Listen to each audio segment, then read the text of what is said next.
Rich Dad, Poor Dad. What the rich teach their kids about money that the poor and middle class do not. By Robert T. Kiyosaki. To parents everywhere, a child's first and most important teachers, and to all those who educate, influence, and lead by example. Acknowledgements. How does a person say thank you when there are so many people to thank?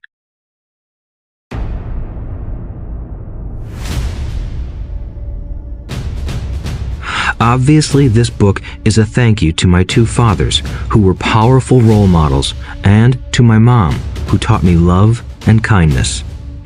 The person most responsible for this book becoming a reality is my wife, Kim, my partner in marriage, business, and in life.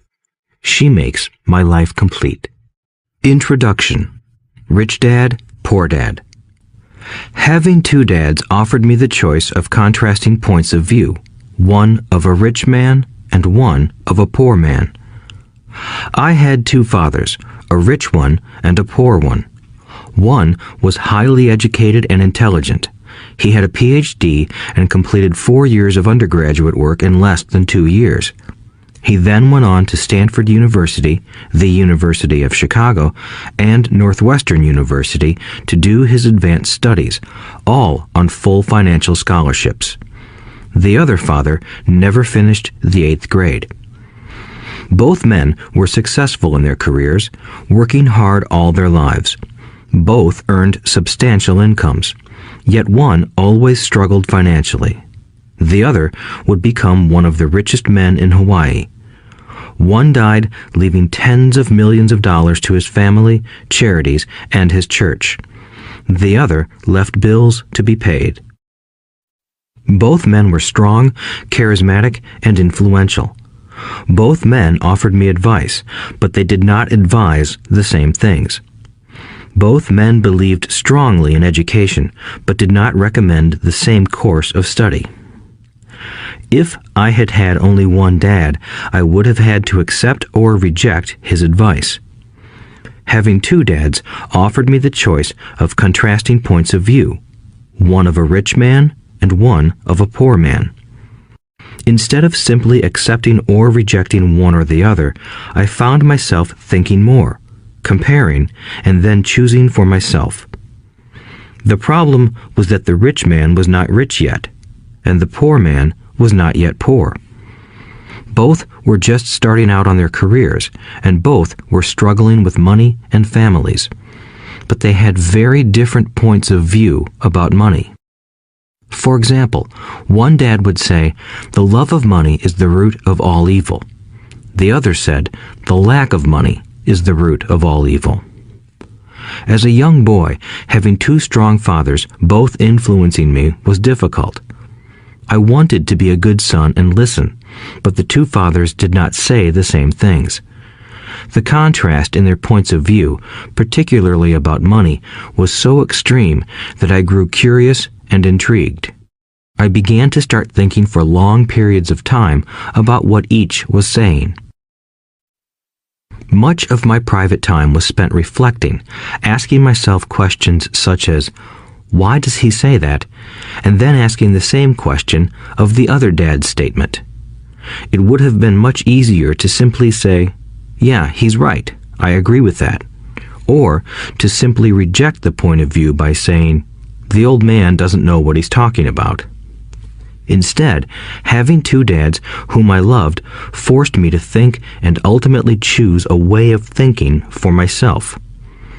As a process, choosing for myself turned out to be much more valuable in the long run than simply accepting or rejecting a single point of view. One of the reasons the rich get richer, the poor get poorer, and the middle class struggles in debt is that the subject of money is taught at home, not in school. Most of us learn about money from our parents, so what can poor parents tell their child about money? They simply say, stay in school and study hard. The child may graduate with excellent grades, but with a poor person's financial programming and mindset. Sadly, money is not taught in schools. Schools focus on scholastic and professional skills, but not on financial skills. This explains how smart bankers, doctors, and accountants who earned excellent grades may struggle financially all of their lives. Our staggering national debt is due in large part to highly educated politicians and government officials making financial decisions with little or no training in the subject of money. Today, I often wonder what will soon happen when we have millions of people who need financial and medical assistance. They will be dependent upon their families or the government for financial support. What will happen when Medicare and Social Security run out of money? How will a nation survive if teaching children about money continues to be left to parents, most of whom will be, or already are, poor? Because I had two influential fathers, I learned from both of them. I had to think about each dad's advice, and in doing so, I gained valuable insight into the power and effect of one's thoughts on one's life. For example, one dad had a habit of saying, "I can't afford it." The other dad forbade those words to be used. He insisted I ask, "How can I afford it?" One is a statement, and the other is a question. One lets you off the hook, and the other forces you to think. My soon-to-be rich dad would explain that by automatically saying the words, "I can't afford it," your brain stops working. By asking the question, "How can I afford it?" your brain is put to work. He did not mean that you should buy everything you want. He was fanatical about exercising your mind, the most powerful computer in the world. He'd say, "My brain gets stronger every day because I exercise it. The stronger it gets, the more money I can make." He believed that automatically saying, "I can't afford it," was a sign of mental laziness. Although both dads worked hard, I noticed that one dad had a habit of putting his brain to sleep when it came to finances, and the other had a habit of exercising his brain. The long-term result was that one dad grew stronger financially, and the other grew weaker. It is not much different from a person who goes to the gym to exercise on a regular basis versus someone who sits on the couch watching television. Proper physical exercise increases your chances for health, and proper mental exercise increases your chances for wealth. My two dads had opposing attitudes, and that affected the way they thought. One dad thought that the rich should pay more in taxes to take care of those less fortunate. The other said, taxes punish those who produce and reward those who don't produce. One dad recommended, study hard so you can find a good company to work for. The other recommended, study hard so you can find a good company to buy. One dad said, the reason I'm not rich is because I have you kids. The other said, the reason I must be rich is because I have you kids.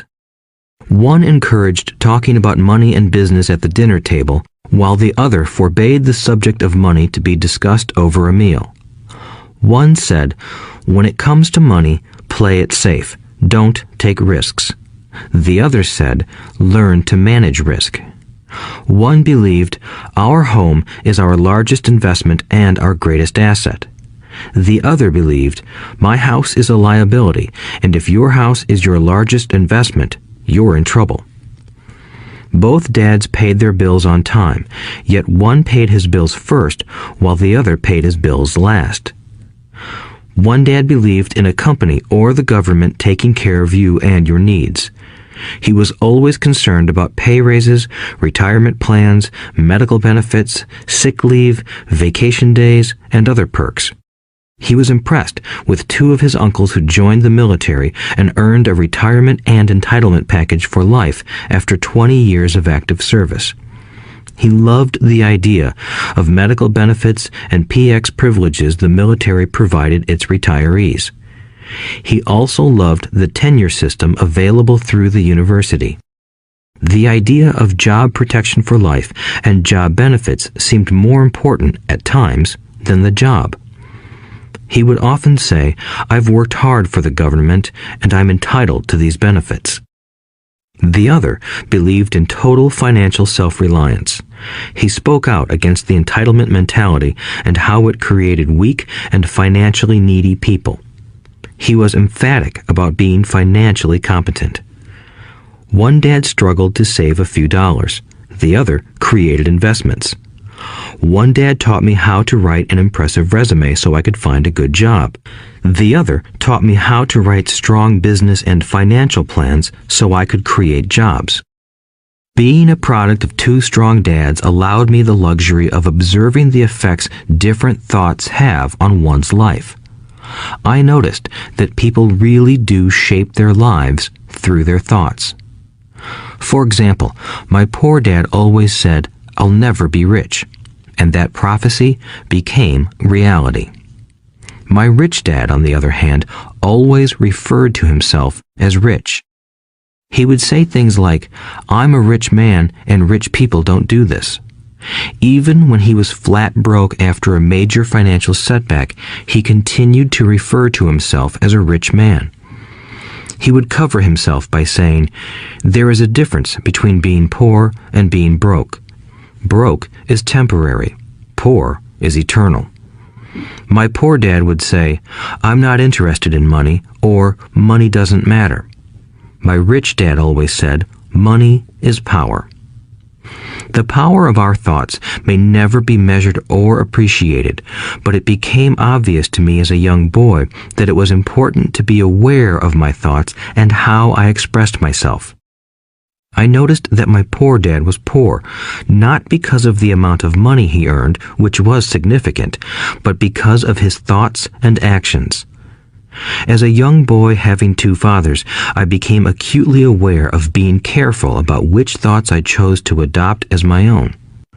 Should I listen to my rich dad or to my poor dad? Although both men had tremendous respect for education and learning, they disagreed about what they thought was important to learn. One wanted me to study hard, earn a degree, and get a good job to earn money.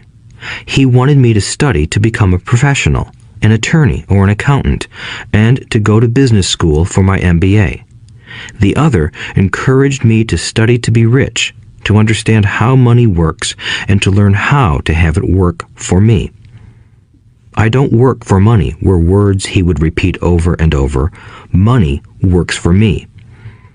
At the age of 9, I decided to listen to and learn from my rich dad about money. In doing so, I chose not to listen to my poor dad, even though he was the one with all the college degrees. A lesson from Robert Frost. Robert Frost is my favorite poet. Although I love many of his poems, my favorite is The Road Not Taken. I use its lesson almost daily. The Road Not Taken. Two roads diverged in a yellow wood, and sorry I could not travel both. And be one traveler long I stood, and looked down one as far as I could, to where it bent in the undergrowth, then took the other as just as fair, and having perhaps the better claim, because it was grassy and wanted wear. Though as for that the passing there had worn them really about the same, and both that morning equally lay in leaves no step had trodden black. Oh, I kept the first for another day, yet knowing how way leads on to way, I doubted if I should ever come back. I shall be telling this with a sigh, somewhere ages and ages hence. Two roads diverged in a wood, and I took the one less traveled by, and that has made all the difference. And that has made all the difference. Over the years, I have often reflected upon Robert Frost's poem. Choosing not to listen to my highly educated dad's advice and attitude about money was a painful decision, but it was a decision that shaped the rest of my life. Once I made up my mind about whom to listen to, my education about money began. My rich dad taught me over a period of 30 years until I was 39 years old. He stopped once he realized that I knew and fully understood what he had been trying to drum into my often thick skull. Money is one form of power. But what is more powerful is financial education. Money comes and goes, but if you have the education about how money works, you gain power over it and can begin building wealth. The reason positive thinking alone does not work is because most people went to school and never learned how money works, so they spend their lives working for money. Because I was only 9 years old when I started, the lessons my rich dad taught me were simple. And when it was all said and done, there were only 6 main lessons, repeated over 30 years. This audiobook is about those 6 lessons, put as simply as possible, just as simply as my rich dad put forth those lessons to me. The lessons are meant not to be answers, but guideposts that will assist you and your children to grow wealthier no matter what happens in a world of increasing change and uncertainty.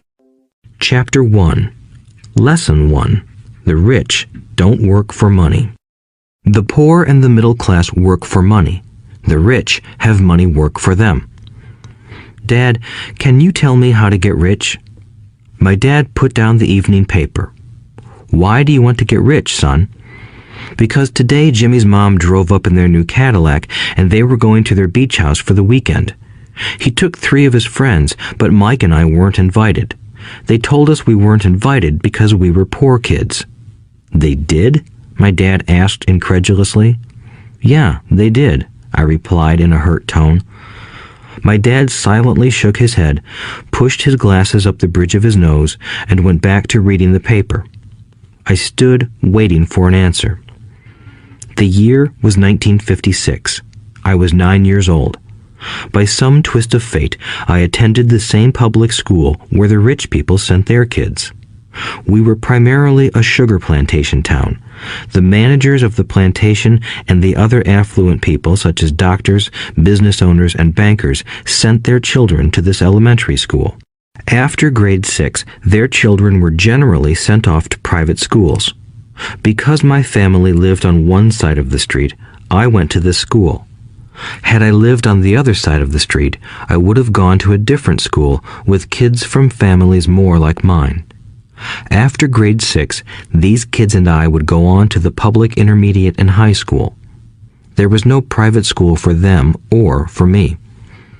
My dad finally put down the paper. I could tell he was thinking. Well, son, he began slowly, if you want to be rich, you have to learn to make money. How do I make money? I asked. Well, use your head, son, he said, smiling. Even then, I knew that really meant, that's all I'm going to tell you, or, I don't know the answer, so don't embarrass me. A partnership is formed. The next morning, I told my best friend, Mike, what my dad had said. As best as I could tell, Mike and I were the only poor kids in this school. Mike was also in this school by a twist of fate. Someone had drawn a jog in the line for the school district, and we wound up in school with the rich kids. We weren't really poor, but we felt as if we were because all the other boys had new baseball gloves, new bicycles, new everything.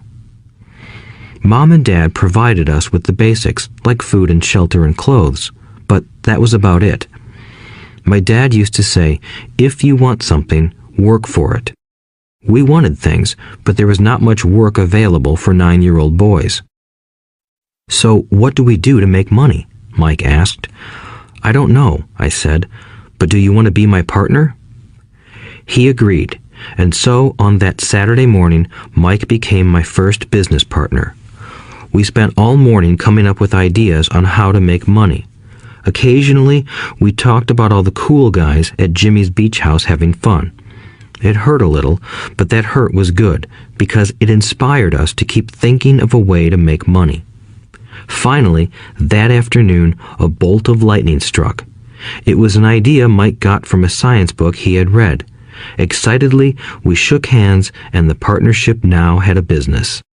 For the next several weeks, Mike and I ran around our neighborhood, knocking on doors and asking our neighbors if they would save their toothpaste tubes for us. With puzzled looks, most adults consented with a smile. Some asked us what we were doing, to which we replied, "We can't tell you. It's a business secret." My mom grew distressed as the weeks wore on. We had selected a site next to her washing machine as the place we would stockpile our raw materials. In a brown cardboard box that at one time held ketchup bottles, our little pile of used toothpaste tubes began to grow. Finally, my mom put her foot down. The sight of her neighbor's messy, crumpled used toothpaste tubes had gotten to her. "What are you boys doing?" she asked, "and I don't want to hear again that it's a business secret. Do something with this mess or I'm going to throw it out." Mike and I pleaded and begged, explaining that we would soon have enough and then we would begin production. We informed her that we were waiting on a couple of neighbors to finish their toothpaste so we could have their tubes. Mom granted us a 1-week extension. The date to begin production was moved up, and the pressure was on. My first partnership was already being threatened with an eviction notice by my own mom. It became Mike's job to tell the neighbors to quickly use up their toothpaste, saying their dentist wanted them to brush more often anyway. I began to put together the production line. One day, my dad drove up with a friend to see 2 9-year-old boys in the driveway with a production line operating at full speed. There was fine white powder everywhere. On a long table were small milk cartons from school, and our family's hibachi grill was glowing with red-hot coals at maximum heat. Dad walked up cautiously, having to park the car at the base of the driveway since the production line blocked the carport. As he and his friend got closer, they saw a steel pot sitting on top of the coals in which the toothpaste tubes were being melted down. In those days, toothpaste did not come in plastic tubes. The tubes were made of lead, so once the paint was burned off, the tubes were dropped in the small steel pot. They melted until they became liquid, and with my mom's pot holders, we poured the lead through a small hole in the top of the milk cartons. The milk cartons were filled with plaster of Paris. White powder was everywhere. In my haste, I had knocked the bag over, and the entire area looked like it had been hit by a snowstorm. The milk cartons were the outer containers for plaster of Paris molds. My dad and his friend watched as we carefully poured the molten lead through a small hole in the top of the plaster of Paris cube. "Careful," my dad said. I nodded without looking up. Finally, once the pouring was through, I put the steel pot down and smiled at my dad. "What are you boys doing?" he asked with a cautious smile. "We're doing what you told me to do. We're going to be rich," I said. "Yup," said Mike, grinning and nodding his head. "We're partners." "And what is in those plaster molds?" my dad asked. "Watch," I said. "This should be a good batch." With a small hammer, I tapped at the seal that divided the cube in half. Cautiously, I pulled up the top half of the plaster mold, and a lead nickel fell out. "Oh my God," my dad said, "you're casting nickels out of lead." "That's right," Mike said. "We're doing as you told us to do. We're making money." My dad's friend turned and burst into laughter. My dad smiled and shook his head. Along with a fire and a box of spent toothpaste tubes, in front of him were 2 little boys covered with white dust, smiling from ear to ear. He asked us to put everything down and sit with him on the front step of our house. With a smile, he gently explained what the word counterfeiting meant. Our dreams were dashed. "You mean this is illegal?" asked Mike in a quivering voice. "Let them go," my dad's friend said. "They might be developing a natural talent." My dad glared at him. "Yes, it is illegal," my dad said gently, "but you boys have shown great creativity and original thought. Keep going. I'm really proud of you." Disappointed, Mike and I sat in silence for about 20 minutes before we began cleaning up our mess. The business was over on opening day. Sweeping the powder up, I looked at Mike and said, "I guess Jimmy and his friends are right. We are poor." My father was just leaving as I said that. "Boys," he said, "you're only poor if you give up. The most important thing is that you did something. Most people only talk and dream of getting rich. You've done something. I'm very proud of the two of you. I will say it again. Keep going. Don't quit." Mike and I stood there in silence. They were nice words, but we still did not know what to do. "So how come you're not rich, Dad?" I asked. "Because I chose to be a school teacher. School teachers really don't think about being rich. We just like to teach. I wish I could help you, but I really don't know how to make money." Mike and I turned and continued our cleanup. "I know," said my dad. "If you boys want to learn how to be rich, don't ask me. Talk to your dad, Mike." "My dad?" asked Mike with a scrunched-up face. "Yeah, your dad," repeated my dad with a smile. "Your dad and I have the same banker, and he raves about your father. He's told me several times that your father is brilliant when it comes to making money." "My dad?" Mike asked again in disbelief. "Then how come we don't have a nice car and a nice house like the rich kids at school?" "A nice car and a nice house don't necessarily mean you're rich or you know how to make money," my dad replied. "Jimmy's dad works for the sugar plantation. He's not much different from me. He works for a company and I work for the government. The company buys the car for him. The sugar company is in financial trouble, and Jimmy's dad may soon have nothing. Your dad is different, Mike. He seems to be building an empire, and I suspect in a few years he will be a very rich man." With that, Mike and I got excited again. With new vigor, we began cleaning up the mess caused by our now defunct first business. As we were cleaning, we made plans for how and when to talk to Mike's dad. The problem was that Mike's dad worked long hours and often did not come home until late. His father owned warehouses, a construction company, a chain of stores, and 3 restaurants. It was the restaurants that kept him out late. Mike caught the bus home after we had finished cleaning up. He was going to talk to his dad when he got home that night and ask him if he would teach us how to become rich. Mike promised to call as soon as he had talked to his dad, even if it was late. The phone rang at 8:30 p.m. "Okay," I said, "next Saturday." I put the phone down. Mike's dad had agreed to meet with us. On Saturday, I caught the 7:30 a.m. bus to the poor side of town. The lessons begin. Mike and I met with his dad that morning at 8 o'clock. He was already busy, having been at work for more than an hour. His construction supervisor was just leaving in his pickup truck as I walked up to his simple, small, and tidy home. Mike met me at the door. "Dad's on the phone, and he said to wait on the back porch," Mike said as he opened the door. The old wooden floor creaked as I stepped across the threshold of the aging house. There was a cheap mat just inside the door. The mat was there to hide the years of wear from countless footsteps that the floor had supported. Although clean, it needed to be replaced. I felt claustrophobic as I entered the narrow living room that was filled with old, musty, overstuffed furniture that today would be collector's items. Sitting on the couch were 2 women, both a little older than my mom. Across from the women sat a man in workman's clothes. He wore khaki slacks and a khaki shirt, neatly pressed but without starch, and polished work boots. He was about 10 years older than my dad. They smiled as Mike and I walked past them toward the back porch. I smiled back shyly. "Who are those people?" I asked.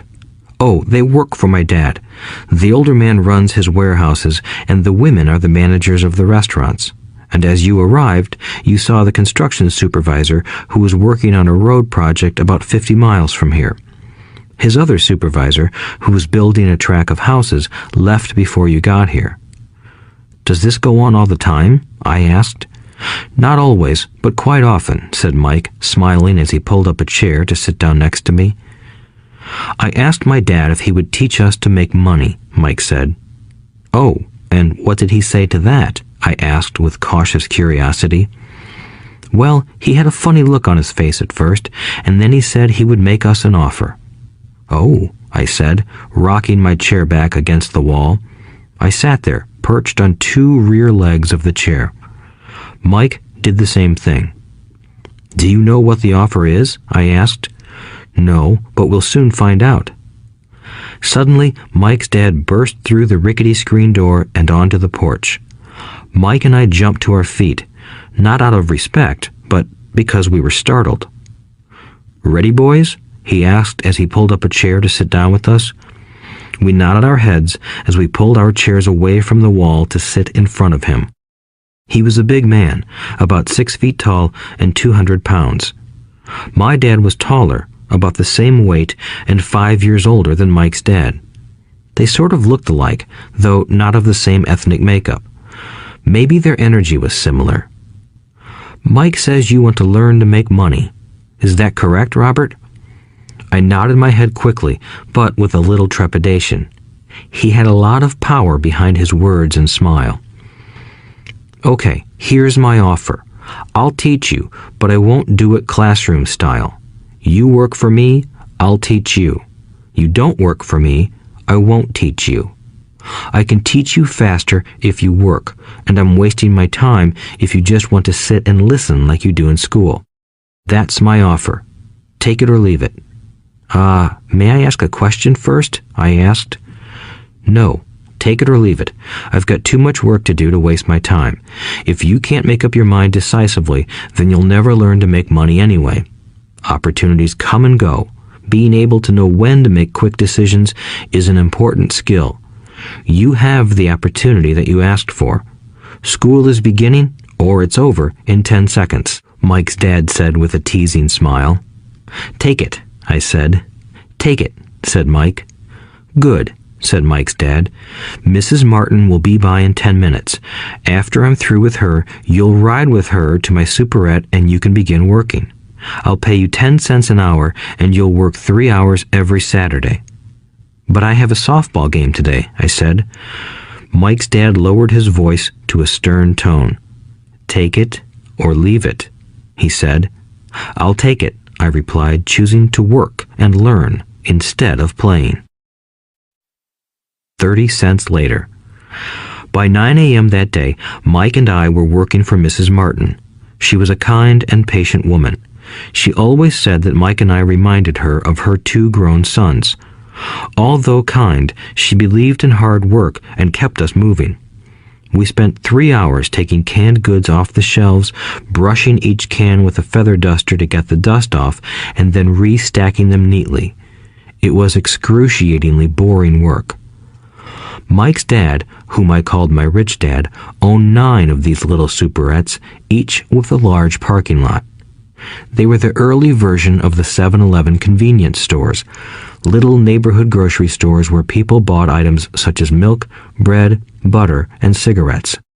The problem was that this was Hawaii before air conditioning was widely used, and the stores could not close their doors because of the heat. On 2 sides of the store, the doors had to be wide open to the road and parking lot. Every time a car drove by or pulled into the parking lot, dust would swirl and settle in the store. We knew we had a job as long as there was no air conditioning. For 3 weeks, Mike and I reported to Mrs. Martin and worked our 3 hours. By noon, our work was over, and she dropped 3 little dimes in each of our hands. Now, even at the age of 9 in the mid-1950s, 30 cents was not too exciting. Comic books cost 10 cents back then, so I usually spent my money on comic books and went home. By Wednesday of the 4th week, I was ready to quit. I had agreed to work only because I wanted to learn to make money from Mike's dad, and now I was a slave for 10 cents an hour. On top of that, I had not seen Mike's dad since that first Saturday. "I'm quitting," I told Mike at lunchtime. School was boring, and now I did not even have my Saturdays to look forward to. But it was the 30 cents that really got to me. This time, Mike smiled. "What are you laughing at?" I asked with anger and frustration. "Dad said this would happen. He said to meet with him when you were ready to quit." "What?" I said indignantly. "He's been waiting for me to get fed up?" Sort of, Mike said. Dad's kind of different. He doesn't teach like your dad. Your mom and dad lecture a lot. My dad is quiet and a man of few words. You just wait till this Saturday. I'll tell him you're ready. You mean I've been set up? No, not really. But maybe. Dad will explain on Saturday. Waiting in line on Saturday. I was ready to face Mike's dad. Even my real dad was angry with him. My real dad, the one I called the poor one, thought that my rich dad was violating child labor laws and should be investigated. My educated poor dad told me to demand what I deserve, at least 25 cents an hour. My poor dad told me that if I did not get a raise, I was to quit immediately. You don't need that damn job anyway, said my poor dad with indignation. At 8 o'clock Saturday morning, I walked through the door of Mike's house when Mike's dad opened it. Take a seat and wait in line, he said as I entered. He turned and disappeared into his little office next to a bedroom. I looked around the room and didn't see Mike anywhere. Feeling awkward, I cautiously sat down next to the same two women who were there 4 weeks earlier. They smiled and slid down the couch to make room for me. 45 minutes went by, and I was steaming. The two women had met with him and left 30 minutes earlier. An older gentleman was in there for 20 minutes and was also gone. The house was empty, and here I sat in a musty, dark living room on a beautiful, sunny Hawaiian day, waiting to talk to a cheapskate who exploited children. I could hear him rustling around the office, talking on the phone, and ignoring me. I was ready to walk out, but for some reason, I stayed. Finally, 15 minutes later, at exactly 9 o'clock, Rich Dad walked out of his office, said nothing, and signaled with his hand for me to enter. I understand you want a raise or you're going to quit, Rich Dad said as he swiveled in his office chair. Well, you're not keeping your end of the bargain, I blurted out, nearly in tears. It was really frightening for me to confront a grown-up. You said that you would teach me if I worked for you. Well, I've worked for you. I've worked hard. I've given up my baseball games to work for you, but you haven't kept your word and you haven't taught me anything. You are a crook like everyone in town thinks you are. You're greedy. You want all the money and don't take care of your employees. You made me wait and don't show me any respect. I'm only a little boy, but I deserve to be treated better. Rich Dad rocked back in his swivel chair, hands up to his chin, and stared at me. Not bad, he said. In less than a month, you sound like most of my employees. What? I asked. Not understanding what he was saying, I continued with my grievance. I thought you were going to keep your end of the bargain and teach me. Instead, you want to torture me? That's cruel. That's really cruel. I am teaching you, Rich Dad said quietly. What have you taught me? Nothing, I said angrily. You haven't even talked to me once since I agreed to work for peanuts. 10 cents an hour. Ha! I should notify the government about you. We have child labor laws, you know. My dad works for the government, you know. Wow, said Rich Dad. Now you sound just like most of the people who used to work for me. People I've either fired or who have quit. So, what do you have to say? I demanded, feeling pretty brave for a little kid. You lied to me. I've worked for you, and you have not kept your word. You haven't taught me anything. How do you know that I've not taught you anything? Asked Rich Dad calmly. Well, you've never talked to me. I've worked for 3 weeks, and you have not taught me anything, I said with a pout. Does teaching mean talking or a lecture? Rich Dad asked. Well, yes, I replied. That's how they teach you in school, he said, smiling. But that is not how life teaches you, and I would say that life is the best teacher of all.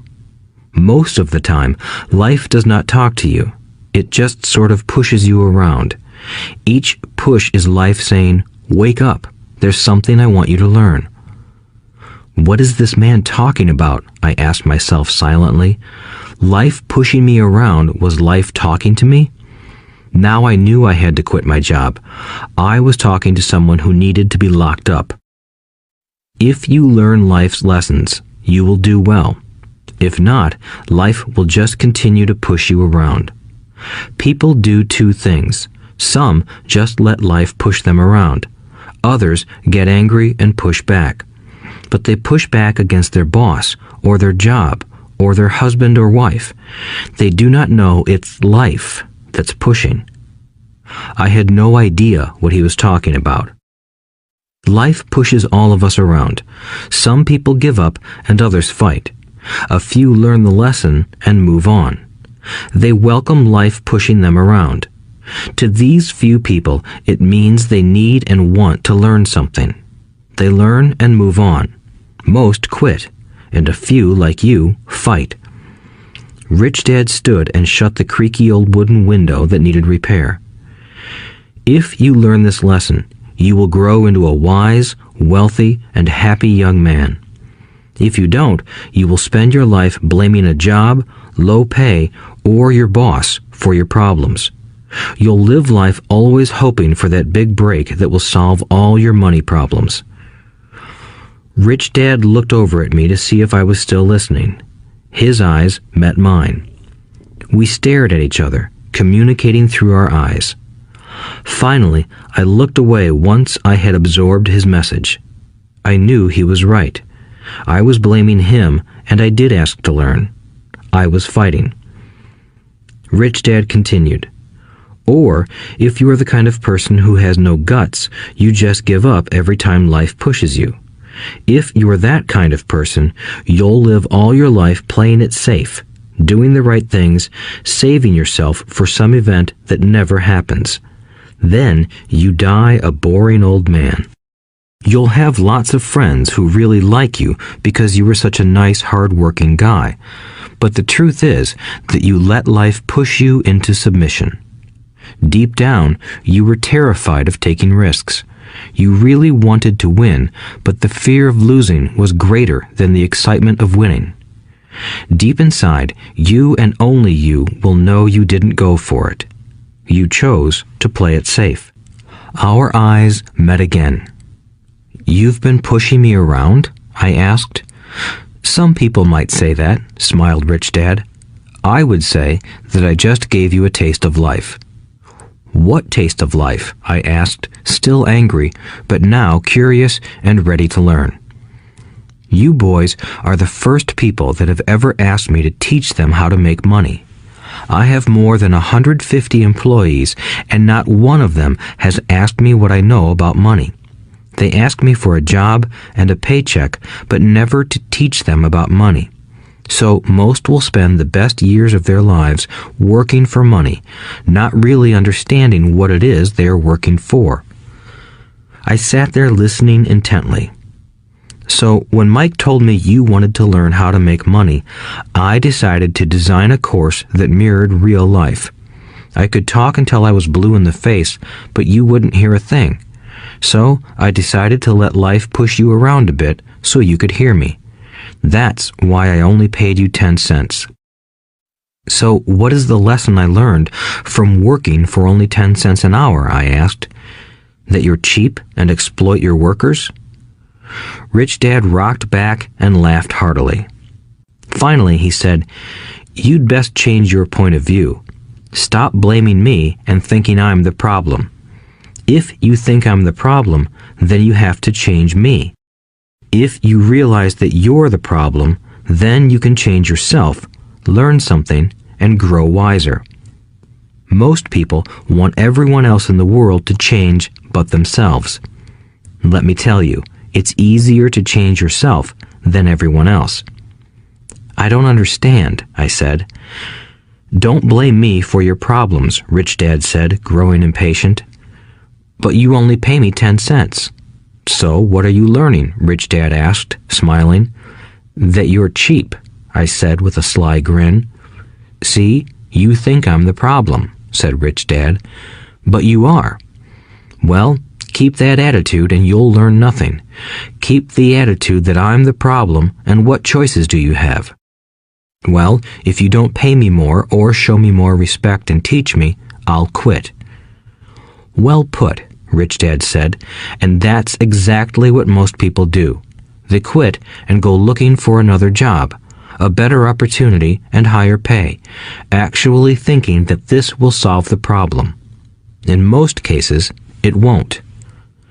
So what should I do? I asked. Just take this measly 10 cents an hour and smile? Rich Dad smiled. That's what the other people do. But that's all they do, waiting for a raise, thinking that more money will solve their problems. Most just accept it, and some take a second job working harder, but again, accepting a small paycheck. I sat staring at the floor, beginning to understand the lesson Rich Dad was presenting. I could sense it was a taste of life. Finally, I looked up and asked, "So what will solve the problem?" "This," he said, leaning forward in his chair and tapping me gently on the head. "This stuff between your ears." It was at that moment that Rich Dad shared the pivotal point of view that separated him from his employees and my poor dad, and led him to eventually become one of the richest men in Hawaii, while my highly educated but poor dad struggled financially all his life. It was a singular point of view that made all the difference over a lifetime. Rich Dad said this point of view over and over, which I call lesson number 1. The poor and the middle class work for money. The rich have money work for them. On that bright Saturday morning, I learned a completely different point of view from what I had been taught by my poor dad. At the age of 9, I understood that both dads wanted me to learn. Both dads encouraged me to study, but not the same things. My highly educated dad recommended that I do what he did. "Son, I want you to study hard, get good grades so you can find a safe, secure job with a big company, and make sure it has excellent benefits." My rich dad wanted me to learn how money works so I could make it work for me.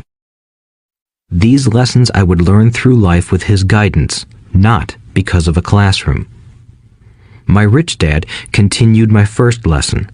"I'm glad you got angry about working for 10 cents an hour. If you hadn't got angry and had simply accepted it, I would have to tell you that I could not teach you. You see, true learning takes energy, passion, and a burning desire. Anger is a big part of that formula, for passion is anger and love combined. When it comes to money, most people want to play it safe and feel secure, so passion does not direct them. Fear does. So is that why they'll take jobs with low pay?" I asked. "Yes," said Rich Dad. "Some people say I exploit people because I don't pay as much as the sugar plantation or the government. I say the people exploit themselves. It's their fear, not mine." "But don't you feel you should pay them more?" I asked. "I don't have to. And besides, more money will not solve their problems. Just look at your dad. He makes a lot of money, and he still can't pay his bills. Most people, given more money, only get into more debt." "So that's why the 10 cents an hour," I said, smiling. "It's part of the lesson." "That's right," smiled Rich Dad. "You see, your dad went to school and got an excellent education so he could get a high-paying job. But he still has money problems because he never learned anything about money in school. On top of that, he believes in working for money." "And you don't?" I asked. "No, not really," said Rich Dad. "If you want to learn to work for money, then stay in school. That is a great place to learn to do that. But if you want to learn how to have money work for you, then I will teach you that. But only if you want to learn." "Wouldn't everyone want to learn that?" I asked. "No," said Rich Dad, "simply because it's easier to learn to work for money, especially if fear is your primary emotion when the subject of money is discussed." "I don't understand," I said with a frown. "Don't worry about that for now. Just know that it's fear that keeps most people working at a job. The fear of not paying their bills, the fear of being fired, the fear of not having enough money, and the fear of starting over. That's the price of studying to learn a profession or trade and then working for money. Most people become a slave to money and then get angry at their boss. Learning to have money work for you is a completely different course of study? I asked. Absolutely, Rich Dad answered. Absolutely.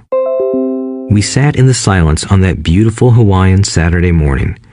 My friends had just started their Little League baseball game, but for some reason I was now thankful I had decided to work for 10 cents an hour.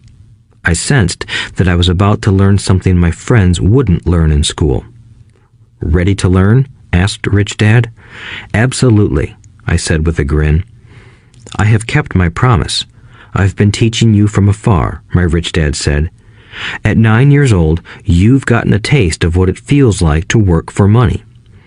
Just multiply your last month by 50 years, and you will have an idea of what most people spend their life doing. I don't understand, I said. How did you feel waiting in line to see me, once to get hired and once to ask for more money? Terrible, I said. If you choose to work for money, that is what life will be like, said Rich Dad. And how did you feel when Mrs. Martin dropped 3 dimes in your hand for 3 hours of work? I felt like it wasn't enough. It seemed like nothing. I was disappointed, I said. And that is how most employees feel when they look at their paychecks, especially after all the tax and other deductions are taken out. At least you got 100%. You mean most workers don't get paid everything? I asked with amazement. Heavens no, said Rich Dad. The government always takes its share first. How do they do that? I asked. Taxes, said Rich Dad. You're taxed when you earn. You're taxed when you spend. You're taxed when you save. You're taxed when you die. Why do people let the government do that to them? The rich don't, said Rich Dad with a smile. The poor and the middle class do. I'll bet you that I earn more than your dad, yet he pays more in taxes. How can that be? I asked. At my age, that made no sense to me. Why would someone let the government do that to them? Rich Dad rocked slowly and silently in his chair, just looking at me. Ready to learn? He asked. I nodded my head slowly. As I said, there is a lot to learn. Learning how to have money work for you is a lifetime study. Most people go to college for 4 years and their education ends.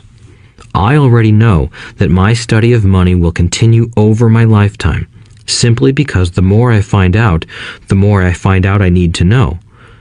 Most people never study the subject.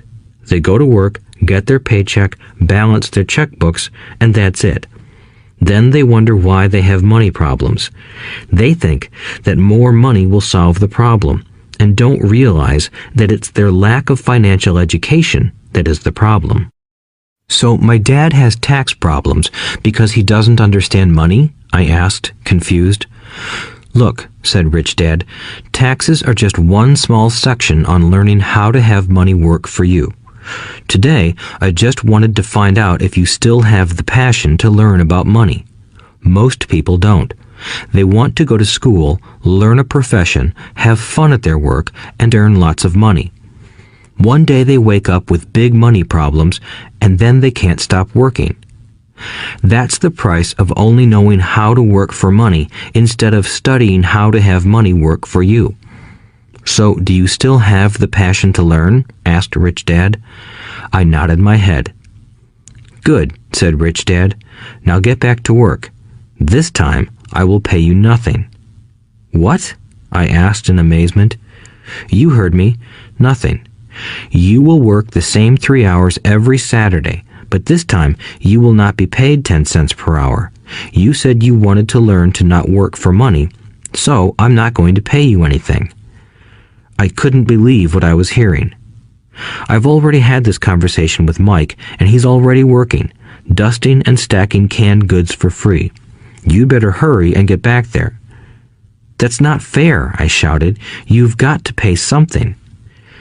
You said you wanted to learn. If you don't learn this now, you'll grow up to be like the two women and the older man sitting in my living room, working for money and hoping I don't fire them. Or, like your dad, earning lots of money only to be in debt up to his eyeballs, hoping more money will solve the problem. If that's what you want, I'll go back to our original deal of 10 cents an hour. Or you can do what most adults do. Complain that there is not enough pay, quit, and go looking for another job. But what do I do? I asked. Rich Dad tapped me on the head. Use this, he said. If you use it well, you will soon thank me for giving you an opportunity, and you will grow into a rich man. I stood there, still not believing what a raw deal I was handed. I came to ask for a raise, and somehow I was instead working for nothing. Rich Dad tapped me on the head again and said, "Use this. Now, get out of here and get back to work." Lesson number 1. The rich don't work for money. I didn't tell my poor dad I wasn't being paid. He wouldn't have understood, and I didn't want to try to explain something I didn't understand myself. For 3 more weeks, Mike and I worked 3 hours every Saturday for nothing. The work didn't bother me, and the routine got easier. But it was the missed baseball games and not being able to afford to buy a few comic books that got to me. Rich Dad stopped by at noon on the 3rd week. We heard his truck pull up in the parking lot and sputter when the engine was turned off. He entered the store and greeted Mrs. Martin with a hug. After finding out how things were going in the store, he reached into the ice cream freezer, pulled out 2 bars, paid for them, and signaled to Mike and me. "Let's go for a walk, boys." We crossed the street, dodging a few cars, and walked across a large grassy field where a few adults were playing softball. Sitting down at a lone picnic table, he handed Mike and me the treats. "How's it going, boys?" "Okay," Mike said. I nodded in agreement. "Learn anything yet?" Rich Dad asked. Mike and I looked at each other, shrugged our shoulders, and shook our heads in unison. Avoiding one of life's biggest traps. Well, you boys had better start thinking. You're staring at one of life's biggest lessons. If you learn it, you'll enjoy a life of great freedom and security. If you don't, you'll wind up like Mrs. Martin and most of the people playing softball in this park. They work very hard for little money, clinging to the illusion of job security and looking forward to a 3-week vacation each year and maybe a skimpy pension after 45 years of service. If that excites you, I'll give you a raise to 25 cents an hour. But these are good, hard-working people. Are you making fun of them? I demanded. A smile came over Rich Dad's face. Mrs. Martin is like a mother to me. I would never be that cruel. I may sound unkind because I'm doing my best to point something out to the 2 of you. I want to expand your point of view so you can see something most people never have the benefit of seeing because their vision is too narrow. Most people never see the trap they are in. Mike and I sat there, uncertain of his message.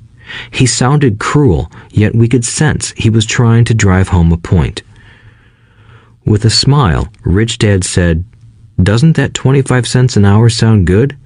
Doesn't it make your heart beat a little faster?" I shook my head no, but it really did. 25 cents an hour would be big bucks to me. "Okay, I'll pay you $1 an hour," Rich Dad said, with a sly grin. Now my heart started to race. My brain was screaming, "Take it, take it." I could not believe what I was hearing. Still, I said nothing. "Okay, $2 an hour." My little brain and heart nearly exploded. After all, it was 1956, and being paid $2 an hour would have made me the richest kid in the world. I couldn't imagine earning that kind of money. I wanted to say yes. I wanted the deal. I could picture a new bicycle, new baseball glove, and the adoration of my friends when I flashed some cash.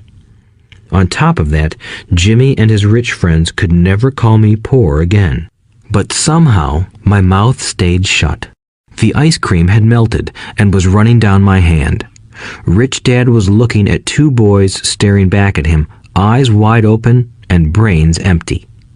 He was testing us, and he knew there was a part of our emotions that wanted to take the deal.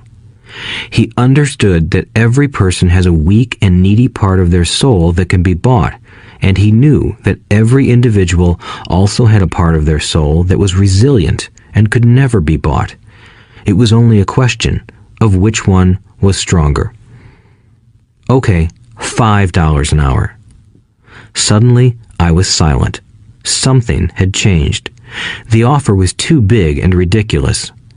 Not many grown-ups in 1956 made more than that, but quickly my temptation disappeared and calm set in. Slowly, I turned to my left to look at Mike. He looked back at me. The part of my soul that was weak and needy was silenced. The part of me that had no price took over. I knew Mike had gotten to that point too. "Good," said Rich Dad softly. "Most people have a price, and they have a price because of human emotions named fear and greed. First, the fear of being without money motivates us to work hard, and then, once we get that paycheck, greed or desire starts us thinking about all the wonderful things money can buy. The pattern is then set." "What pattern?" I asked. "The pattern of get up, go to work, pay bills, get up, go to work, pay bills." People's lives are forever controlled by two emotions, fear and greed.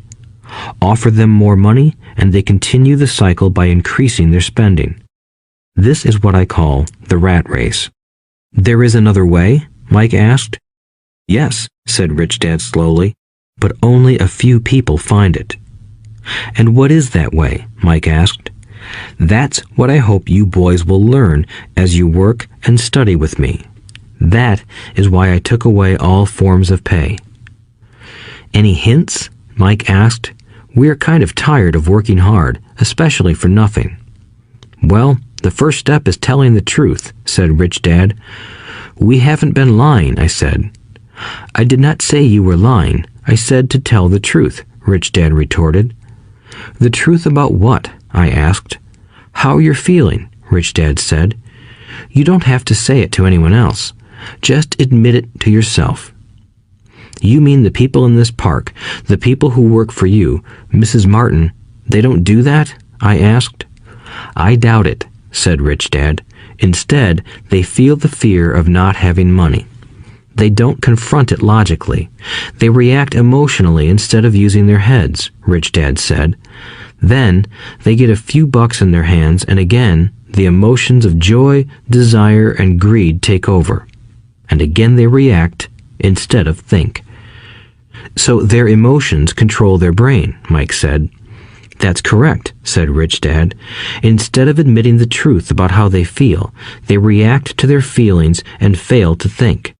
They feel the fear, so they go to work, hoping that money will soothe the fear, but it doesn't. It continues to haunt them, and they return to work, hoping again that money will calm their fears, and again it doesn't. Fear keeps them in this trap of working, earning money, hoping the fear will go away. But every day they get up, and that old fear wakes up with them. For millions of people, that old fear keeps them awake all night, causing a night of turmoil and worry. So they get up and go to work, hoping that a paycheck will kill that fear gnawing at their souls. Money is running their lives, and they refuse to tell the truth about that. Money is in control of their emotions and their souls." Rich Dad sat quietly, letting his words sink in. Mike and I had heard what he said, but didn't understand fully what he was talking about. I just knew that I often wondered why grown-ups hurried off to work. It did not seem like much fun, and they never looked that happy, but something kept them going. Realizing we had absorbed as much as possible of what he was talking about, Rich Dad said, "I want you boys to avoid that trap. That is really what I want to teach you. Not just to be rich, because being rich does not solve the problem." "It doesn't?" I asked, surprised. No, it doesn't. Let me explain the other emotion, desire. Some call it greed, but I prefer desire. It's perfectly normal to desire something better, prettier, more fun, or exciting. So people also work for money because of desire. They desire money for the joy they think it can buy. But the joy that money brings is often short-lived, and they soon need more money for more joy, more pleasure, more comfort, and more security. So they keep working, thinking money will soothe their souls that are troubled by fear and desire. But money can't do that. Even rich people do this? Mike asked. Rich people included, said Rich Dad. In fact, the reason many rich people are rich isn't because of desire, but because of fear. They believe that money can eliminate the fear of being poor, so they amass tons of it, only to find the fear gets worse. Now they fear losing the money. I have friends who keep working even though they have plenty. I know people who have millions who are more afraid now than when they were poor. They're terrified of losing it all. The fears that drove them to get rich got worse. That weak and needy part of their soul is actually screaming louder. They don't want to lose the big houses, the cars, and the high life money has bought them. They worry about what their friends would say if they lost all their money. Many are emotionally desperate and neurotic, although they look rich and have more money. So, is a poor man happier? I asked. No, I don't think so, replied Rich Dad.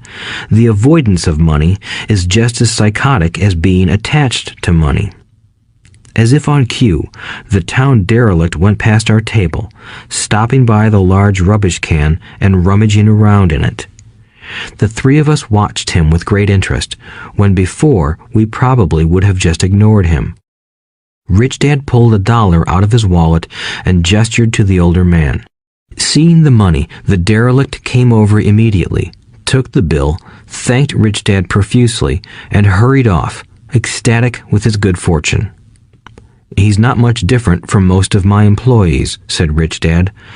I've met so many people who say, "Oh, I'm not interested in money," yet they'll work at a job for 8 hours a day. That's a denial of truth. If they weren't interested in money, then why are they working? That kind of thinking is probably more psychotic than a person who hoards money. As I sat there listening to my Rich Dad, my mind flashed back to the countless times my own dad said, "I'm not interested in money." He said those words often. He also covered himself by always saying, "I work because I love my job." So, what do we do? I asked. Not work for money until all traces of fear and greed are gone? No, that would be a waste of time, said Rich Dad.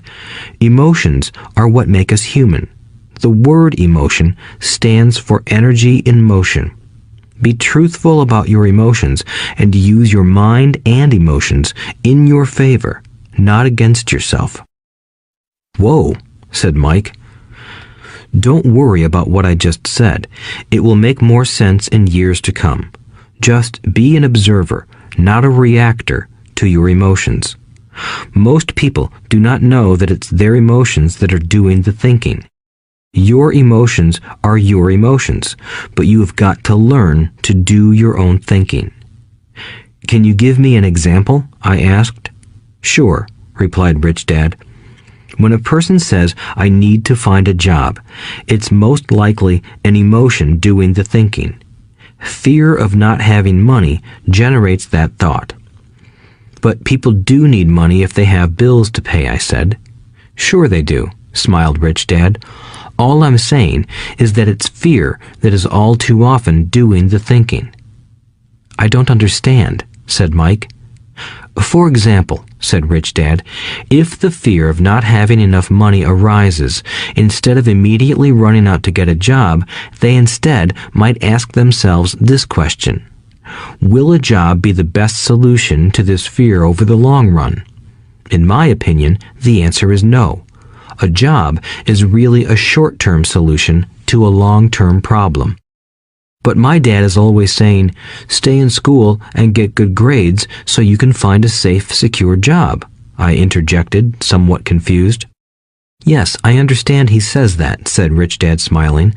Most people recommend that, and it's a good path for most people. But people make that recommendation primarily out of fear. You mean my dad says that because he's afraid? Yes, said Rich Dad. He's terrified that you won't earn enough money and won't fit into society. Don't get me wrong. He loves you and wants the best for you. I, too, believe an education and a job are important, but it won't handle the fear. You see, that same fear that makes him get up in the morning to earn a few bucks is the fear that is causing him to be so fanatical about your going to school. So what do you recommend? I asked.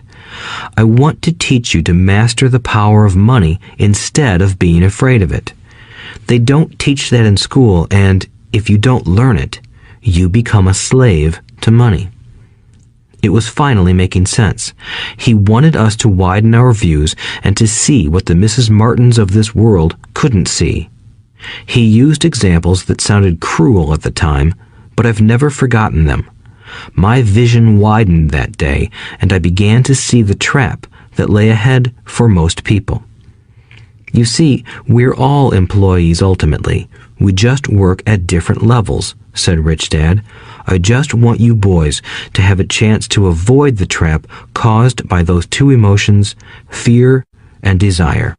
Use them in your favor, not against you. That's what I want to teach you. I'm not interested in just teaching you to make a pile of money. That won't handle the fear or desire. If you don't first handle fear and desire, and you get rich, you'll only be a highly paid slave. So how do we avoid the trap? I asked. The main cause of poverty or financial struggle is fear and ignorance, not the economy or the government or the rich. It's self-inflicted fear and ignorance that keep people trapped. So you boys go to school and get your college degrees, and I'll teach you how to stay out of the trap. The pieces of the puzzle were appearing. My highly educated dad had a great education and a great career, but school never told him how to handle money or his fear of it. It became clear that I could learn different and important things from two fathers. So you've been talking about the fear of not having money.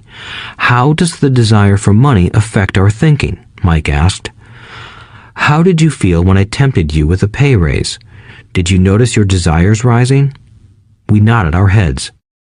By not giving in to your emotions, you were able to delay your reactions and think. That is important. We will always have emotions of fear and greed. From here on in, it's imperative for you to use those emotions to your advantage, and for the long term to not let your emotions control your thinking. Most people use fear and greed against themselves. That's the start of ignorance. Most people live their lives chasing paychecks, pay raises, and job security because of the emotions of desire and fear, not really questioning where those emotion-driven thoughts are leading them. It's just like the picture of a donkey dragging a cart with its owner dangling a carrot just in front of its nose. The donkey's owner may be going where he wants to, but the donkey is chasing an illusion. Tomorrow, there will only be another carrot for the donkey. You mean the moment I pictured a new baseball glove, candy, and toys, that's like a carrot to a donkey? Mike asked. Yes, and as you get older, your toys get more expensive. A new car, a boat, and a big house to impress your friends, said Rich Dad with a smile. Fear pushes you out the door, and desire calls to you. That's the trap. So what's the answer? Mike asked. What intensifies fear and desire is ignorance. That is why rich people with lots of money often have more fear the richer they get. Money is the carrot, the illusion. If the donkey could see the whole picture, it might rethink its choice to chase the carrot. Rich Dad went on to explain that a human's life is a struggle between ignorance and illumination.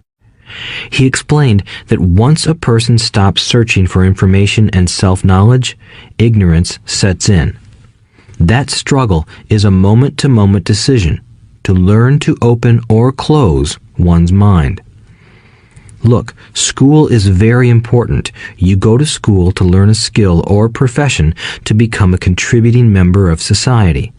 Every culture needs teachers, doctors, mechanics, artists, cooks, business people, police officers, firefighters, and soldiers.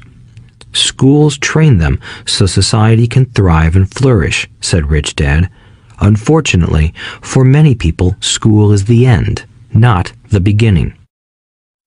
There was a long silence. Rich Dad was smiling.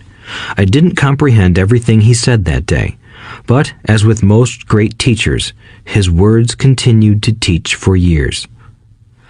I've been a little cruel today, said Rich Dad, but I want you to always remember this talk.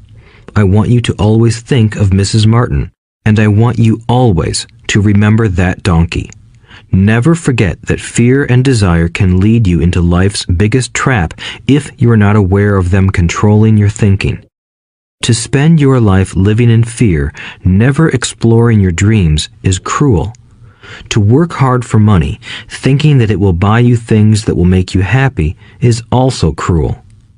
To wake up in the middle of the night terrified about paying bills is a horrible way to live. To live a life dictated by the size of a paycheck is not really living a life.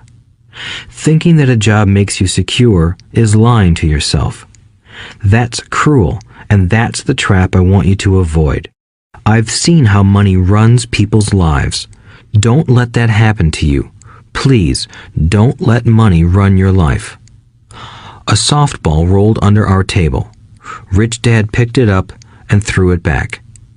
So what does ignorance have to do with greed and fear? I asked. Because it is ignorance about money that causes so much greed and fear, said Rich Dad. Let me give you some examples. A doctor, wanting more money to better provide for his family, raises his fees. By raising his fees, it makes healthcare more expensive for everyone. It hurts the poor people the most, so they have worse health than those with money. Because the doctors raise their fees, the attorneys raise their fees. Because the attorneys' fees have gone up, school teachers want a raise, which raises our taxes, and on and on and on. Soon, there will be such a horrifying gap between the rich and the poor that chaos will break out and another great civilization will collapse. History proves that great civilizations collapse when the gap between the haves and have-nots is too great. Sadly, America is on that same course because we haven't learned from history. We only memorize historical dates and names, not the lesson. Aren't prices supposed to go up? I asked.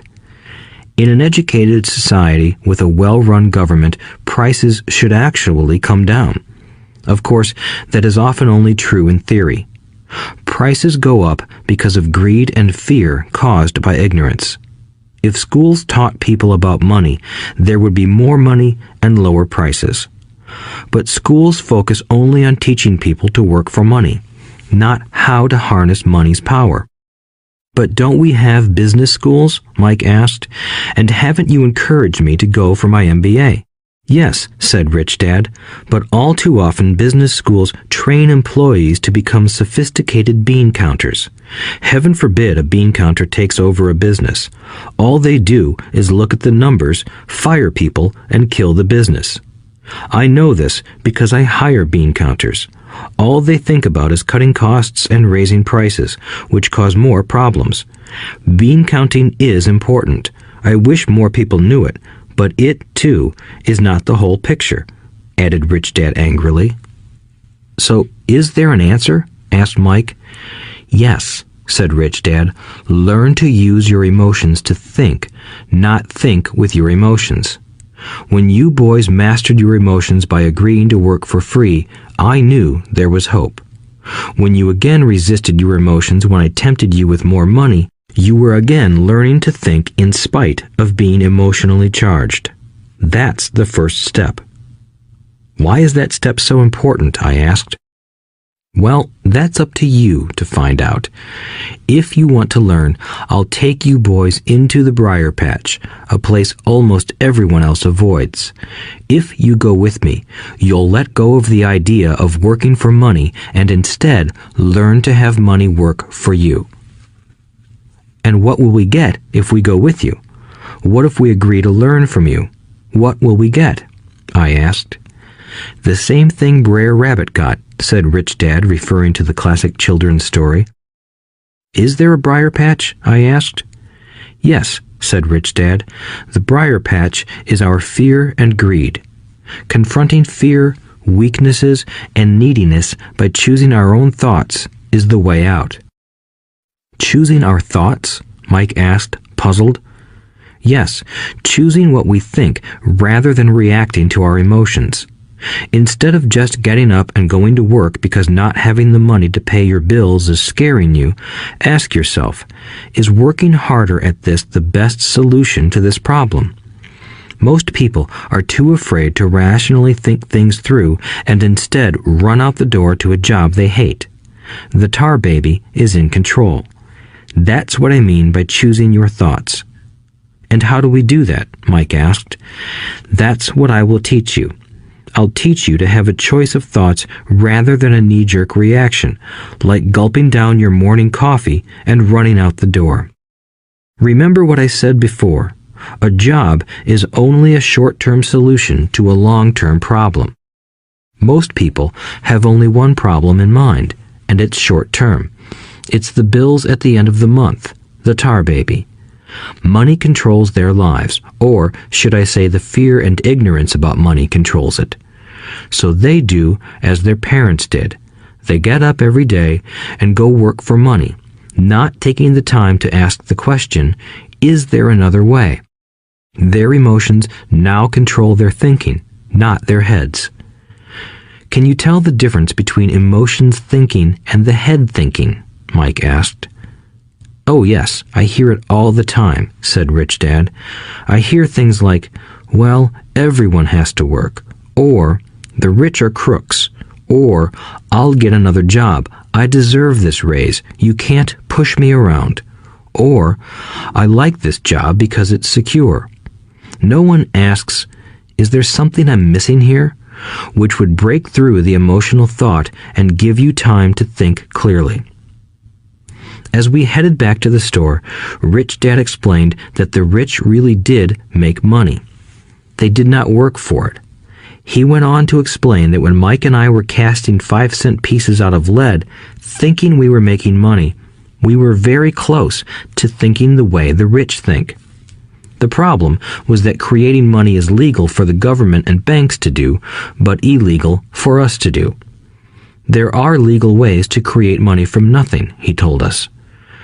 Rich Dad went on to explain that the rich know that money is an illusion, truly like the carrot for the donkey. It's only out of fear and greed that the illusion of money is held together by billions of people who believe that money is real. It's not. Money is really made up. It is only because of the illusion of confidence and the ignorance of the masses that this house of cards stands. He talked about the gold standard that America was on, and that each dollar bill was actually a silver certificate. What concerned him was the rumor that we would someday go off the gold standard and our dollars would no longer be backed by something tangible. If that happens, boys, all hell will break loose. The poor, the middle class, and the ignorant will have their lives ruined simply because they will continue to believe that money is real and that the company they work for, or the government, will look after them. We really did not understand what he was saying that day, but over the years, it made more and more sense. Seeing what others miss. As he climbed into his pickup truck outside his convenience store, Rich Dad said, "Keep working, boys, but the sooner you forget about needing a paycheck, the easier your adult life will be. Keep using your brain, work for free, and soon your mind will show you ways of making money far beyond what I could ever pay you. You will see things that other people never see. Most people never see these opportunities because they're looking for money and security, so that's all they get. The moment you see one opportunity, you'll see them for the rest of your life. The moment you do that, I'll teach you something else. Learn this, and you'll avoid one of life's biggest traps. Mike and I picked up our things from the store and waved goodbye to Mrs. Martin. We went back to the park, to the same picnic bench, and spent several more hours thinking and talking. We spent the next week at school thinking and talking too. For 2 more weeks, we kept thinking, talking, and working for free. At the end of the second Saturday, I was again saying goodbye to Mrs. Martin and looking at the comic book stand with a longing gaze. The hard thing about not even getting 30 cents every Saturday was that I didn't have any money to buy comic books.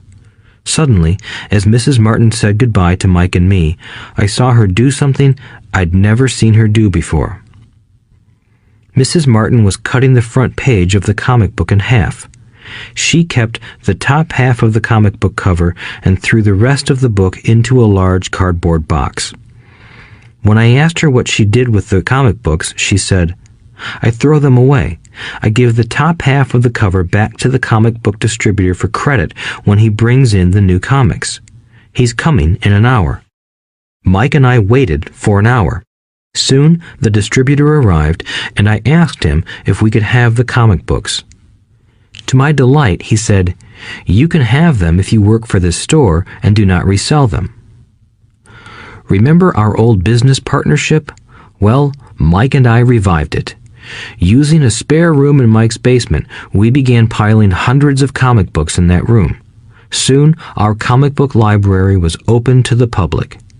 We hired Mike's younger sister, who loved to study, to be head librarian. She charged each child 10 cents admission to the library, which was open from 2:30 p.m. to 4:30 p.m. every day after school. The customers, the children of the neighborhood, could read as many comics as they wanted in 2 hours. It was a bargain for them since a comic cost 10 cents each, and they could read 5 or 6 in 2 hours. Mike's sister would check the kids as they left to make sure they weren't borrowing any comic books. She also kept the books, logging in how many kids showed up each day, who they were, and any comments they might have. Mike and I averaged $9.50 per week over a 3-month period. We paid his sister $1 a week and allowed her to read the comics for free, which she rarely did since she was always studying. Mike and I kept our agreement by working in the store every Saturday and collecting all the comic books from the different stores. We kept our agreement to the distributor by not selling any comic books. We burned them once they got too tattered. We tried opening a branch office, but we could never quite find someone as trustworthy and dedicated as Mike's sister. At an early age, we found out how hard it was to find good staff. 3 months after the library first opened, a fight broke out in the room. Some bullies from another neighborhood pushed their way in, and Mike's dad suggested we shut down the business. So our comic book business shut down, and we stopped working on Saturdays at the convenience store. But Rich Dad was excited because he had new things he wanted to teach us. He was happy because we had learned our first lessons so well. We learned to make money work for us. By not getting paid for our work at the store, we were forced to use our imaginations to identify an opportunity to make money. By starting our own business, the comic book library, we were in control of our own finances, not dependent on an employer. The best part was that our business generated money for us even when we weren't physically there. Our money worked for us. Instead of paying us money, Rich Dad had given us so much more. Chapter 2. Lesson 2. Why teach financial literacy? It's not how much money you make, it's how much money you keep. In 1990, Mike took over his father's empire and is, in fact, doing a better job than his dad did. We see each other once or twice a year on the golf course. He and his wife are wealthier than you can imagine. Rich Dad's empire is in great hands, and Mike is now grooming his son to take his place, as his dad had groomed us. In 1994, I retired at the age of 47, and my wife Kim was 37. Retirement does not mean not working. For us, it means that, barring unforeseen cataclysmic changes, we can work or not work, and our wealth grows automatically, staying ahead of inflation. Our assets are large enough to grow by themselves. It's like planting a tree. You water it for years, and then one day it doesn't need you anymore. Its roots are implanted deep enough. Then the tree provides shade for your enjoyment. Mike chose to run the empire, and I chose to retire. Whenever I speak to groups of people, they often ask what I would recommend that they do. How do I get started? Is there a book you would recommend? What should I do to prepare my children? What is your secret to success? How do I make millions? Whenever I hear one of these questions, I'm reminded of the following story. The Richest Businessmen. In 1923, a group of our greatest leaders and richest businessmen held a meeting at the Edgewater Beach Hotel in Chicago. Among them were Charles Schwab, head of the largest independent steel company; Samuel Insull, president of the world's largest utility; Howard Hobson, head of the largest gas company; Ivar Kruger, president of International Match Company, one of the world's largest companies at that time; Leon Fraser, president of the Bank of International Settlements; Richard Whitney, president of the New York Stock Exchange; Arthur Cotton and Jesse Livermore, two of the biggest stock speculators; and Albert Fall, a member of President Harding's cabinet. 25 years later, 9 of these titans ended their lives as follows. Schwab died penniless after living for 5 years on borrowed money. Insull died broke in a foreign land, and Kruger and Cotton also died broke. Hobson went insane. Whitney and Albert Fall were released from prison, and Fraser and Livermore committed suicide. I doubt if anyone can say what really happened to these men. If you look at the date, 1923, it was just before the 1929 market crash and the Great Depression, which I suspect had a great impact on these men and their lives. The point is this. Today, we live in times of greater and faster change than these men did. I suspect there will be many booms and busts in the coming years that will parallel the ups and downs these men faced. I am concerned that too many people are too focused on money and not on their greatest wealth, their education. If people are prepared to be flexible, keep an open mind, and learn, they will grow richer and richer despite tough changes. If they think money will solve problems, they will have a rough ride. Intelligence solves problems and produces money. Money without financial intelligence is money soon gone. Most people fail to realize that in life, it's not how much money you make, it's how much money you keep. We've all heard stories of lottery winners who are poor, then suddenly rich, and then poor again. They win millions, yet are soon back where they started. Or stories of professional athletes who at the age of 24 are earning millions, but are sleeping under a bridge 10 years later. I remember a story of a young basketball player who a year ago had millions. Today, at just 29, he claims his friends, attorney, and accountant took his money, and he was forced to work at a car wash for minimum wage.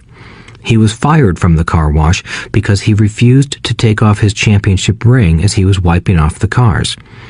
His story made national news, and he is appealing his termination, claiming hardship and discrimination. He claims that the ring is all he has left, and if it was stripped away, he'll crumble. I know so many people who became instant millionaires, and while I am glad some people have become richer and richer, I caution them that in the long run, it's not how much money you make, it's how much you keep and how many generations you keep it. So when people ask, "Where do I get started?" or "Tell me how to get rich quick," they often are greatly disappointed with my answer. I simply say to them what my rich dad said to me when I was a little kid. If you want to be rich, you need to be financially literate. That idea was drummed into my head every time we were together. As I said, my educated dad stressed the importance of reading books, while my rich dad stressed the need to master financial literacy. If you are going to build the Empire State Building, the first thing you need to do is dig a deep hole and pour a strong foundation. If you are going to build a home in the suburbs, all you need to do is pour a 6-inch slab of concrete. Most people, in their drive to get rich, are trying to build an Empire State Building on a 6-inch slab.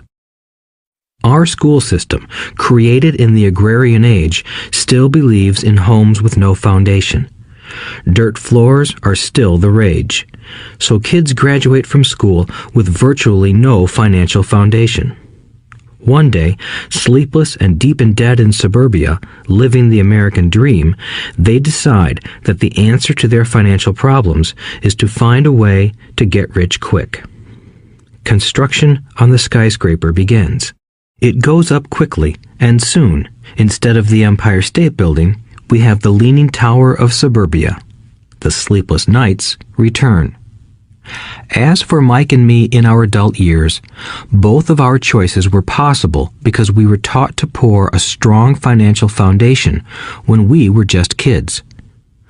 Accounting is possibly the most confusing, boring subject in the world, but if you want to be rich long term, it could be the most important subject.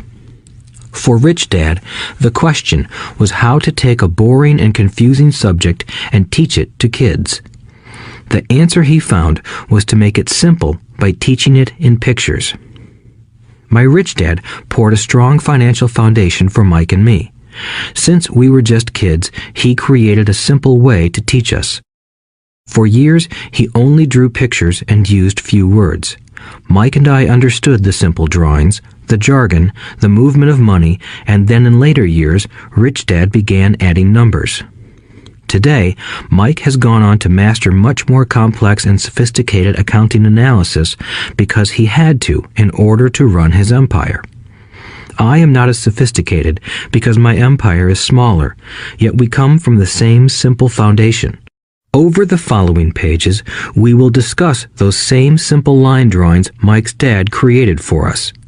Though basic, those drawings helped guide two little boys in building great sums of wealth on a solid and deep foundation. Rule number 1. You must know the difference between an asset and a liability, and buy assets. If you want to be rich, this is all you need to know. It is rule number 1. It is the only rule. This may sound absurdly simple, but most people have no idea how profound this rule is. Most people struggle financially because they do not know the difference between an asset and a liability. Rich people acquire assets. The poor and middle class acquire liabilities that they think are assets, said Rich Dad. When Rich Dad explained this to Mike and me, we thought he was kidding. Here we were, nearly teenagers, and waiting for the secret to getting rich. And this was his answer. It was so simple that we stopped for a long time to think about it.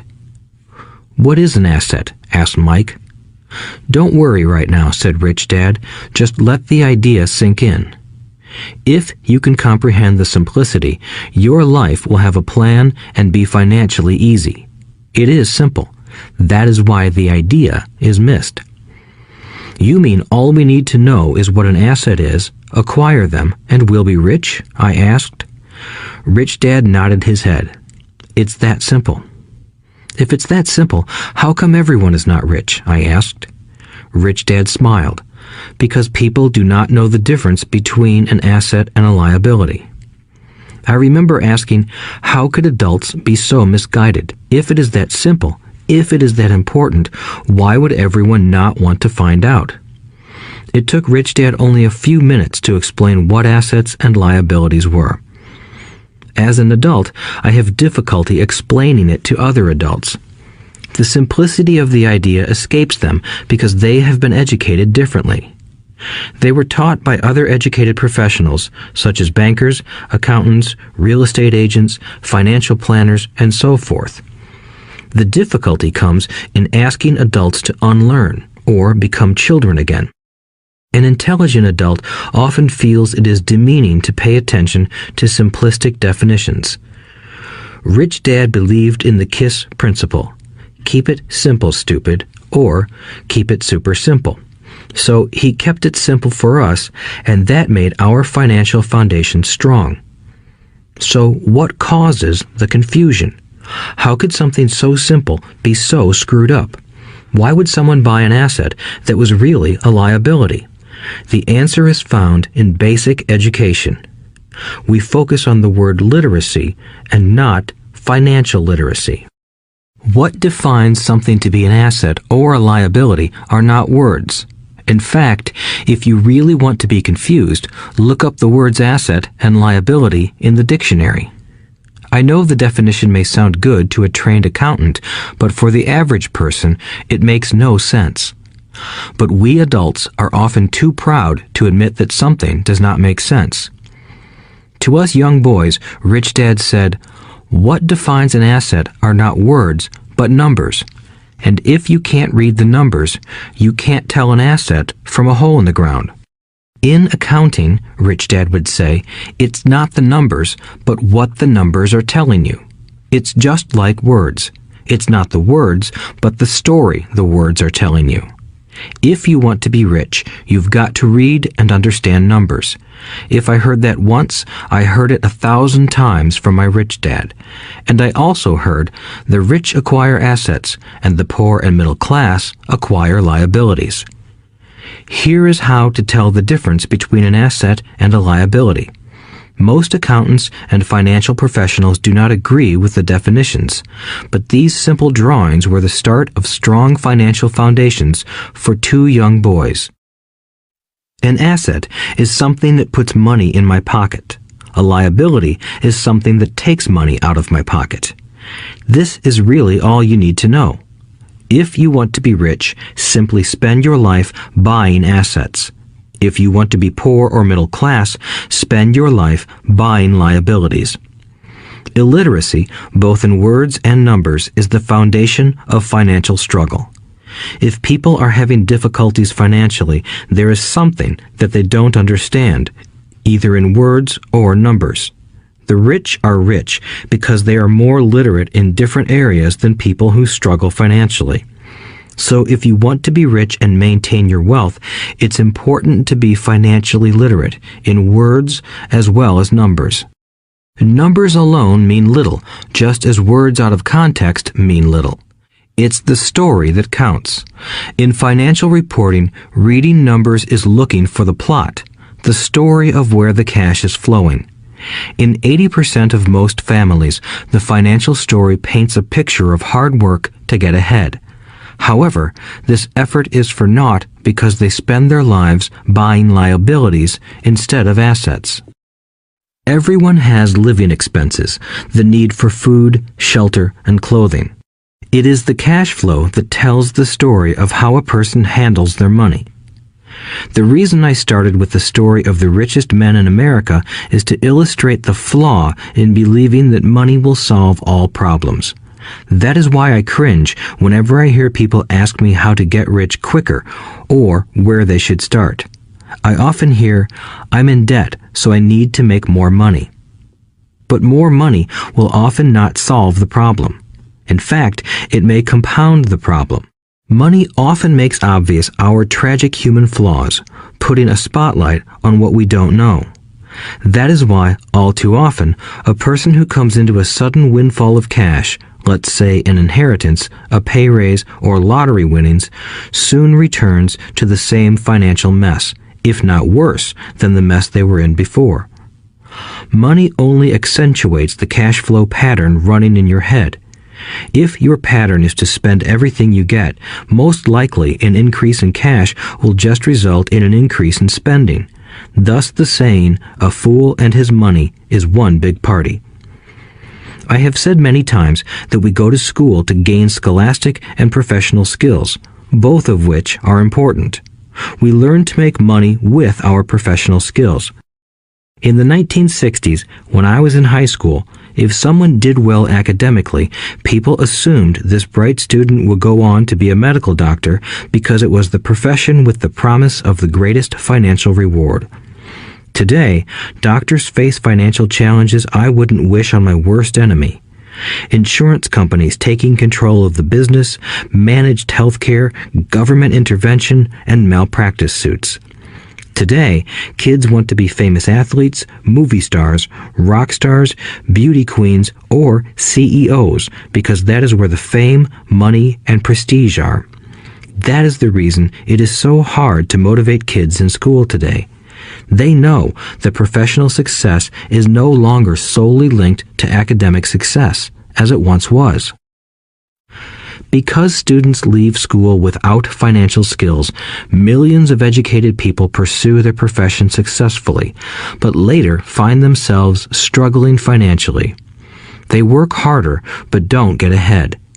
What is missing from their education is not how to make money, but how to manage money. It's called financial aptitude, what you do with the money once you make it, how to keep people from taking it from you, how to keep it longer, and how to make that money work hard for you. Most people don't understand why they struggle financially because they don't understand cash flow. A person can be highly educated, professionally successful, and financially illiterate. These people often work harder than they need to because they learned how to work hard, but not how to have their money work hard for them. The story of how the quest for a financial dream turns into a financial nightmare. The classic story of hardworking people has set a pattern. Recently married, the happy, highly educated young couple moves into one of their cramped, rented apartments. Immediately, they realize that they are saving money because two can live as cheaply as one. The problem is, the apartment is cramped. They decide to save money to buy their dream home so they can have kids. They now have two incomes, and they begin to focus on their careers.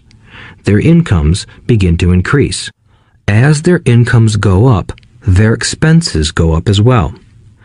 The number one expense for most people is taxes. Many people think it's income tax, but for most Americans, their highest tax is Social Security. As an employee, it appears as if the Social Security tax combined with the Medicare tax rate is roughly 7.5%, but it's really 15% since the employer must match the Social Security amount. In essence, it is money the employer can't pay you. On top of that, you still have to pay income tax on the amount deducted from your wages for Social Security tax. Income you never received because it went directly to Social Security through withholding. Going back to the young couple, as a result of their incomes increasing, they decide to buy the house of their dreams. Once in their house, they have a new tax called property tax. Then they buy a new car, new furniture, and new appliances to match their new house. All of a sudden, they wake up and their liabilities column is full of mortgage and credit card debt. Their liabilities go up. They're now trapped in the rat race. Pretty soon, a baby comes along and they work harder. The process repeats itself. Higher incomes cause higher taxes, also called bracket creep. A credit card comes in the mail. They use it. It maxes out. A loan company calls and says their greatest asset, their home, has appreciated in value. Because their credit is so good, the company offers a bill consolidation loan and tells them the intelligent thing to do is clear off the high-interest consumer debt by paying off their credit card. And besides, interest on their home is a tax deduction. They go for it and pay off those high-interest credit cards. They breathe a sigh of relief. Their credit cards are paid off. They've now folded their consumer debt into their home mortgage. Their payments go down because they extend their debt over 30 years. It is the smart thing to do. Their neighbor calls to invite them to go shopping. the Memorial Day sale is on. They promise themselves they'll just window shop, but they take a credit card, just in case. I run into this young couple all the time. Their names change, but their financial dilemma is the same. They come to one of my talks to hear what I have to say.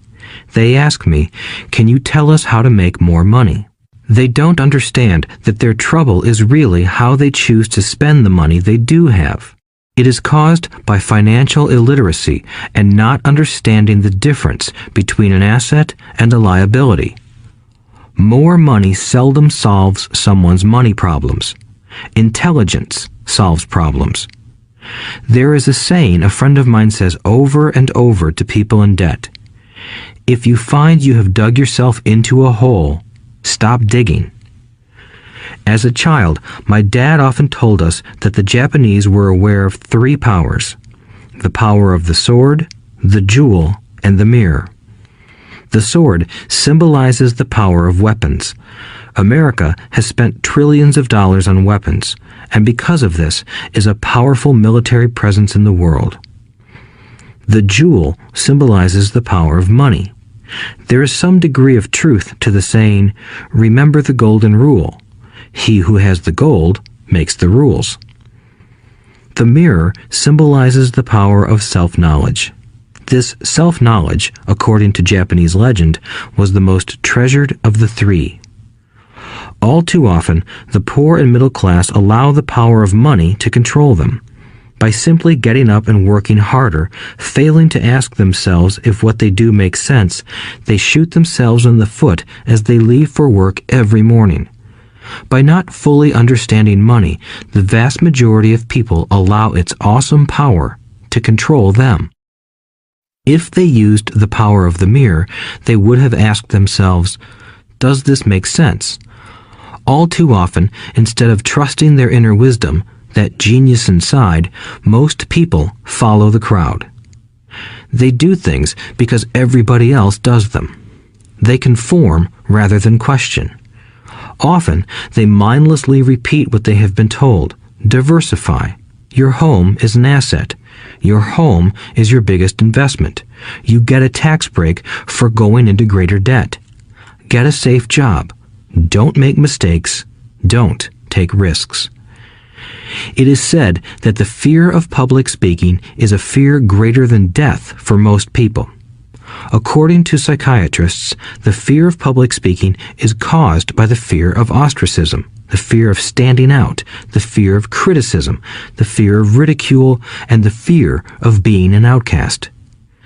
The fear of being different prevents most people from seeking new ways to solve their problems. That is why my educated dad said the Japanese valued the power of the mirror the most, for it is only when we look into it that we find truth. Fear is the main reason that people say, "Play it safe." That goes for anything, be it sports, relationships, careers, or money. It is that same fear, the fear of ostracism, that causes people to conform to, and not question, commonly accepted opinions or popular trends. Your home is an asset. Get a bill consolidation loan and get out of debt. Work harder. It's a promotion. Someday I'll be a vice president. Save money. When I get a raise, I'll buy us a bigger house. Mutual funds are safe. Many financial problems are caused by trying to keep up with the Joneses. Occasionally, we all need to look in the mirror and be true to our inner wisdom rather than our fears. By the time Mike and I were 16 years old, we began to have problems in school. We were not bad kids. We just began to separate from the crowd. We worked for Mike's dad after school and on weekends. Mike and I often spent hours after work just sitting at a table with his dad while he held meetings with his bankers, attorneys, accountants, brokers, investors, managers, and employees. Here was a man who had left school at 13 who was now directing, instructing, ordering, and asking questions of educated people. They came at his beck and call and cringed when he didn't approve of them. Here was a man who had not gone along with the crowd. He was a man who did his own thinking and detested the words, "We have to do it this way because that's the way everyone else does it." He also hated the word can't. If you wanted him to do something, just say, "I don't think you can do it." Mike and I learned more sitting in on his meetings than we did in all our years of school, college included. Mike's dad was not book smart, but he was financially educated and successful as a result. He told us over and over again, an intelligent person hires people who are more intelligent than he is. So Mike and I had the benefit of spending hours listening to and learning from intelligent people. But because of this, Mike and I couldn't go along with the standard dogma our teachers preached, and that caused problems. Whenever the teacher said, "If you don't get good grades, you won't do well in the real world," Mike and I just raised our eyebrows. When we were told to follow set procedures and not deviate from the rules, we could see how school discouraged creativity. We started to understand why our rich dad told us that schools were designed to produce good employees instead of employers. Occasionally, Mike or I would ask our teachers how what we studied was applicable to the real world, or why we never studied money and how it worked. To the latter question, we often got the answer that money was not important, that if we excelled in our education, the money would follow. The more we knew about the power of money, the more distant we grew from the teachers and our classmates. My highly educated dad never pressured me about my grades, but we did begin to argue about money. By the time I was 16, I probably had a far better foundation with money than both my parents. I could keep books, I listened to tax accountants, corporate attorneys, bankers, real estate brokers, investors, and so forth. By contrast, my dad talked to other teachers. One day, my dad told me that our home was his greatest investment. A not-too-pleasant argument took place when I showed him why I thought a house was not a good investment. I showed him the ancillary expenses that went along with owning the home. A bigger home meant bigger expenses, and the cash flow kept going out through the expense column. Today, people still challenge me on the idea of a house not being an asset. I know that for many people, it is their dream as well as their largest investment. And owning your own home is better than nothing. I simply offer an alternative way of looking at this popular dogma. If my wife and I were to buy a bigger, flashier house, we realize it wouldn't be an asset. It would be a liability since it would take money out of our pocket. So here is the argument I put forth. I really don't expect most people to agree with it because your home is an emotional thing, and when it comes to money, high emotions tend to lower financial intelligence. I know from personal experience that money has a way of making every decision emotional. 1. When it comes to houses, most people work all their lives paying for a home they never own. In other words, most people buy a new house every few years, each time incurring a new 30-year loan to pay off the previous one. 2. Even though people receive a tax deduction for interest on mortgage payments, they pay for all their other expenses with after-tax dollars, even after they pay off their mortgage. 3.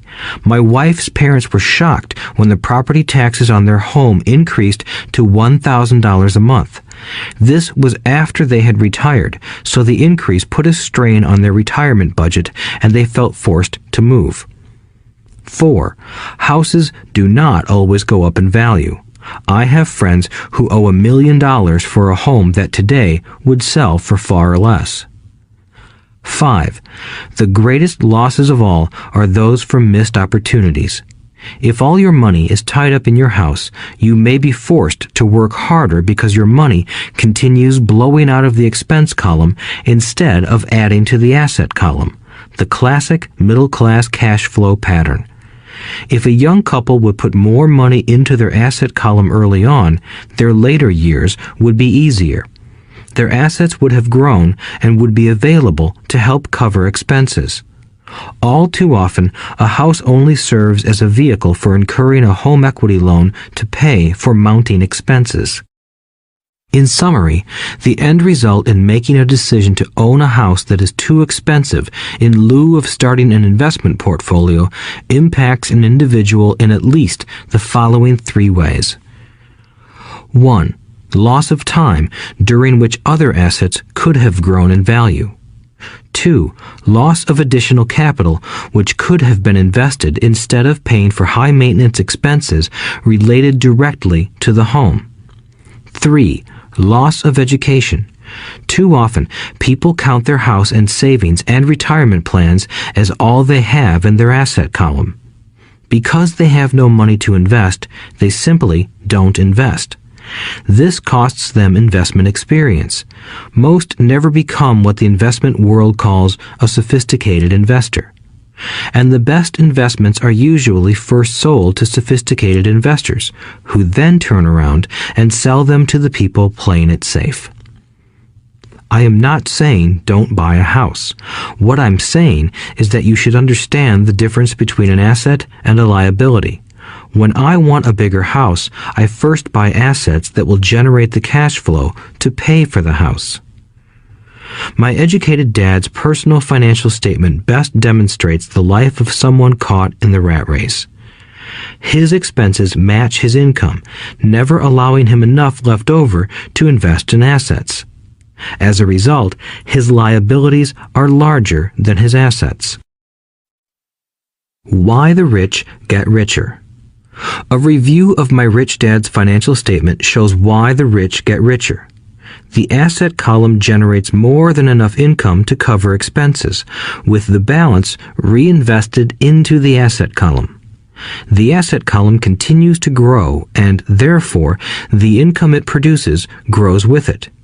The result is that the rich get richer. Why the middle class struggle. The middle class finds itself in a constant state of financial struggle. Their primary income is through their salary. As their wages increase, so do their taxes. Their expenses tend to increase in proportion to their salary increase, hence the phrase, the rat race.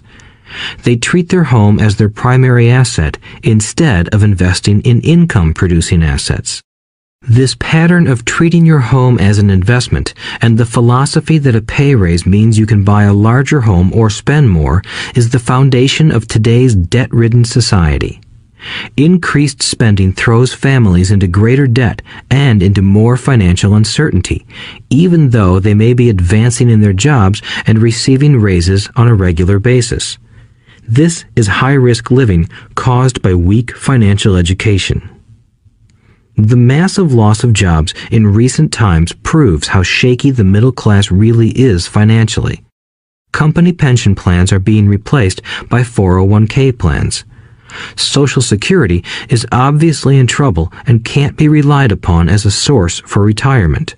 Panic has set in for the middle class. Today, mutual funds are popular because they supposedly represent safety. Average mutual fund buyers are too busy working to pay taxes and mortgages, save for their children's college, and pay off credit cards. They do not have time to study investing, so they rely on the expertise of the manager of a mutual fund. Also, because the mutual fund includes many different types of investments, they feel their money is safer because it is diversified. This educated middle class subscribes to the dogma put out by mutual fund brokers and financial planners. Play it safe, avoid risk. The real tragedy is that the lack of early financial education is what creates the risk faced by average middle class people. The reason they have to play it safe is because their financial positions are tenuous at best. Their balance sheets are not balanced.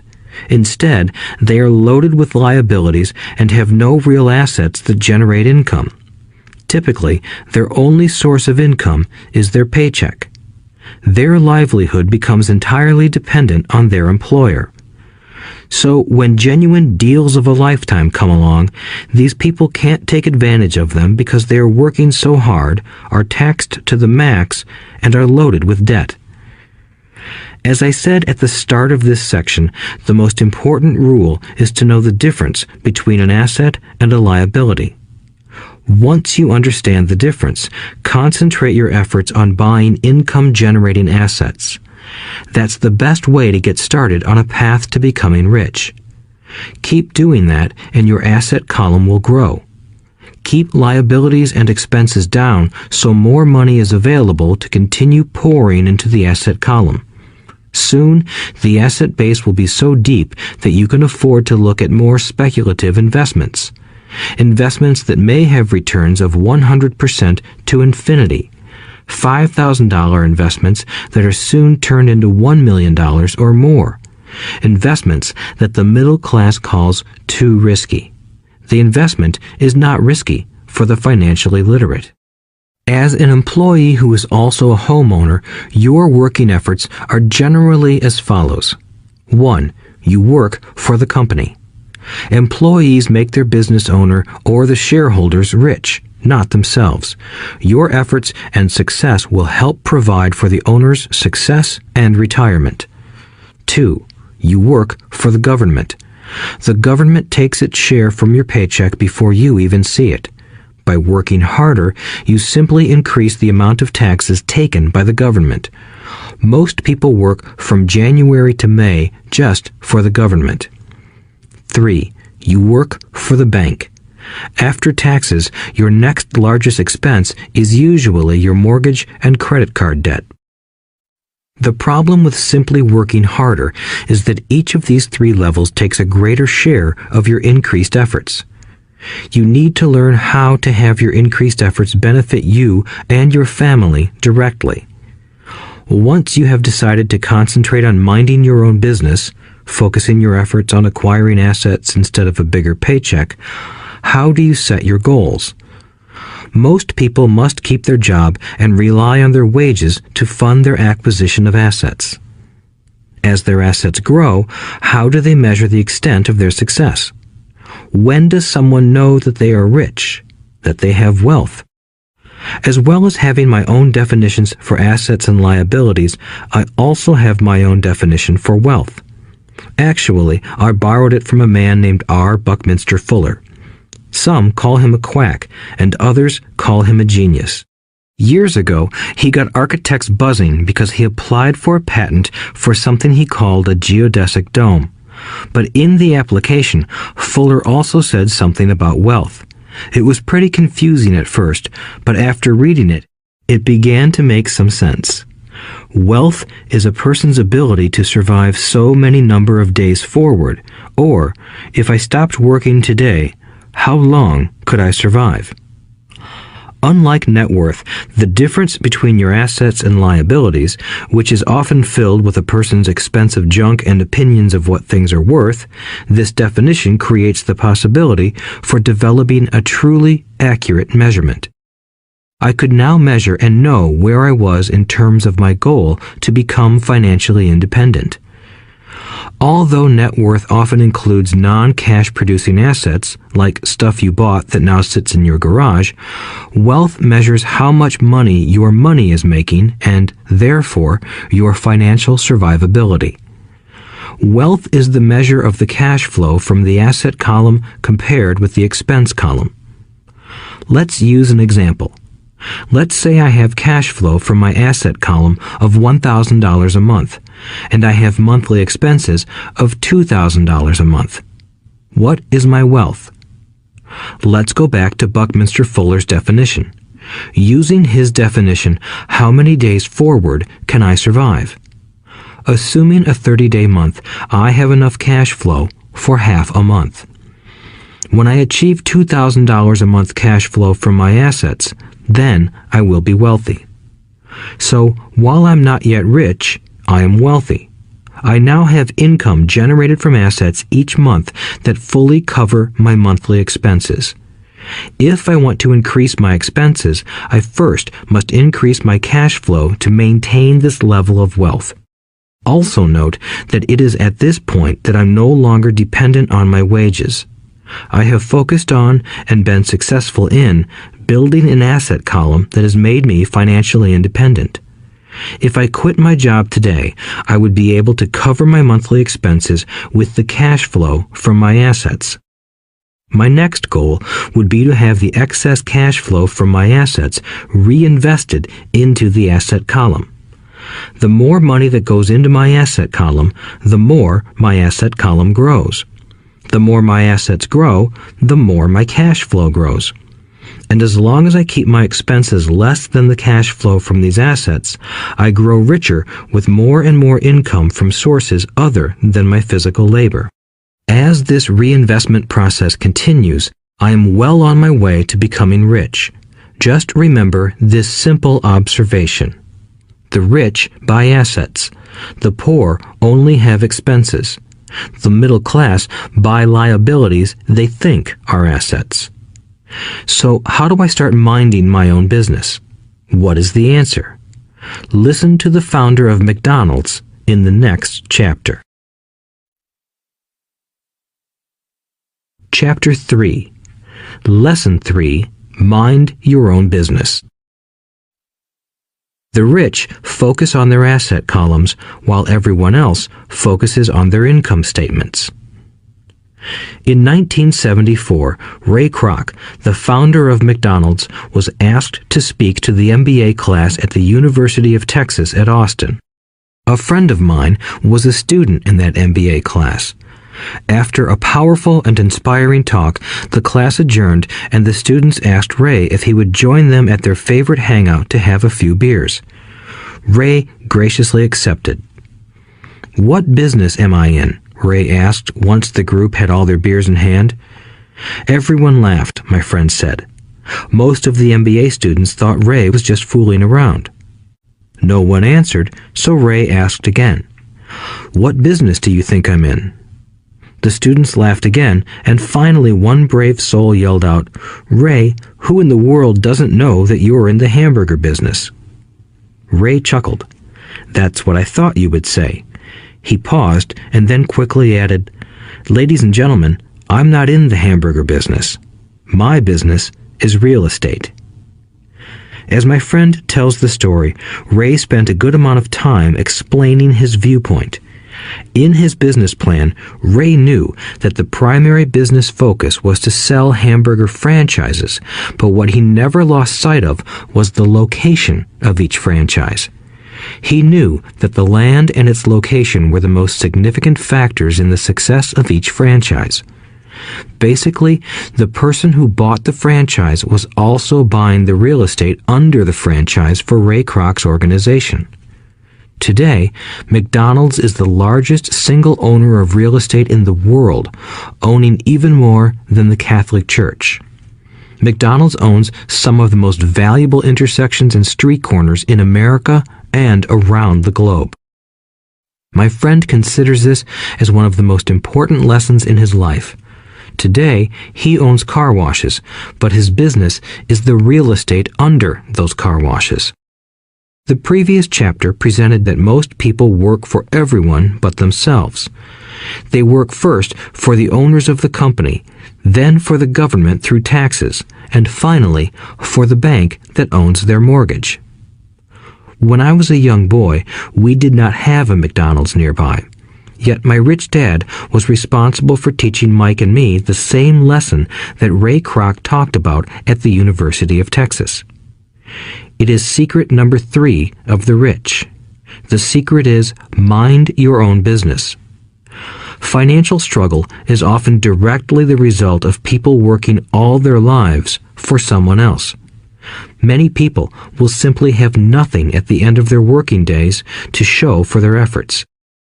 Our current educational system focuses on preparing today's youth to get good jobs by developing scholastic skills.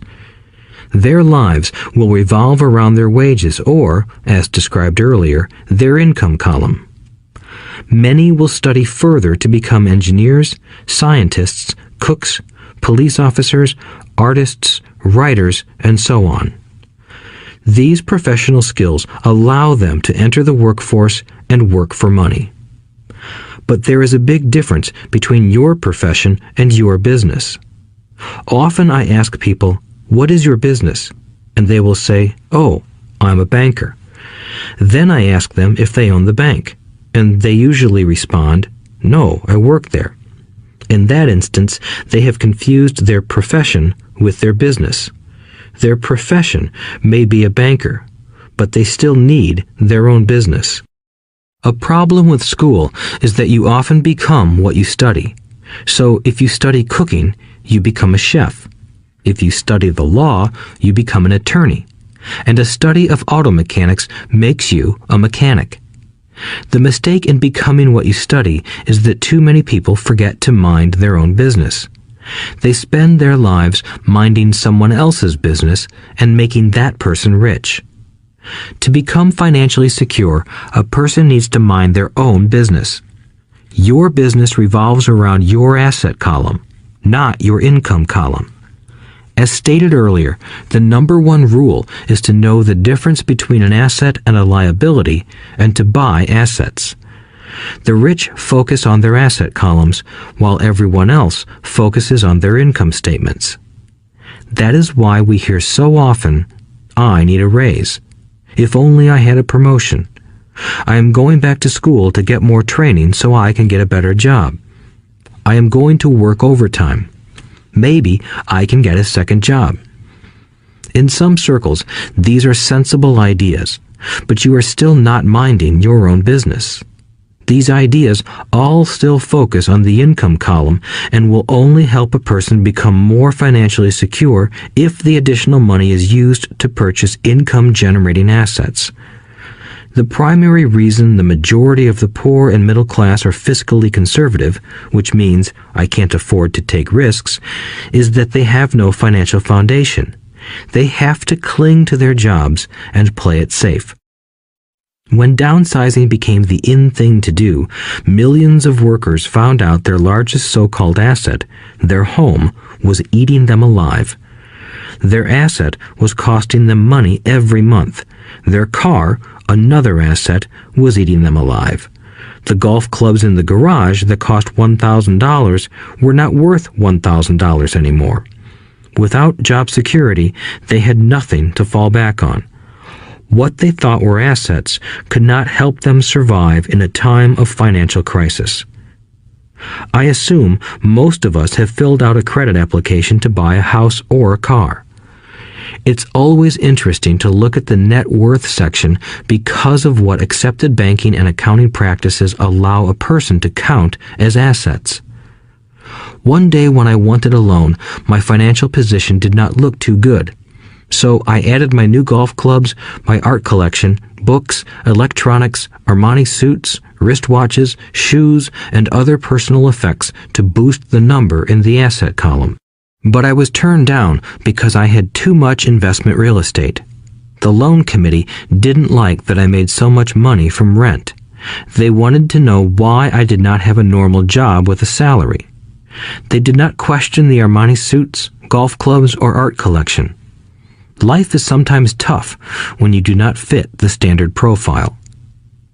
I cringe every time I hear someone say to me that their net worth is $1 million or $100,000 or whatever. One of the main reasons net worth is not accurate is simply because the moment you begin selling your assets, you are taxed for any gains.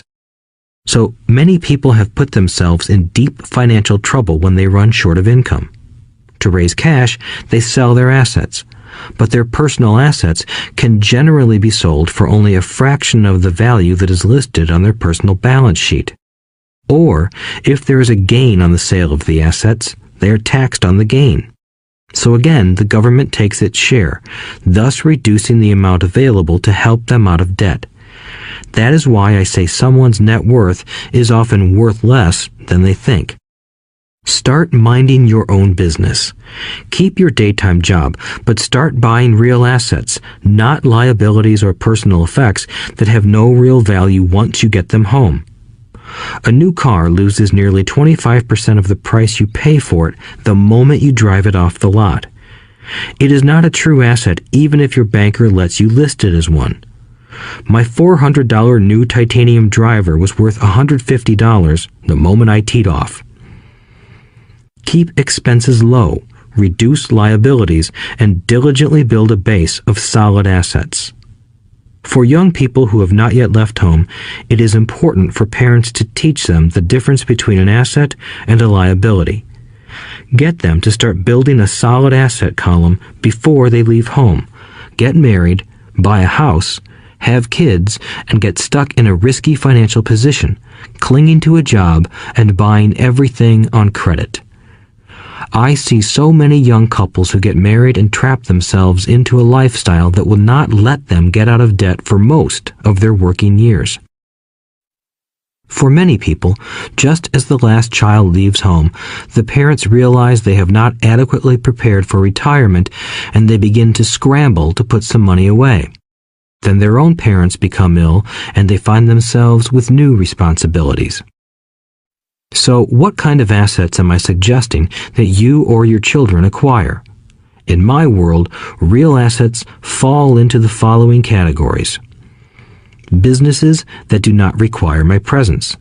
I own them, but they are managed or run by other people. If I have to work there, it's not a business. It becomes my job. Stocks. Bonds. Income-generating real estate. Notes. IOUs. Royalties from intellectual property such as music, scripts, and patents. Anything else that has value, produces income, or appreciates, and has a ready market. As a young boy, my educated dad encouraged me to find a safe job, but my rich dad encouraged me to begin acquiring assets that I loved. If you don't love it, you won't take care of it.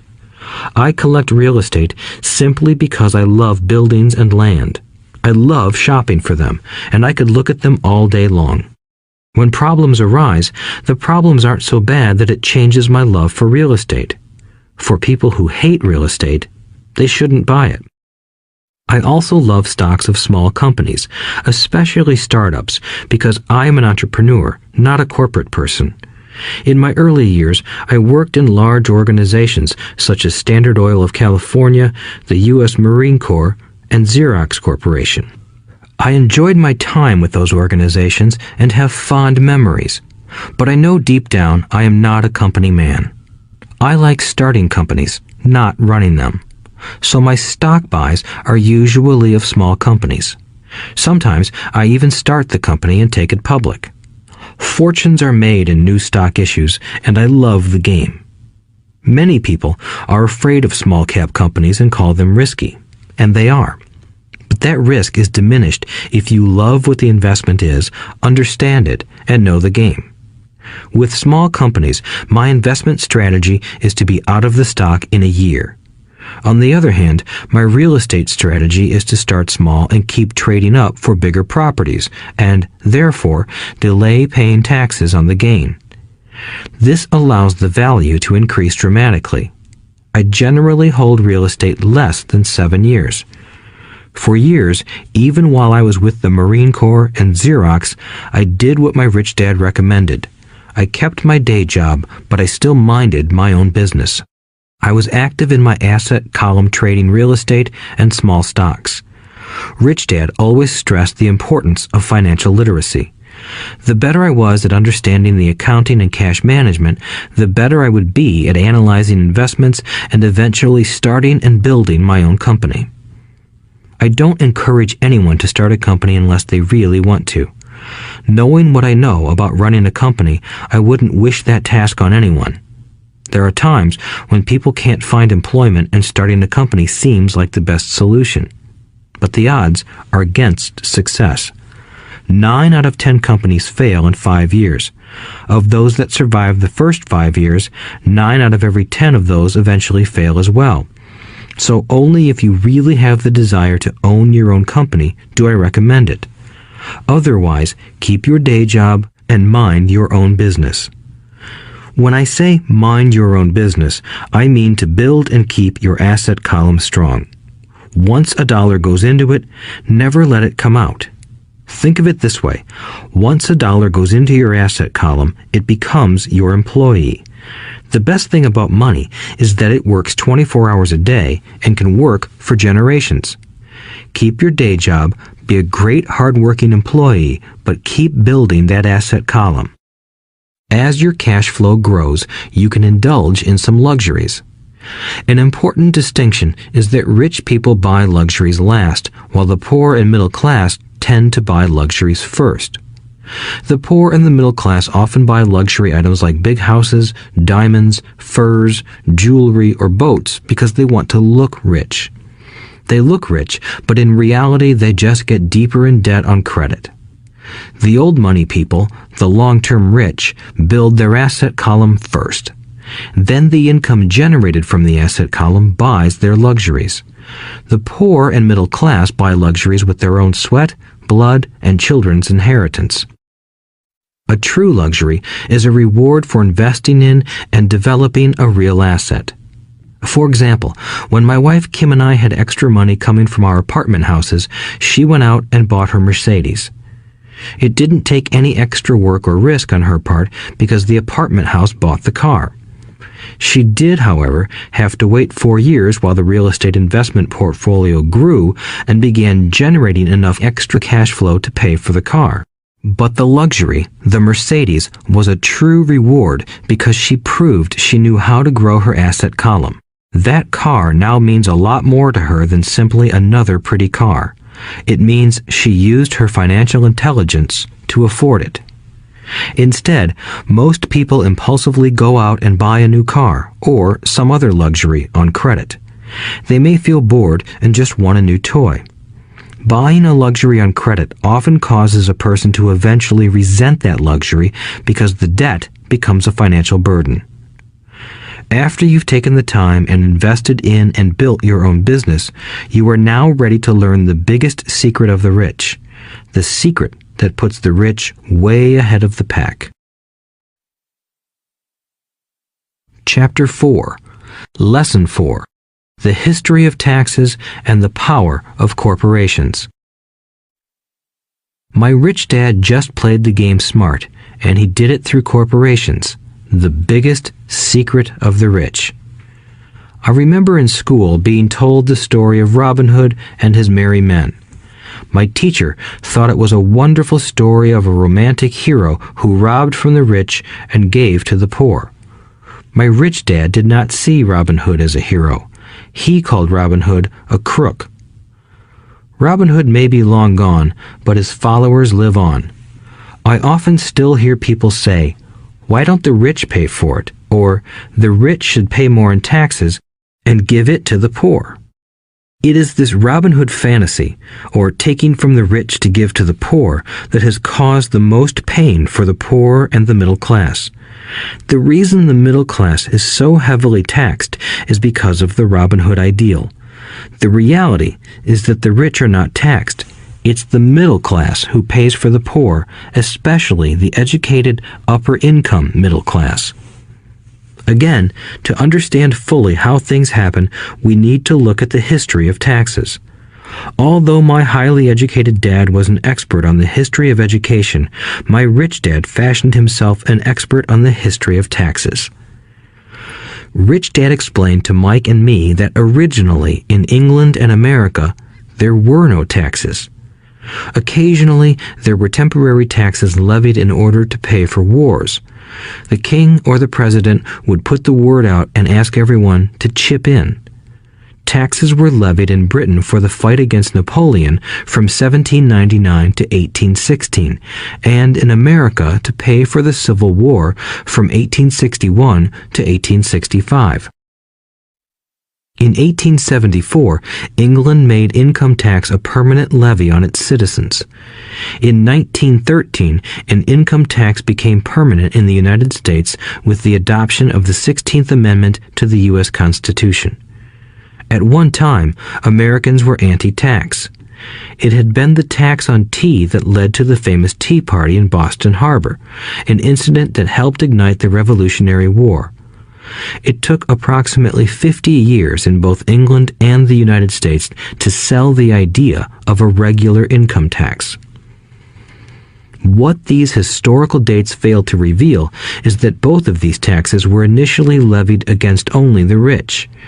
It was this point that Rich Dad wanted Mike and me to understand. He explained that the idea of taxes was made popular and accepted by the majority by telling the poor and the middle class that taxes were created only to punish the rich. This is how the masses voted for the law, and it became constitutionally legal. Although it was intended to punish the rich, in reality it wound up punishing the very people who voted for it, the poor and middle class. Once government got a taste of money, its appetite grew, said Rich Dad. Your dad and I are exactly opposite. He's a government bureaucrat, and I am a capitalist. We get paid, and our success is measured on opposite behaviors. He gets paid to spend money and hire people. The more he spends and the more people he hires, the larger his organization becomes. In the government, a large organization is a respected organization. On the other hand, within my organization, the fewer people I hire and the less money I spend, the more I am respected by my investors. That's why I don't like government people. They have different objectives than most business people. As the government grows, more and more tax dollars are needed to support it. My educated dad sincerely believed that government should help people. He loved John F. Kennedy and especially the idea of the Peace Corps. He loved the idea so much that both he and my mom worked for the Peace Corps, training volunteers to go to Malaysia, Thailand, and the Philippines. He always strived for additional grants and budget increases so he could hire more people, both in his job with the Education Department and in the Peace Corps. From the time I was about 10 years old, I would hear from my rich dad that government workers were a pack of lazy thieves, and from my poor dad, I would hear how the rich were greedy crooks who should be made to pay more taxes. Both sides had valid points. It was difficult to go to work for one of the biggest capitalists in town and come home to a father who was a prominent government leader. It was not easy to know which dad to believe. Yet, when you study the history of taxes, an interesting perspective emerges. As I said, the passage of taxes was only possible because the masses believed in the Robin Hood theory of economics. Take from the rich and give to everyone else. The problem was that the government's appetite for money was so great that taxes soon needed to be levied on the middle class, and from there it kept trickling down. However, the rich saw an opportunity because they don't play by the same set of rules. The rich knew about corporations, which became popular in the days of sailing ships. The rich created the corporation as a vehicle to limit their risk to the assets of each voyage. The rich put their money into a corporation to finance the voyage. The corporation would then hire a crew to sail to the New World to look for treasure. If the ship was lost, the crew lost their lives, but the loss to the rich would be limited only to the money they invested for that particular voyage. It is the knowledge of the legal corporate structure that really gives the rich a vast advantage over the poor and middle class. Having two fathers teaching me, one a socialist and the other a capitalist, I quickly began to realize that the philosophy of the capitalist made more financial sense to me. It seemed to me that the socialists ultimately penalized themselves due to their lack of financial education. No matter what the take from the rich crowd came up with, the rich always found a way to outsmart them. That is how taxes were eventually levied on the middle class. The rich outsmarted the intellectuals solely because they understood the power of money, a subject not taught in schools. How did the rich outsmart the intellectuals? Once the take from the rich tax was passed, cash started flowing into government coffers. Initially, people were happy. Money was handed out to government workers and the rich. It went to government workers in the form of jobs and pensions, and it went to the rich via their factories receiving government contracts. The government received a large pool of money, but the problem was the fiscal management of that money. The government ideal is to avoid having excess money. If you fail to spend your allotted funds, you risk losing it in the next budget. You would certainly not be recognized for being efficient. Business people, on the other hand, are rewarded for having excess money and are applauded for their efficiency. As this cycle of growing government spending continued, the demand for money increased, and the tax the rich idea was adjusted to include lower income levels down to the very people who voted it in, the poor and the middle class. True capitalists used their financial knowledge to simply find an escape. They headed back to the protection of a corporation. But what many people who have never formed a corporation don't know is that a corporation is not really a thing. A corporation is merely a file folder with some legal documents in it, sitting in some attorney's office and registered with a state government agency. It's not a big building or a factory or a group of people. A corporation is merely a legal document that creates a legal body without a soul. Using it, the wealth of the rich was once again protected. It was popular because the income tax rate of a corporation is less than the individual income tax rates. In addition, certain expenses could be paid by a corporation with pre-tax dollars. This war between the haves and have-nots has raged for hundreds of years. The battle is waged whenever and wherever laws are made, and it will go on forever. The problem is that the people who lose are the uninformed, the ones who get up every day and diligently go to work and pay taxes. If they only understood the way the rich play the game, they could play it too. Then they would be on their way to their own financial independence.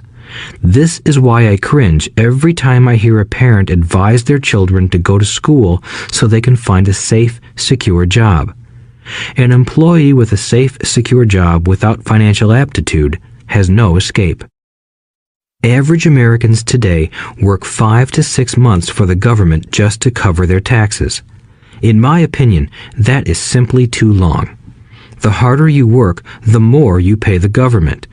That is why I believe that the idea of take from the rich backfired on the very people who voted it in. Every time people try to punish the rich don't simply comply. They react. They have the money, power, and intent to change things. They don't just sit there and voluntarily pay more taxes.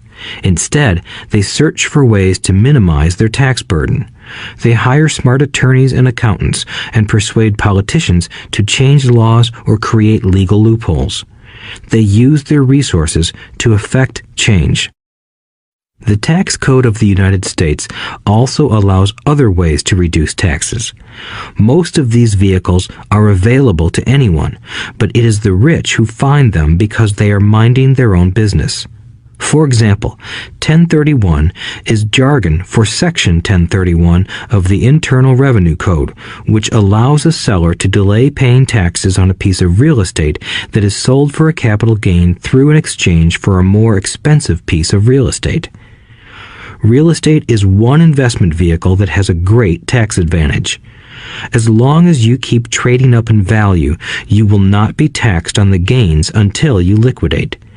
People who don't take advantage of these legal tax savings are missing a great opportunity to build their asset columns. The poor and middle class don't have the same resources.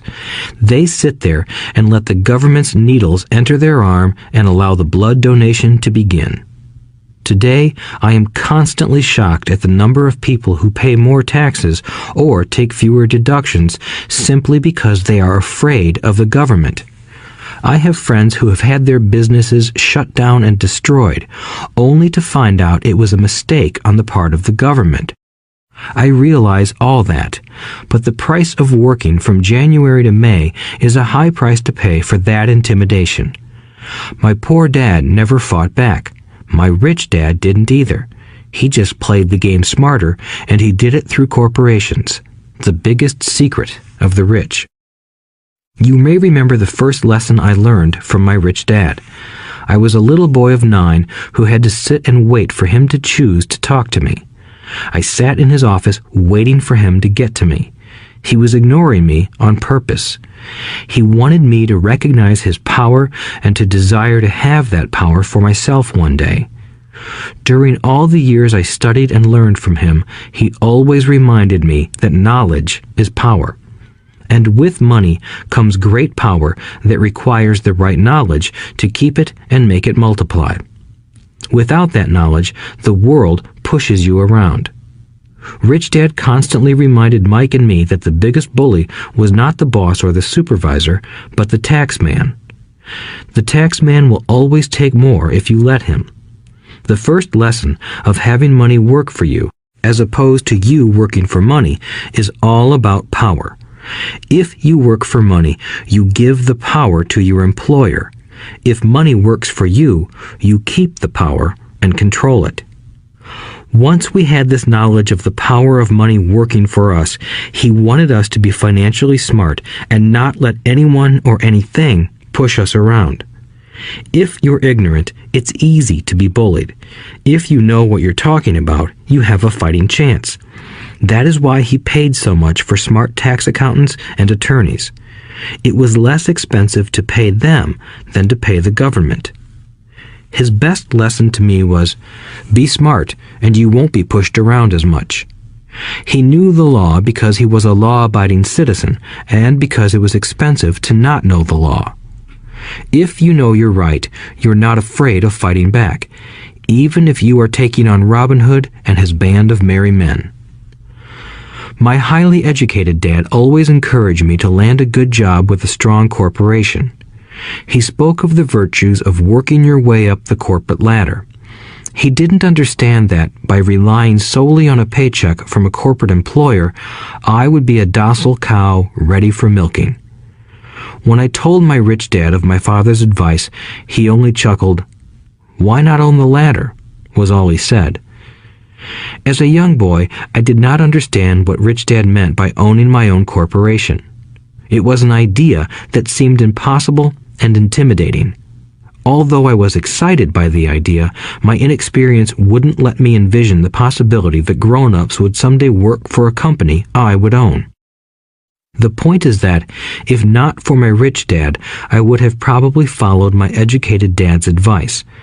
It was merely the occasional reminder of my rich dad that kept the idea of owning my own corporation alive and kept me on a different path. By the time I was 15 or 16, I knew I wasn't going to continue down the path my educated dad recommended. I didn't know how I was going to do it, but I was determined not to head in the direction most of my classmates were heading. That decision changed my life. It was not until my mid-20s that my rich dad's advice began to make more sense to me. I was just out of the Marine Corps and working for Xerox. I was making a lot of money, but every time I looked at my paycheck, I was disappointed. The deductions were so large, and the more I worked, the greater they became. As I became more successful, my bosses talked about promotions and raises. It was flattering, but I could hear my rich dad asking in my ear, "Who are you working for? Who are you making rich?" In 1974, while still an employee for Xerox, I formed my first corporation and began minding my own business. There were already a few assets in my asset column, but now I was determined to focus on making it bigger. Those paychecks, with all the deductions, made all the years of my rich dad's advice make total sense. I could see the future if I followed my educated dad's advice. Many employers feel that advising their workers to mind their own business is bad for business. But for me, focusing on my own business and developing assets made me a better employee because I now had a purpose. I came in early and worked diligently, amassing as much money as possible so I could invest in real estate. Hawaii was just set to boom, and there were fortunes to be made. The more I realized that we were in the beginning stages of a boom, the more Xerox machines I sold. The more I sold, the more money I made, and, of course, the more deductions came out of my paycheck. It was inspiring. I wanted out of the employee trap so badly that I worked even harder so I could invest more. By 1978, I was consistently one of the top 5 salespeople at the company. I badly wanted out of the rat race.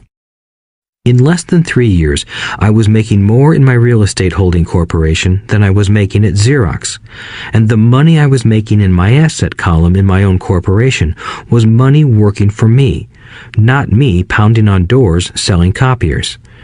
My rich dad's advice made much more sense. Soon, the cash flow from my properties were so strong that my company bought me my first Porsche. My fellow Xerox salespeople thought I was spending my commissions. I wasn't. I was investing my commissions in assets. My money was working hard to make more money. Each dollar in my asset column was a great employee, working hard to make more employees and buy the boss a new Porsche with before-tax dollars. I began to work harder for Xerox. The plan was working, and my Porsche was the proof. By using the lessons I learned from my rich dad, I was able to get out of the proverbial rat race at an early age. It was made possible because of the strong financial knowledge I had acquired through Rich Dad's lessons. Without this financial knowledge, which I call financial intelligence or financial IQ, my road to financial independence would have been much more difficult. I now teach others in the hope that I may share my knowledge with them. I remind people that financial IQ is made up of knowledge from 4 broad areas of expertise. 1. Accounting.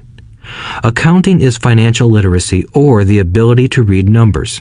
This is a vital skill if you want to build an empire. The more money you are responsible for, the more accuracy is required, or the house comes tumbling down. This is the left brain side, or the details. Financial literacy is the ability to read and understand financial statements, which allows you to identify the strengths and weaknesses of any business. 2. Investing. Investing is the science of money making money. This involves strategies and formulas which use the creative right brain side. 3. Understanding markets. Understanding markets is the science of supply and demand. You need to know the technical aspects of the market, which are emotion-driven, in addition to the fundamental or economic aspects of an investment. Does an investment make sense, or does it not make sense based on current market conditions? 4. The law. A corporation wrapped around the technical skills of accounting, investing, and markets can contribute to explosive growth. A person who understands the tax advantages and protections provided by a corporation can get rich so much faster than someone who is an employee or a small business sole proprietor. It's like the difference between someone walking and someone flying. The difference is profound when it comes to long-term wealth.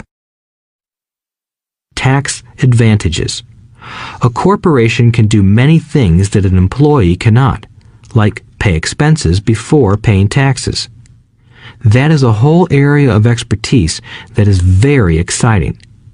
Employees earn and get taxed, and then try to live on what is left. A corporation earns, spends everything it can, and is taxed on anything that is left. It's one of the biggest legal tax loopholes that the rich use. They're easy to set up and are not expensive if you own investments that are producing good cash flow. For example, by owning your own corporation, your vacations can be board meetings in Hawaii. Car payments, insurance, repairs, and health club memberships are company expenses. Most restaurant meals are partial expenses, and on. But it's done legally with pre-tax dollars. Protection from lawsuits. We live in a litigious society. Everybody wants a piece of your action. The rich hide much of their wealth using vehicles such as corporations and trusts to protect their assets from creditors. When someone sues a wealthy individual, they are often met with layers of legal protection and often find that the wealthy person actually owns nothing. They control everything, but own nothing. The poor and middle class try to own everything and lose it to the government or to fellow citizens who like to sue the rich. They learned it from the Robin Hood story. Take from the rich and give it to the poor. It is not the purpose of this audiobook to go into the specifics of owning a corporation. But I will say that if you own any kind of legitimate assets, I would consider finding out more about the benefits and protection offered by a corporation as soon as possible. There are many books written on the subject that will detail the benefits and even walk you through the steps necessary to set up a corporation. Garrett Sutton's books on corporations provide wonderful insight into the power of personal corporations. Financial IQ is actually the synergy of many skills and talents. I would say it is the combination of the 4 technical skills listed above that make up basic financial intelligence. If you aspire to great wealth, it is the combination of these skills that will greatly amplify your financial intelligence. In summary, business owners with corporations 1. Earn, 2. Spend, 3. Pay taxes. Employees who work for corporations 1. Earn, 2. Pay taxes, 3. Spend. As part of your overall financial strategy, I recommend that you learn about the protection that legal entities can provide for businesses and assets. Chapter 5. Lesson 5. The rich invent money. Often in the real world, it's not the smart who get ahead, but the bold. Last night, I took a break from writing and watched a TV program on the history of a young man named Alexander Graham Bell.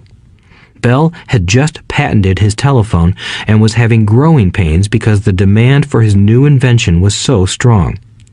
Needing a bigger company, he then went to the giant at that time, Western Union, and asked them if they would buy his patent and his tiny company. He wanted $100,000 for the whole package. The president of Western Union scoffed at him and turned him down, saying the price was ridiculous. The rest is history. A multi-billion-dollar industry emerged, and AT&T was born. The evening news came on right after the story of Alexander Graham Bell.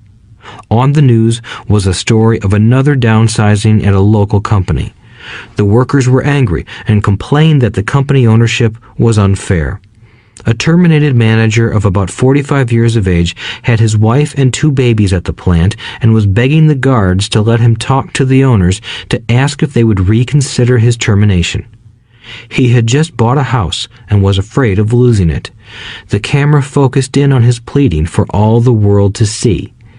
Needless to say, it held my attention. I have been teaching professionally since 1984. It has been a great experience and a rewarding one. It is also a disturbing profession, for I have taught thousands of individuals and I see one thing in common in all of us, myself included. We all have tremendous potential, and we all are blessed with gifts.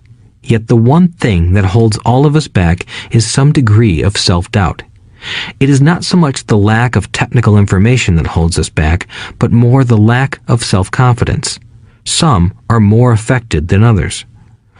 Once we leave school, most of us know that it is not so much a matter of college degrees or good grades that count.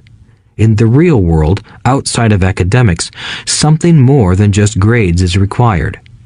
I have heard it called many things: guts, chutzpah, balls, audacity, bravado, cunning, daring, tenacity, and brilliance. This factor, whatever it is labeled, ultimately decides one's future much more than school grades do. Inside each of us is one of these brave, brilliant, and daring characters. There is also the flip side of that character, people who could get down on their knees and beg if necessary. After a year in Vietnam as a Marine Corps pilot, I got to know both of those characters inside of me intimately. One is not better than the other. Yet, as a teacher, I recognized that it was excessive fear and self-doubt that were the greatest detractors of personal genius. It broke my heart to see students know the answers, yet lack the courage to act on the answer. Often in the real world, it's not the smart who get ahead, but the bold. In my personal experience, your financial genius requires both technical knowledge as well as courage. If fear is too strong, the genius is suppressed. In my classes, I strongly urge students to learn to take risks, to be bold, and to let their genius convert that fear into power and brilliance. It works for some and just terrifies others. I have come to realize that for most people, when it comes to the subject of money, they would rather play it safe. I have had to field questions such as, why take risks? Why should I bother developing my financial IQ? Why should I become financially literate? And I answer, just to have more options. There are huge changes up ahead.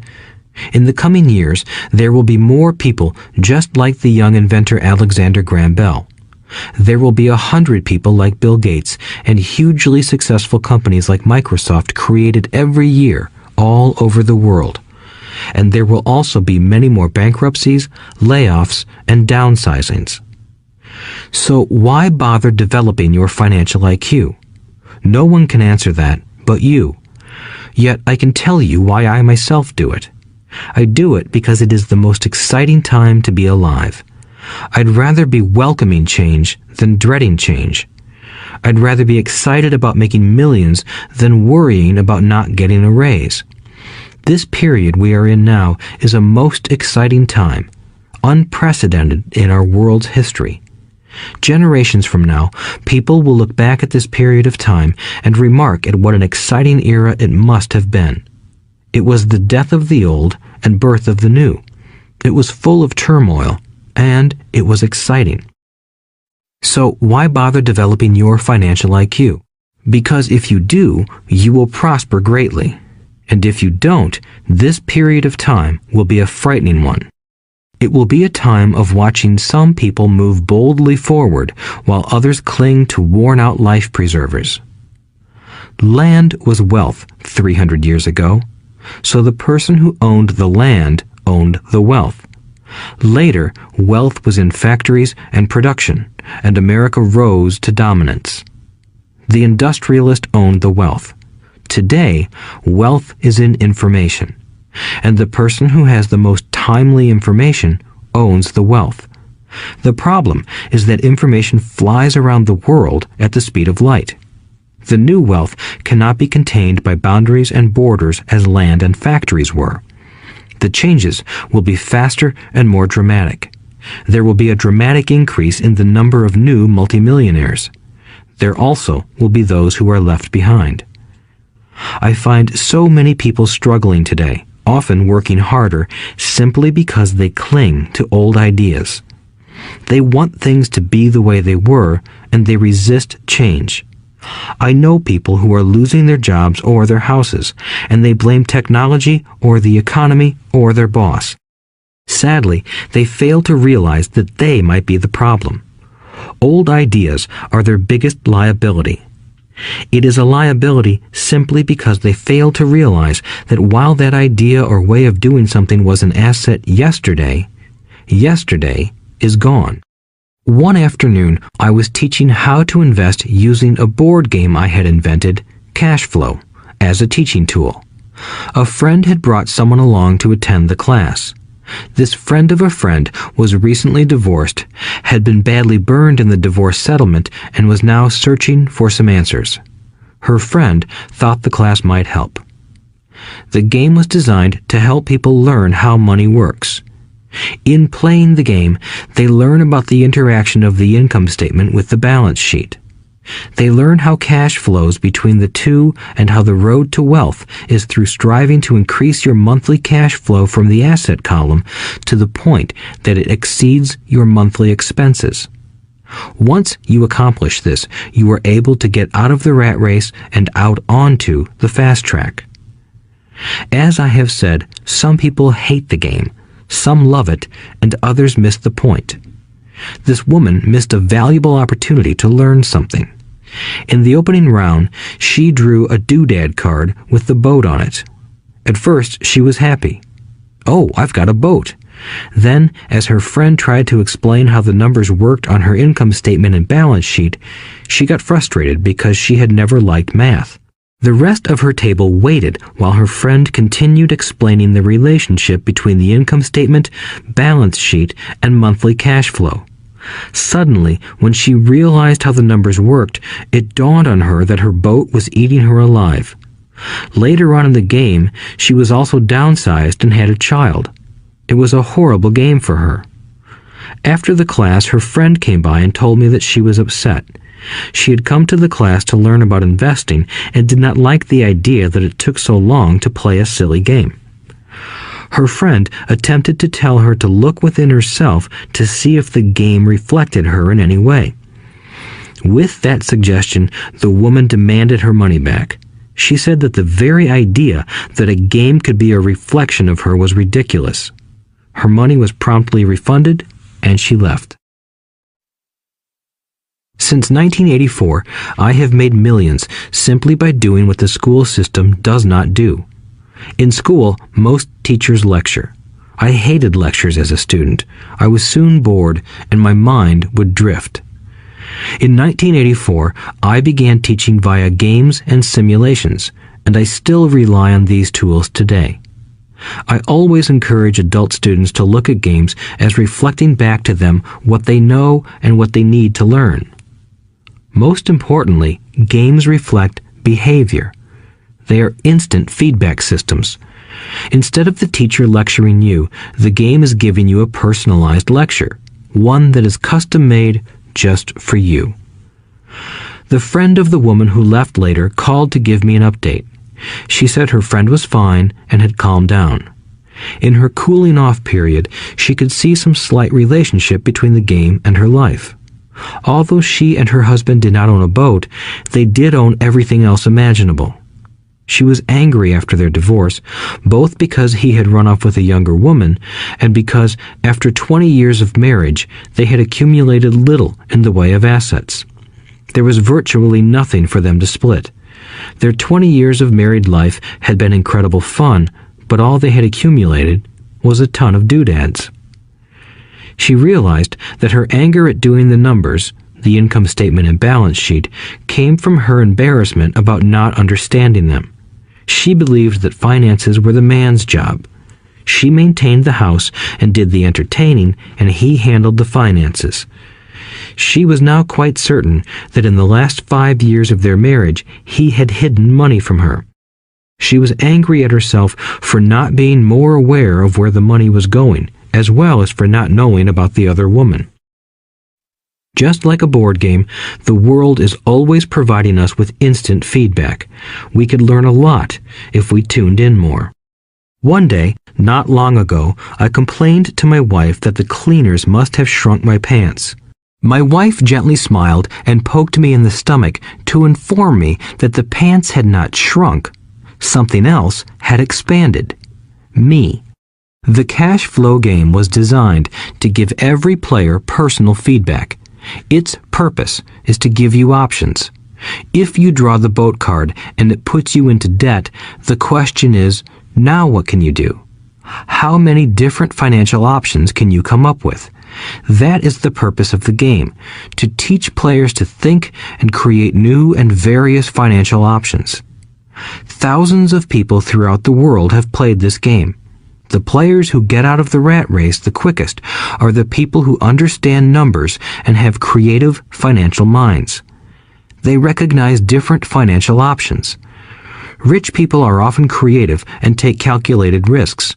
People who take the longest are people who are not familiar with numbers and often do not understand the power of investing. Some people playing cash flow gain lots of money in the game, but they don't know what to do with it. Even though they have money, everyone else seems to be getting ahead of them. And that is true in real life. There are a lot of people who have a lot of money and do not get ahead financially.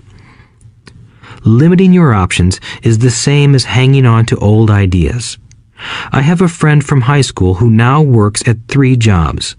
Years ago, he was the richest of all my classmates. When the local sugar plantation closed, the company he worked for went down with the plantation.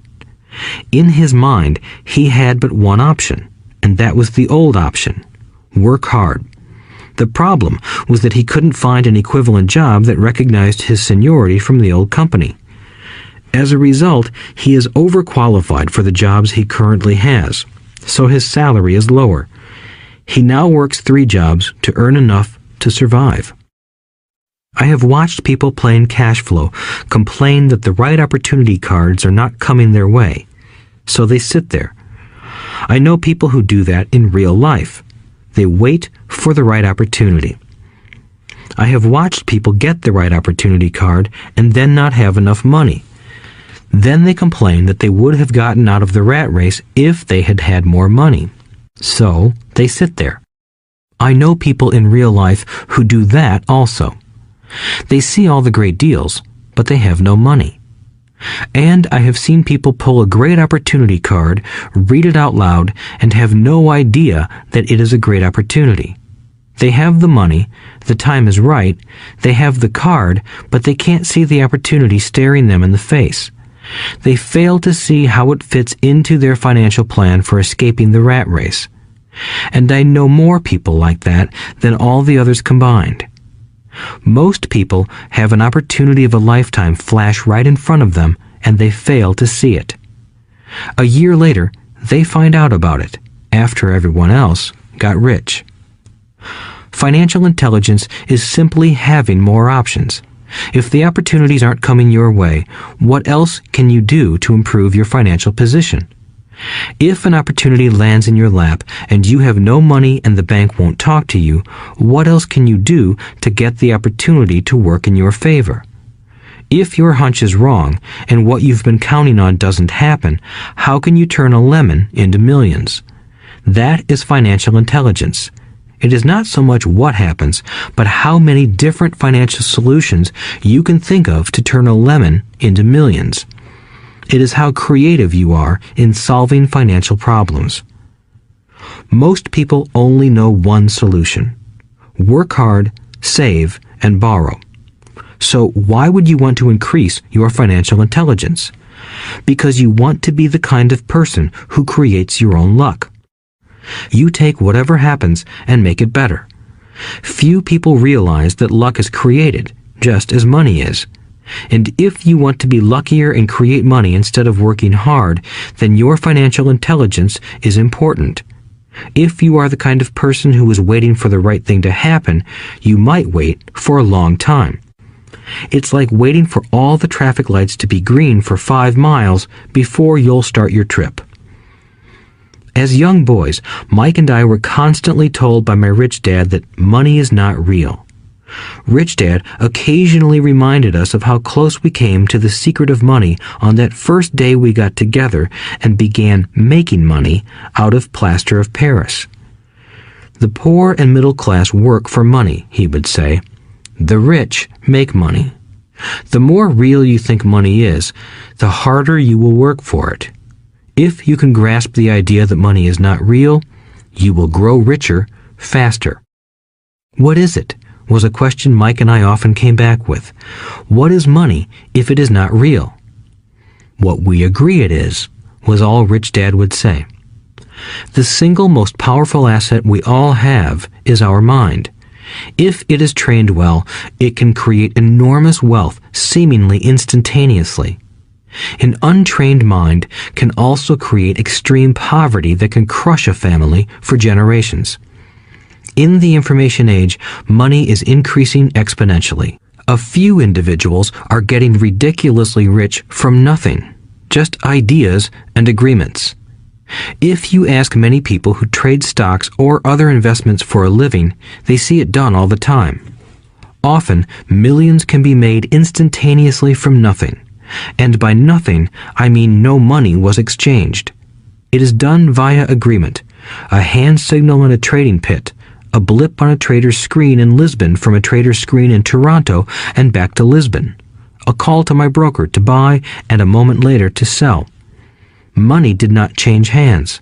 Agreements did. So why develop your financial genius?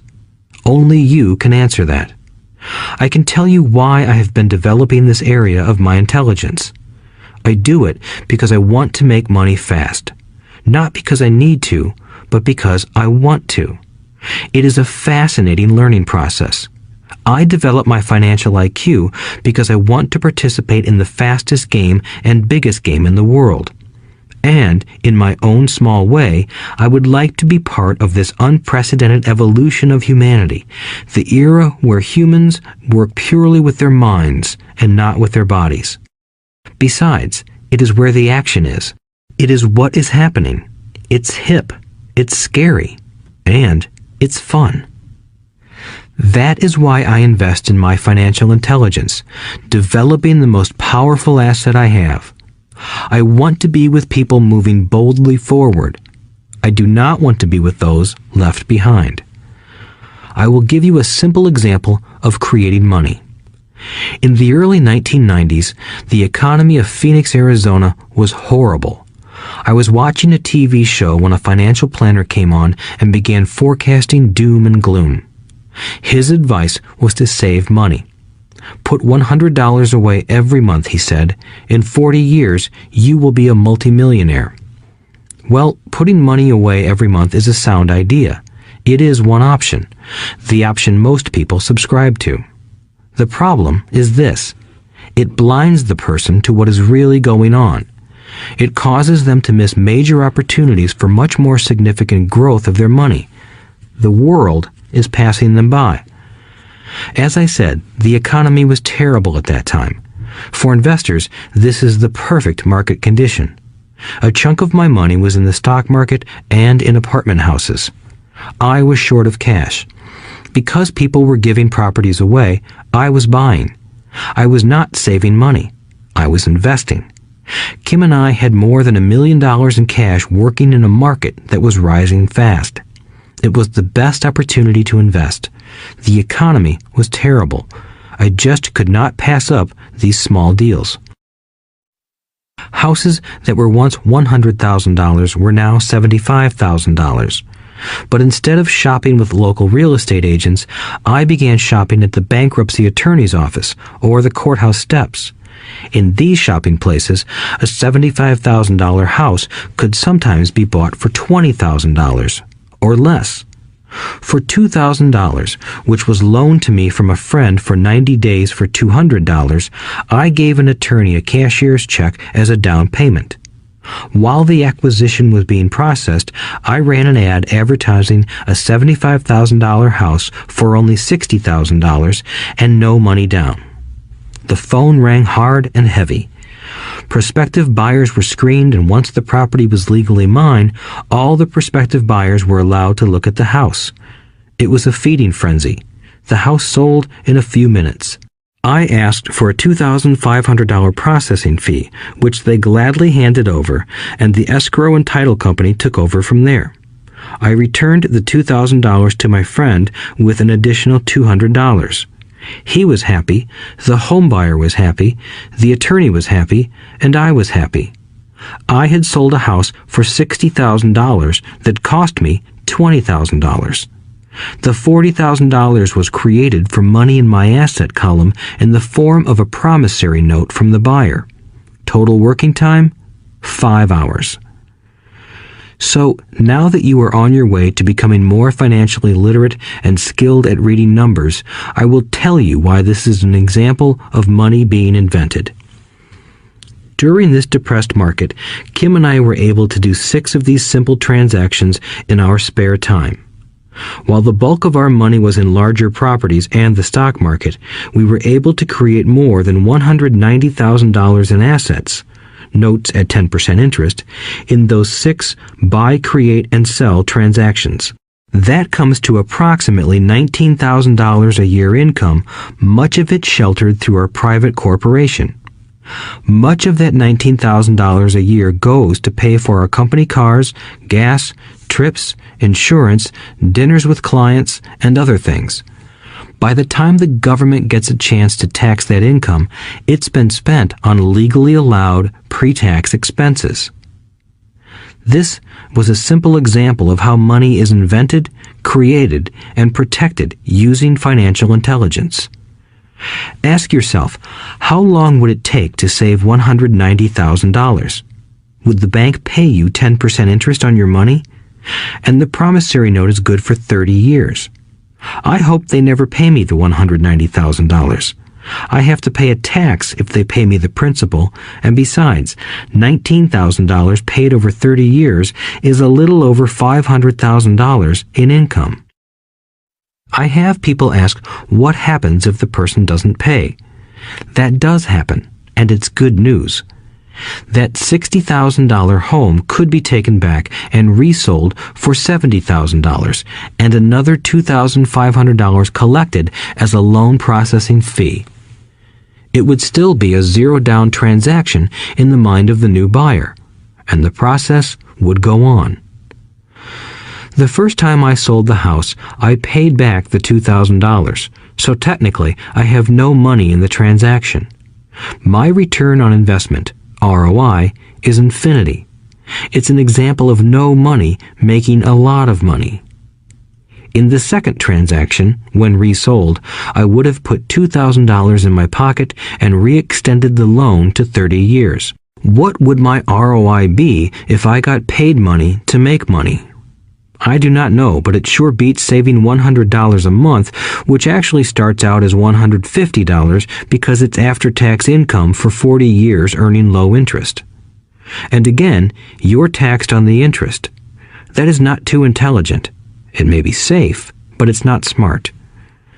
A few years later, as the Phoenix real estate market strengthened, those houses we sold for $60,000 became worth $110,000. Foreclosure opportunities were still available, but became rare. It cost a valuable asset, my time, to go out looking for them. Thousands of buyers were looking for the few available deals. The market had changed. It was time to move on and look for other opportunities to put in the asset column. You cannot do that here. That is against the law.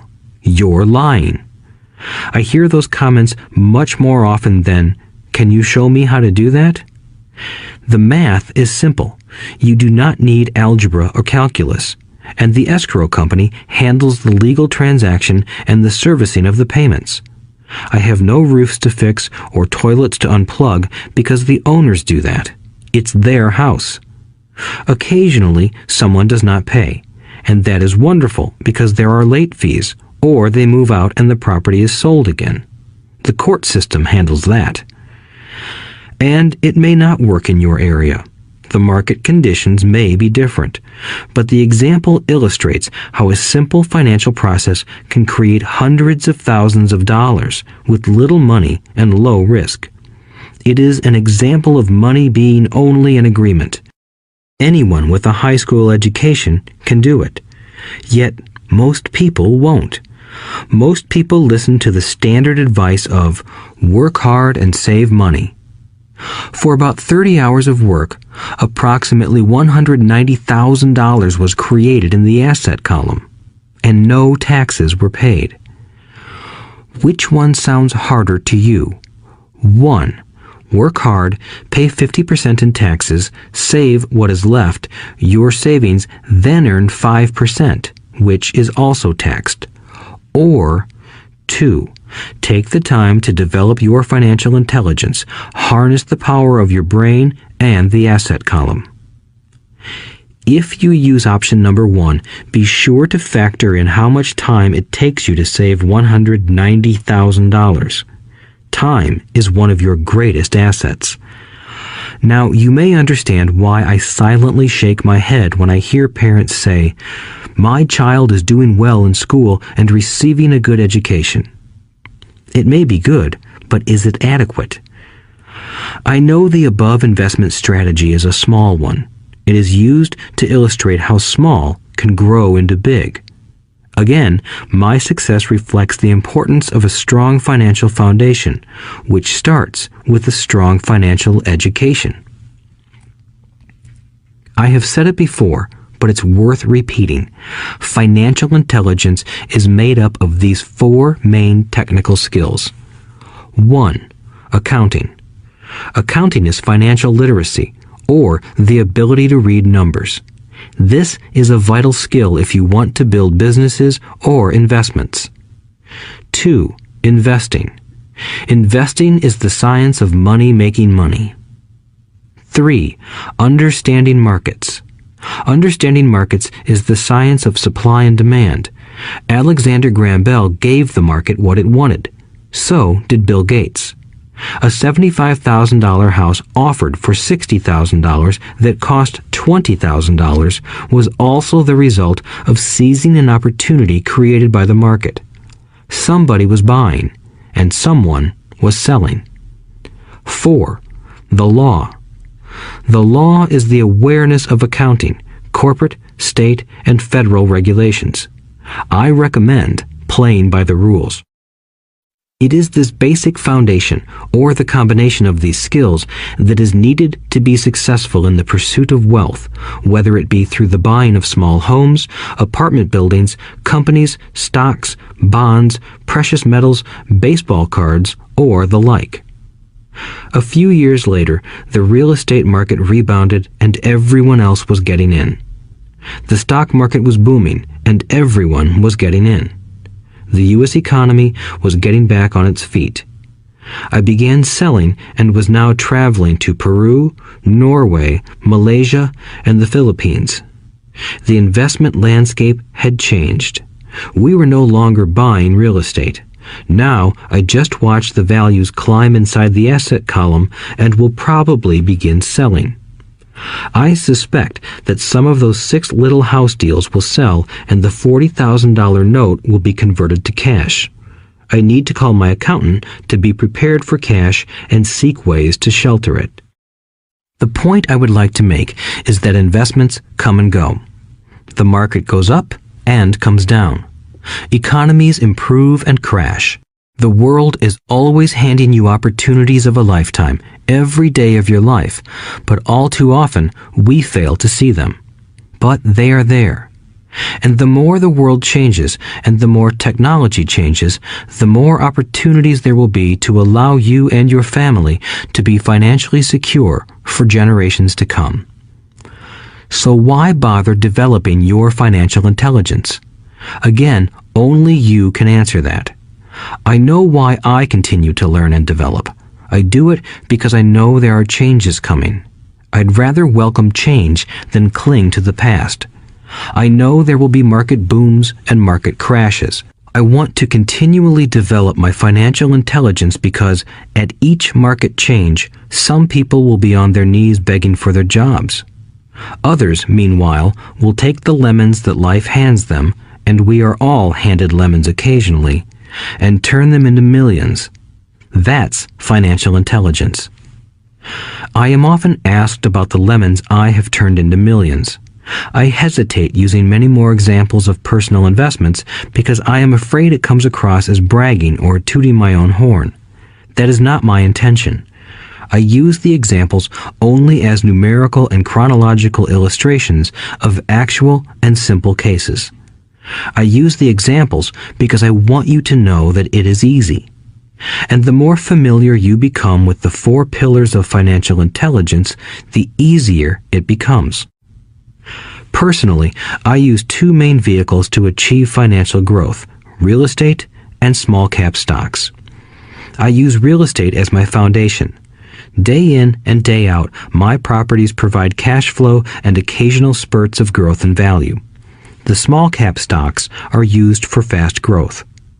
I do not recommend anything that I do. The examples are just that, examples. If the opportunity is too complex and I do not understand the investment, I don't do it. Simple math and common sense are all you need to do well financially. There are 5 reasons for using examples. 1. To inspire people to learn more. 2. To let people know it is easy if the foundation is strong. 3.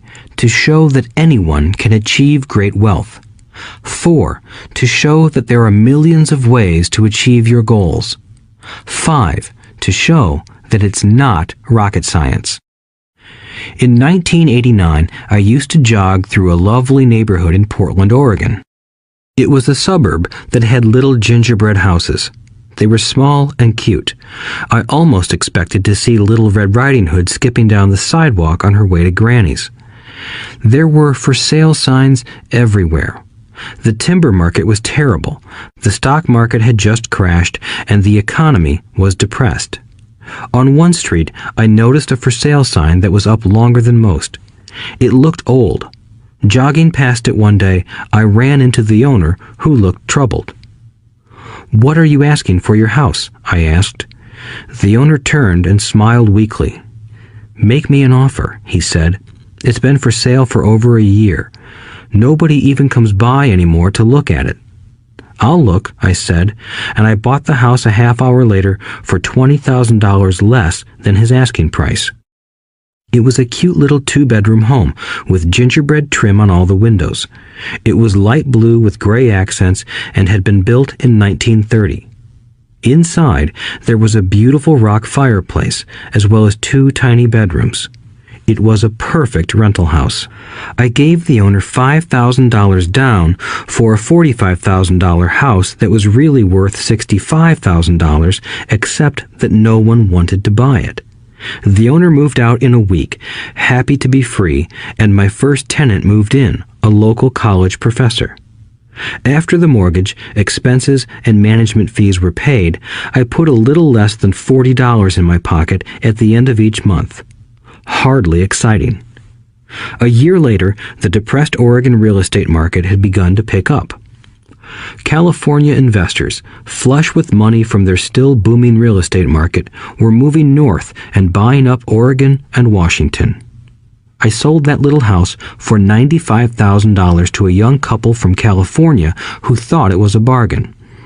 My capital gains of approximately $40,000 were placed into a 1031 tax-deferred exchange, and I went shopping for a place to put my money. In about a month, I found a 12-unit apartment house right next to the Intel plant in Beaverton, Oregon. The owners lived in Germany, had no idea what the place was worth, and again, just wanted to get out of it. I offered $275,000 for a $450,000 building. They agreed to $300,000. I bought it and held it for 2 years. Utilizing the same 1031 exchange process, we sold the building for $495,000 and bought a 30-unit apartment building in Phoenix, Arizona. We had moved to Phoenix by then to get out of the rain and needed to sell anyway. Like the former Oregon market, the real estate market in Phoenix was depressed. The price of the 30-unit apartment building in Phoenix was $875,000, with $225,000 down. The cash flow from the 30 units was a little over $5,000 a month. The Arizona market began moving up, and a few years later, a Colorado investor offered us $1.2 million for the property. The point of this example is how a small amount can grow into a large amount. Again, it is a matter of understanding financial statements, investment strategies, a sense of the market, and the laws. If people are not versed in these subjects, then obviously they must follow standard dogma, which is to play it safe, diversify, and only invest in secure investments. The problem with secure investments is that they are often sanitized, that is, made so safe that the gains are less. Most large brokerage houses will not touch speculative transactions in order to protect themselves and their clients, and that is a wise policy. The really hot deals are not offered to people who are novices. Often, the best deals that make the rich even richer are reserved for those who understand the game. It is technically illegal to offer speculative deals to someone who is considered not sophisticated, but of course, it happens. The more sophisticated I get, the more opportunities come my way. Another case for developing your financial intelligence over a lifetime is simply that more opportunities are presented to you. And the greater your financial intelligence, the easier it is to tell whether a deal is good. It's your intelligence that can spot a bad deal or make a bad deal good. The more I learn, and there is a lot to learn, the more money I make simply because I gain experience and wisdom as the years go on. I have friends who are playing it safe, working hard at their profession and failing to gain financial wisdom, which does take time to develop. My overall philosophy is to plant seeds inside my asset column. That is my formula. I start small and plant seeds. Some grow, some don't. Inside our real estate corporation, we have property worth several $1 million. It is our own right, or real estate investment trust. The point I'm making is that most of those millions started out as little $5,000 to $10,000 investments. All of those down payments were fortunate to catch a fast-rising market and increase tax-free. We traded in and out several times over a number of years. We also own a stock portfolio, surrounded by a corporation that Kim and I call our personal mutual fund. We have friends who deal specifically with investors like us who have extra money each month to invest. We buy high-risk, speculative private companies that are just about to go public on a stock exchange in the United States or Canada. An example of how fast gains can be made are 100,000 shares purchased for 25 cents each before the company goes public. 6 months later, the company is listed, and the 100,000 shares now are worth $2 each. If the company is well managed, the price keeps going up, and the stock may go to $20 or more per share. There are years when our $25,000 has gone to $1 million in less than a year. It is not gambling if you know what you're doing. It is gambling if you're just throwing money into a deal and praying. The idea in anything is to use your technical knowledge, wisdom, and love of the game to cut the odds down, to lower the risk. Of course, there is always risk. It is financial intelligence that improves the odds. Thus, what is risky for one person is less risky to someone else. That is the primary reason I constantly encourage people to invest more in their financial education than in stocks, real estate, or other markets. The smarter you are, the better chance you have of beating the odds. The stock plays I personally invested in were extremely high risk for most people and absolutely not recommended. I have been playing that game since 1979 and have paid more than my share in dues. But if you will review why investments such as these are high risk for most people, you may be able to set your life up differently, so that the ability to take $25,000 and turn it into $1 million in a year is low risk for you. As stated earlier, nothing I have written is a recommendation. It is only used as an example of what is simple and possible. What I do is small potatoes in the grand scheme of things.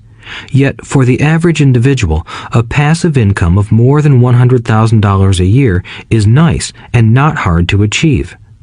Depending on the market and how smart you are, it could be done in 5 to 10 years.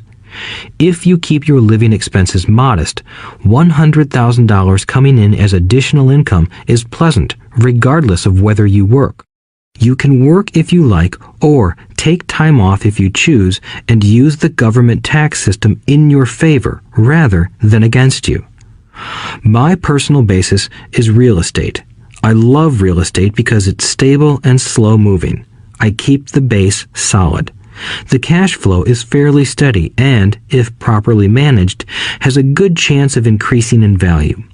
The beauty of a solid base of real estate is that it allows me to take greater risks, as I do with speculative stocks. If I make great profits in the stock market, I pay my capital gains tax on the gain and then reinvest what's left in real estate, again further securing my asset foundation. A last word on real estate. I have traveled all over the world and taught investing. In every city, I hear people say you cannot buy real estate cheap. That is not my experience. Even in New York or Tokyo, or just on the outskirts of the city, prime bargains are overlooked by most people. In Singapore, with their high real estate prices, there are still bargains to be found within a short driving distance. So whenever I hear someone say, "You can't do that here," pointing at me, I remind them that maybe the real statement is, "I don't know how to do that here. Yet." Great opportunities are not seen with your eyes.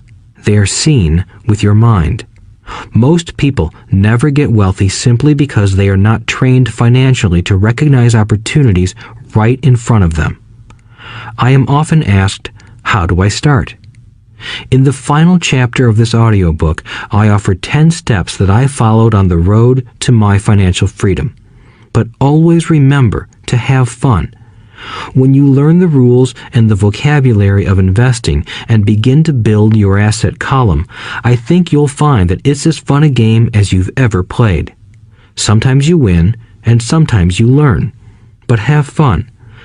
Most people never win because they're more afraid of losing. That is why I found school so silly. In school, we learn that mistakes are bad, and we are punished for making them. Yet if you look at the way humans are designed to learn, we learn by making mistakes. We learn to walk by falling down. If we never fell down, we would never walk. The same is true for learning to ride a bike. I still have scars on my knees, but today I can ride a bike without thinking.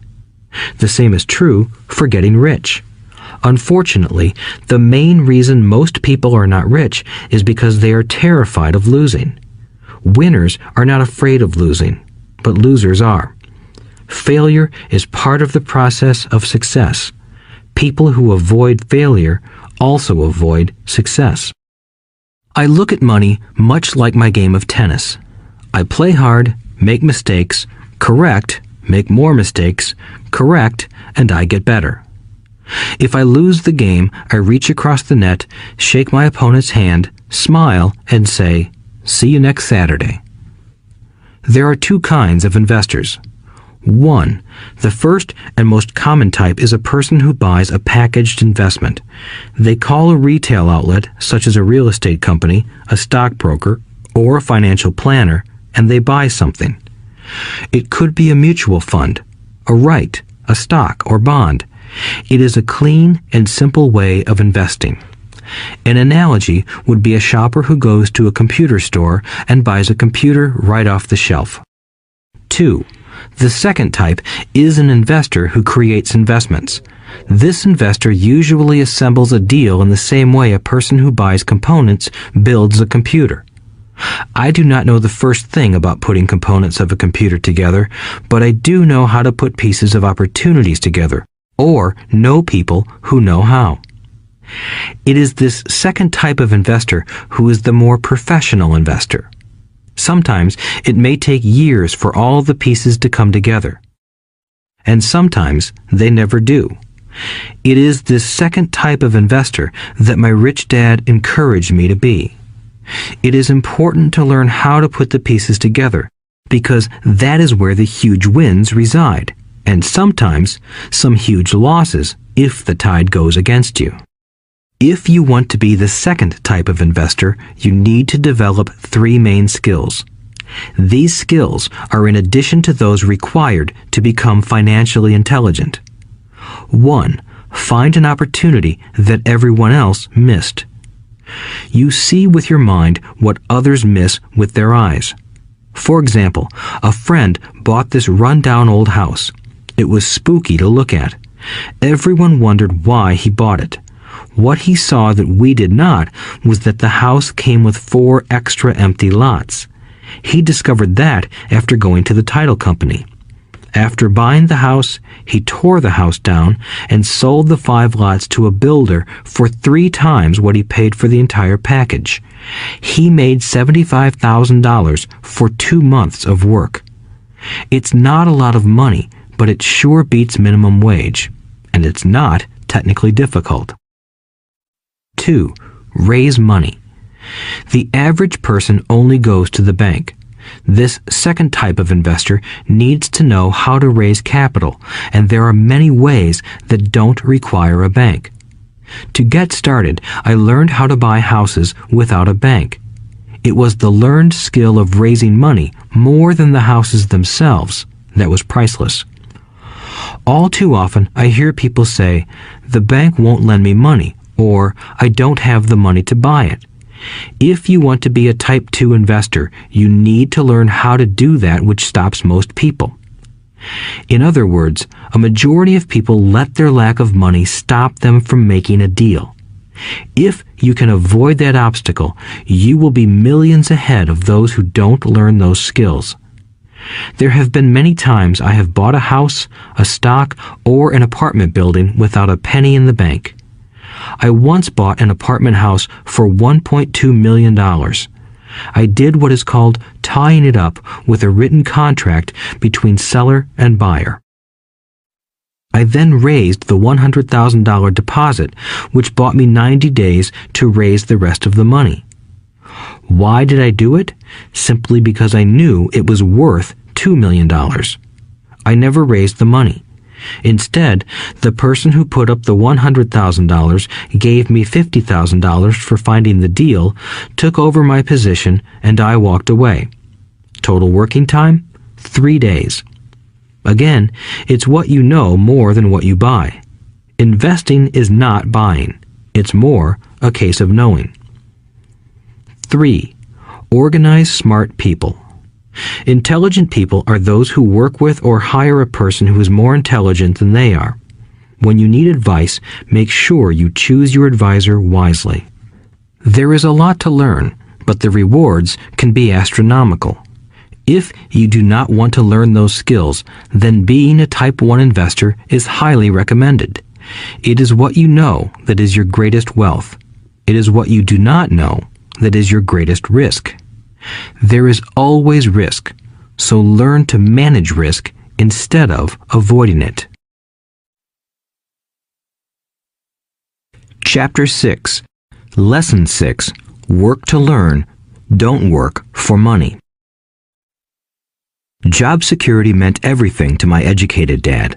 Learning meant everything to my rich dad. A few years ago, I granted an interview with a newspaper in Singapore.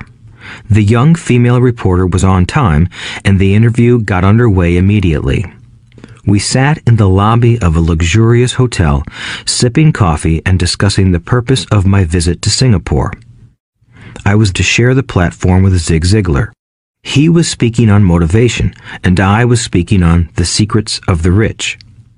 Someday, I would like to be a best-selling author like you, she said. I had seen some of the articles she had written for the paper, and I was impressed. She had a tough, clear style of writing. Her articles held a reader's interest.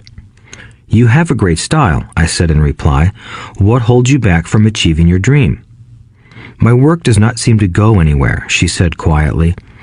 Everyone says that my novels are excellent, but nothing happens. So I keep my job with the paper. At least it pays the bills. Do you have any suggestions? Yes, I do, I said brightly. A friend of mine here in Singapore runs a school that trains people to sell. He runs sales training courses for many of the top corporations here in Singapore, and I think attending one of his courses would greatly enhance your career. She stiffened. Are you saying I should go to school to learn to sell? I nodded. You aren't serious, are you? Again, I nodded. What is wrong with that? I was now backpedaling. She was offended by something, and now I was wishing I had not said anything. In my attempt to be helpful, I found myself defending my suggestion. I have a master's degree in English literature. Why would I go to school to learn to be a salesperson? I am a professional. I went to school to be trained in a profession so I would not have to be a salesperson. I hate salespeople. All they want is money. So tell me why I should study sales. She was packing her briefcase. The interview was over. On the coffee table sat a copy of an earlier best-selling book I wrote. I picked it up as well as the notes she had jotted down on her legal pad. Do you see this? I said, pointing to her notes. She looked down at her notes. What? She said, confused. Again, I pointed deliberately to her notes. On her pad she had written, Robert Kiyosaki, best-selling author. It says best-selling author, not best writing author, I said quietly. Her eyes widened. I am a terrible writer, I said. You are a great writer. I went to sales school. You have a master's degree. Put them together, and you get a best-selling author and a best writing author. Anger flared from her eyes. I'll never stoop so low as to learn how to sell. People like you have no business writing. I'm a professionally trained writer, and you are a salesman. It is not fair, she fumed. She put the rest of her notes away and hurried out through the large glass doors into the humid Singapore morning. At least she gave me a fair and favorable write-up the next morning. The world is filled with smart, talented, educated, and gifted people. We meet them every day. They are all around us. A few days ago, my car was not running well. I pulled into a garage, and the young mechanic had it fixed in just a few minutes. He knew what was wrong by simply listening to the engine. I was amazed. I am constantly shocked at how little talented people earn. I have met brilliant, highly educated people who earn less than $20,000 a year. A business consultant who specializes in the medical trade was telling me how many doctors, dentists, and chiropractors struggle financially. All this time, I thought that when they graduated, the dollars would pour in. It was this business consultant who gave me the phrase, "They are one skill away from great wealth."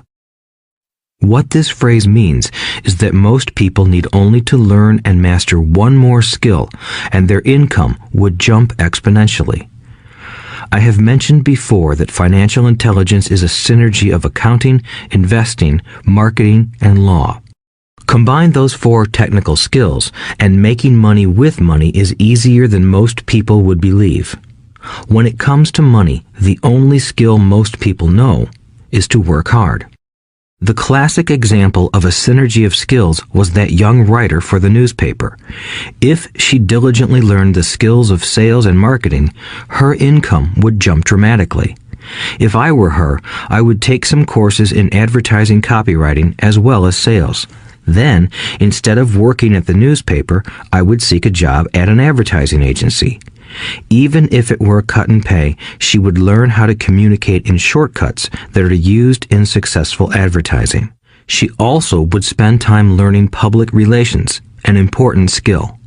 She would learn how to get millions in free publicity. Then, at night and on weekends, she could be writing her great novel. When it was finished, she would be better able to sell her book. Then, in a short while, she could be a best-selling author. When I came out with my first book, If You Want to Be Rich and Happy, Don't Go to School, a publisher suggested I change the title to The Economics of Education. I told the publisher that, with a title like that, I would sell 2 books, one to my family and one to my best friend. The problem is that they would expect it for free. The obnoxious title, If You Want to Be Rich and Happy, Don't Go to School, was chosen because we knew it would get tons of publicity. I am pro-education and believe in education reform.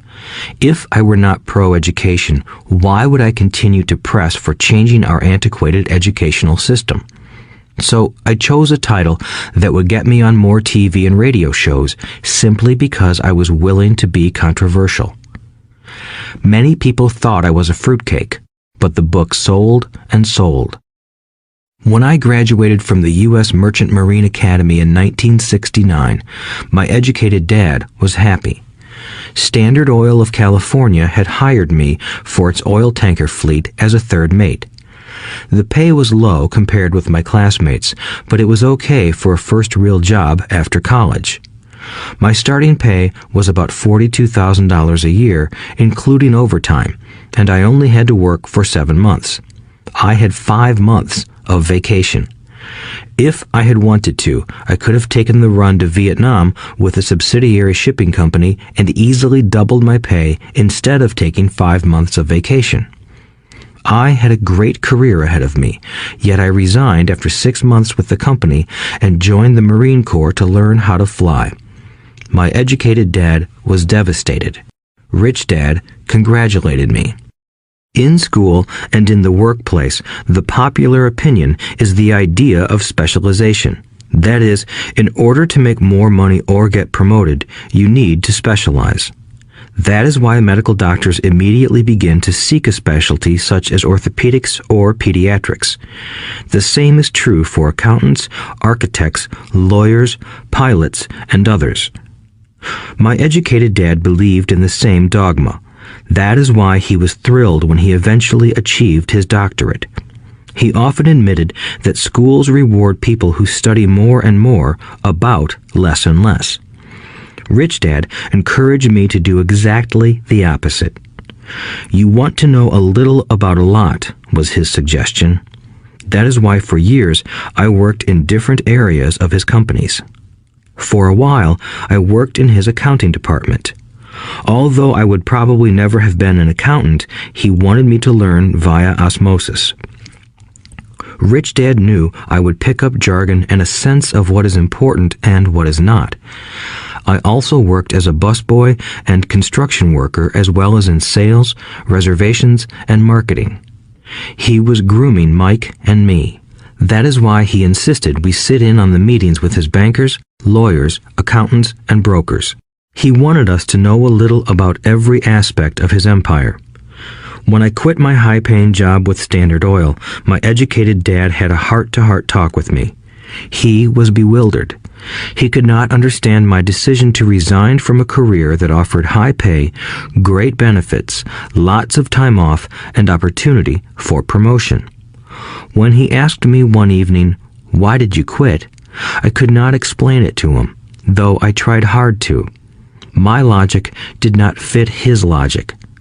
The big problem was that my logic was my rich dad's logic. Job security meant everything to my educated dad. Learning meant everything to my rich dad. Educated dad thought I went to school to learn to be a ship's officer.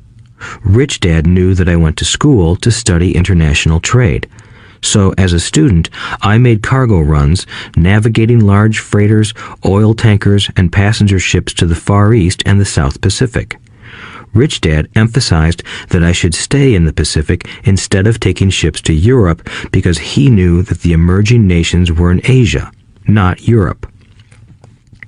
While most of my classmates, including Mike, were partying at their fraternity houses, I was studying trade, people, business styles, and cultures in Japan, Taiwan, Thailand, Singapore, Hong Kong, Vietnam, Korea, Tahiti, Samoa, and the Philippines. I was partying also, but it was not in any frat house.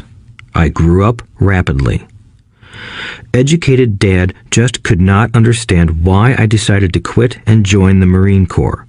I told him I wanted to learn to fly, but really I wanted to learn to lead troops. Rich Dad explained to me that the hardest part of running a company is managing people. He had spent 3 years in the Army. My educated dad was draft exempt. Rich Dad valued learning to lead men into dangerous situations. Leadership is what you need to learn next, he said. If you are not a good leader, you'll get shot in the back, just like they do in business. Returning from Vietnam in 1973, I resigned my commission, even though I loved flying. I found a job with Xerox Corporation. I joined it for one reason, and it was not for the benefits. I was a shy person, and the thought of selling was the most frightening subject in the world. Xerox has one of the best sales trainings programs in America. Rich Dad was proud of me. My educated dad was ashamed.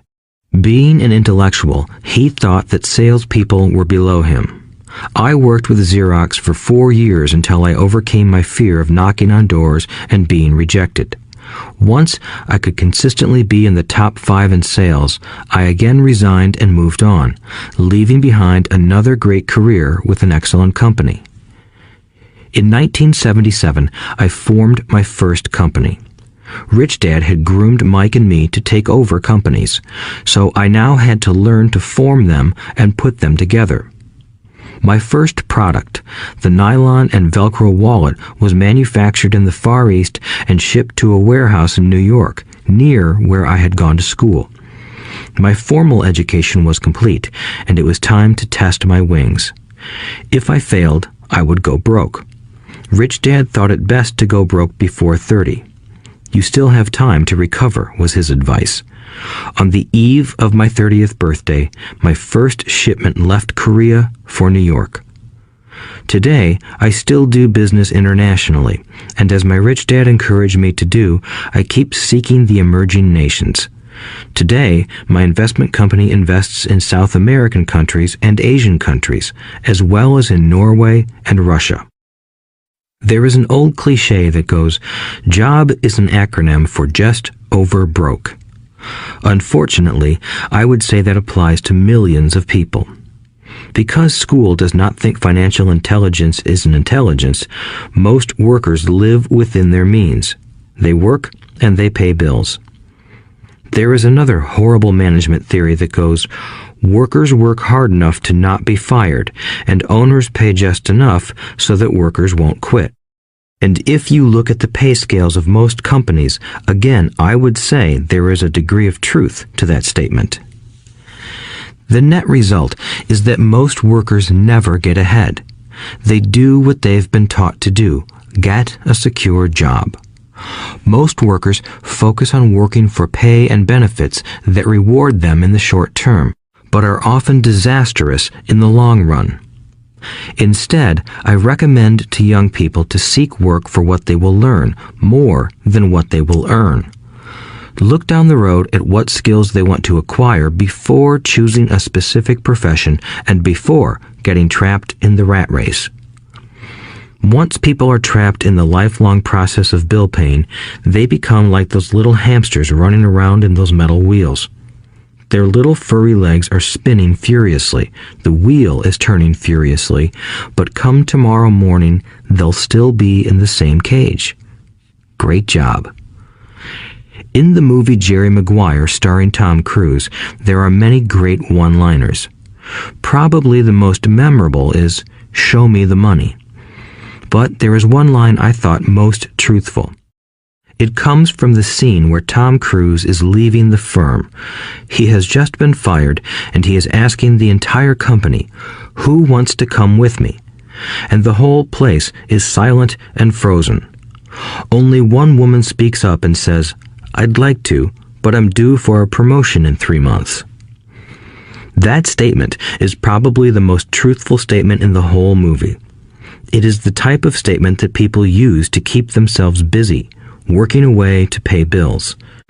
I know my educated dad looked forward to his pay raise every year, and every year he was disappointed.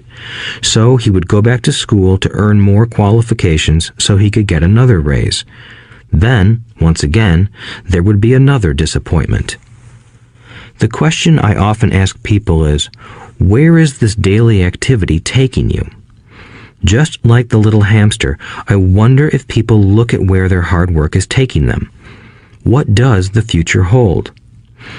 In his book, The Retirement Myth, Craig S. Carpel writes, "I visited the headquarters of a major national pension consulting firm and met with a managing director who specializes in designing lush retirement plans for top management. When I asked her what people who don't have corner offices will be able to expect in the way of pension income, she said with a confident smile, 'The silver bullet.'" "What," I asked, "is the silver bullet?" She shrugged and said, "If baby boomers discover they don't have enough money to live on when they're older, they can always blow their brains out." Carpel goes on to explain the difference between the old defined benefit retirement plans and the new 401k plans that are riskier. It is not a pretty picture for most people working today, and that is just for retirement.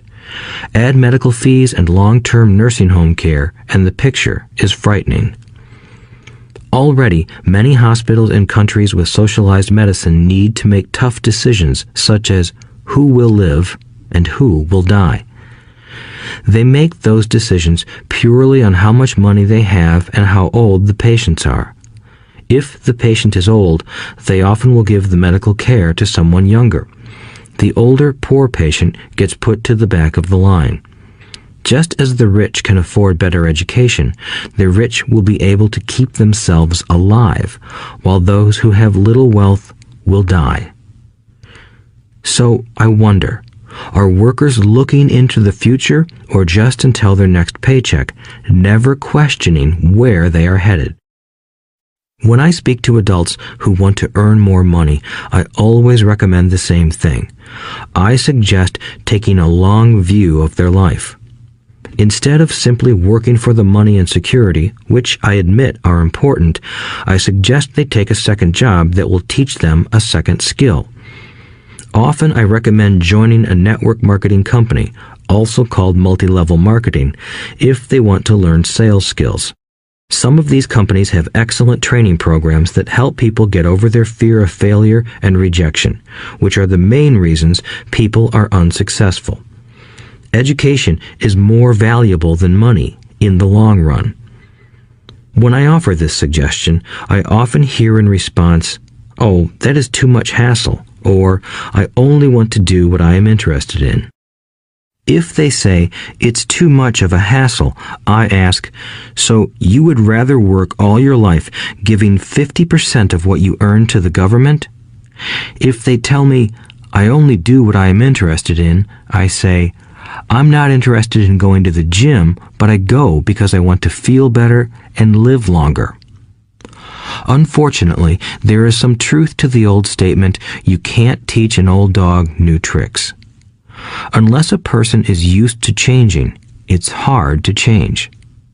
But for those of you who might be on the fence when it comes to the idea of working to learn something new, I offer this word of encouragement. Life is much like going to the gym. The most painful part is deciding to go. Once you get past that, it's easy. There have been many days I have dreaded going to the gym, but once I am there and in motion, it is a pleasure. After the workout is over, I am always glad I talked myself into going. If you are unwilling to work to learn something new and instead insist on becoming highly specialized within your field, make sure the company you work for is unionized. Labor unions are designed to protect specialists. My educated dad, after falling from grace with the governor, became the head of the teachers' union in Hawaii. He told me that it was the hardest job he ever held. My rich dad, on the other hand, spent his life doing his best to keep his companies from becoming unionized. He was successful. Although the unions came close, Rich Dad was always able to fight them off. Personally, I take no sides because I can see the need for and the benefits of both sides. If you do as school recommends, become highly specialized, then seek union protection. For example, had I continued with my flying career, I would have sought a company that had a strong pilots union. Why?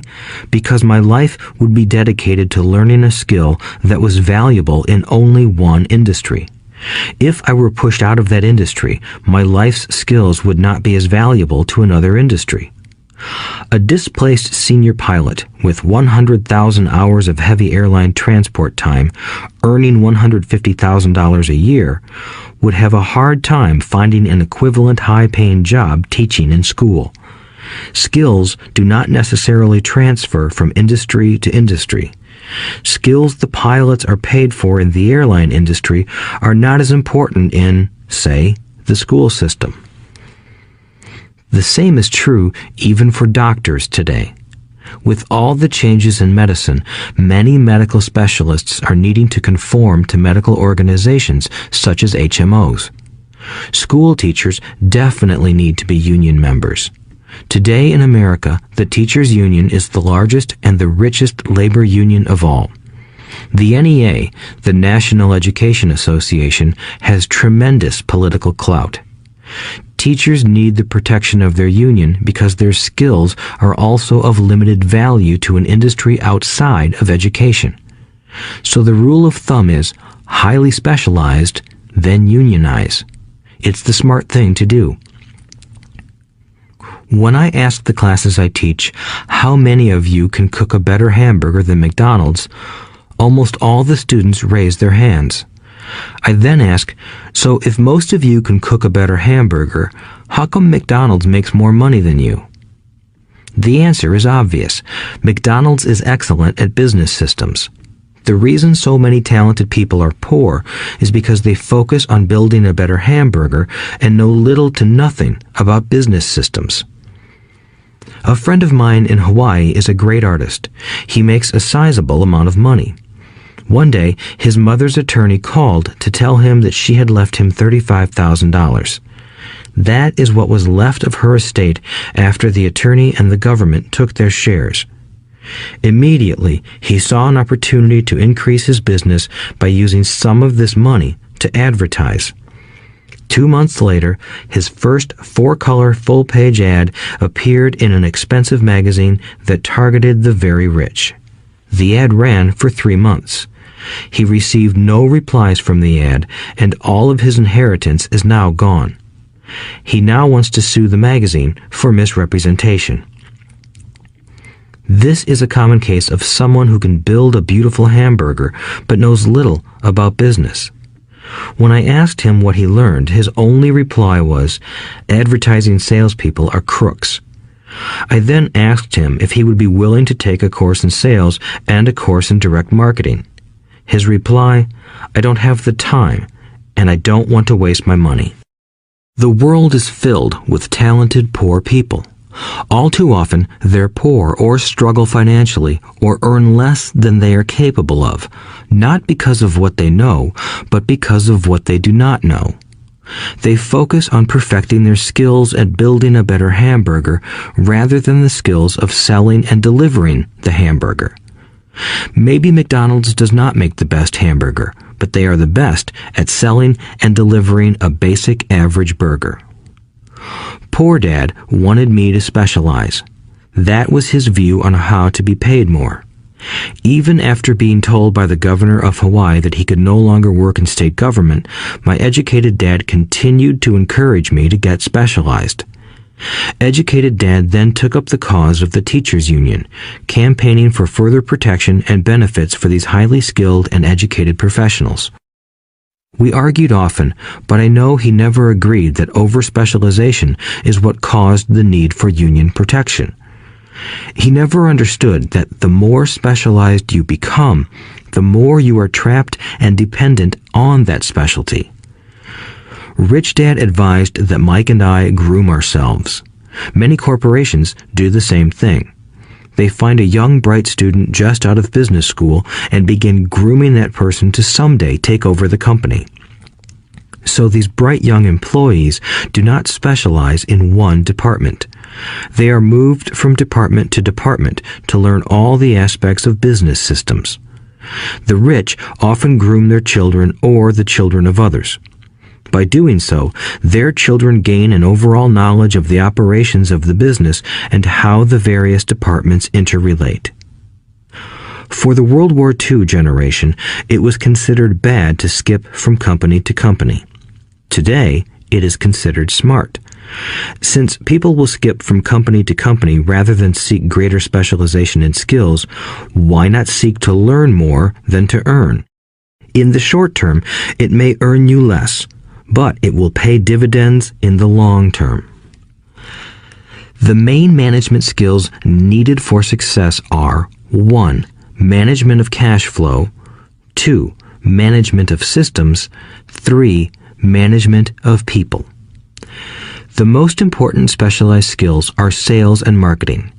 The ability to sell, to communicate to another human being, be it a customer, employee, boss, spouse, or child, is the base skill of personal success. Communication skills such as writing, speaking, and negotiating are crucial to a life of success. These are skills I work on constantly, attending courses or buying educational resources to expand my knowledge. As I have mentioned, my educated dad worked harder and harder the more competent he became. He also became more trapped the more specialized he got. Although his salary went up, his choices diminished. Soon after he was locked out of government work, he found out how vulnerable he really was professionally. It is like professional athletes who suddenly are injured or are too old to play. Their once high-paying position is gone, and they have limited skills to fall back on. I think that is why my educated dad sided so much with the unions after that. He realized how much a union would have benefited him. Rich Dad encouraged Mike and me to know a little about a lot. He encouraged us to work with people smarter than we were and to bring smart people together to work as a team. Today, it would be called a synergy of professional specialties. Today, I meet ex-school teachers earning hundreds of thousands of dollars a year. They earn that much because they have specialized skills in their field as well as other skills. They can teach as well as sell and market. I know of no other skills to be more important than selling and marketing. The skills of selling and marketing are difficult for most people, primarily due to their fear of rejection. The better you are at communicating, negotiating, and handling your fear of rejection, the easier life is. Just as I advise that newspaper writer who wanted to become a best-selling author, I advise anyone else today. Being technically specialized has its strengths as well as its weaknesses. I have friends who are geniuses, but they cannot communicate effectively with other human beings, and, as a result, their earnings are pitiful. I advise them to just spend a year learning to sell. Even if they earn nothing, their communication skills will improve, and that is priceless. In addition to being good learners, sellers, and marketers, we need to be good teachers as well as good students. To be truly rich, we need to be able to give as well as to receive. In cases of financial or professional struggle, there is often a lack of giving and receiving.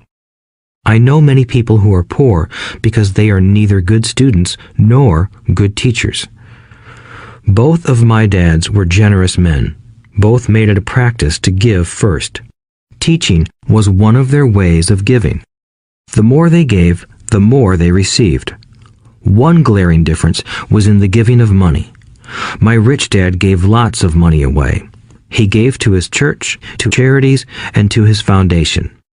He knew that to receive money, you had to give money. Giving money is the secret to most great wealthy families. That is why there are organizations like the Rockefeller Foundation and the Ford Foundation.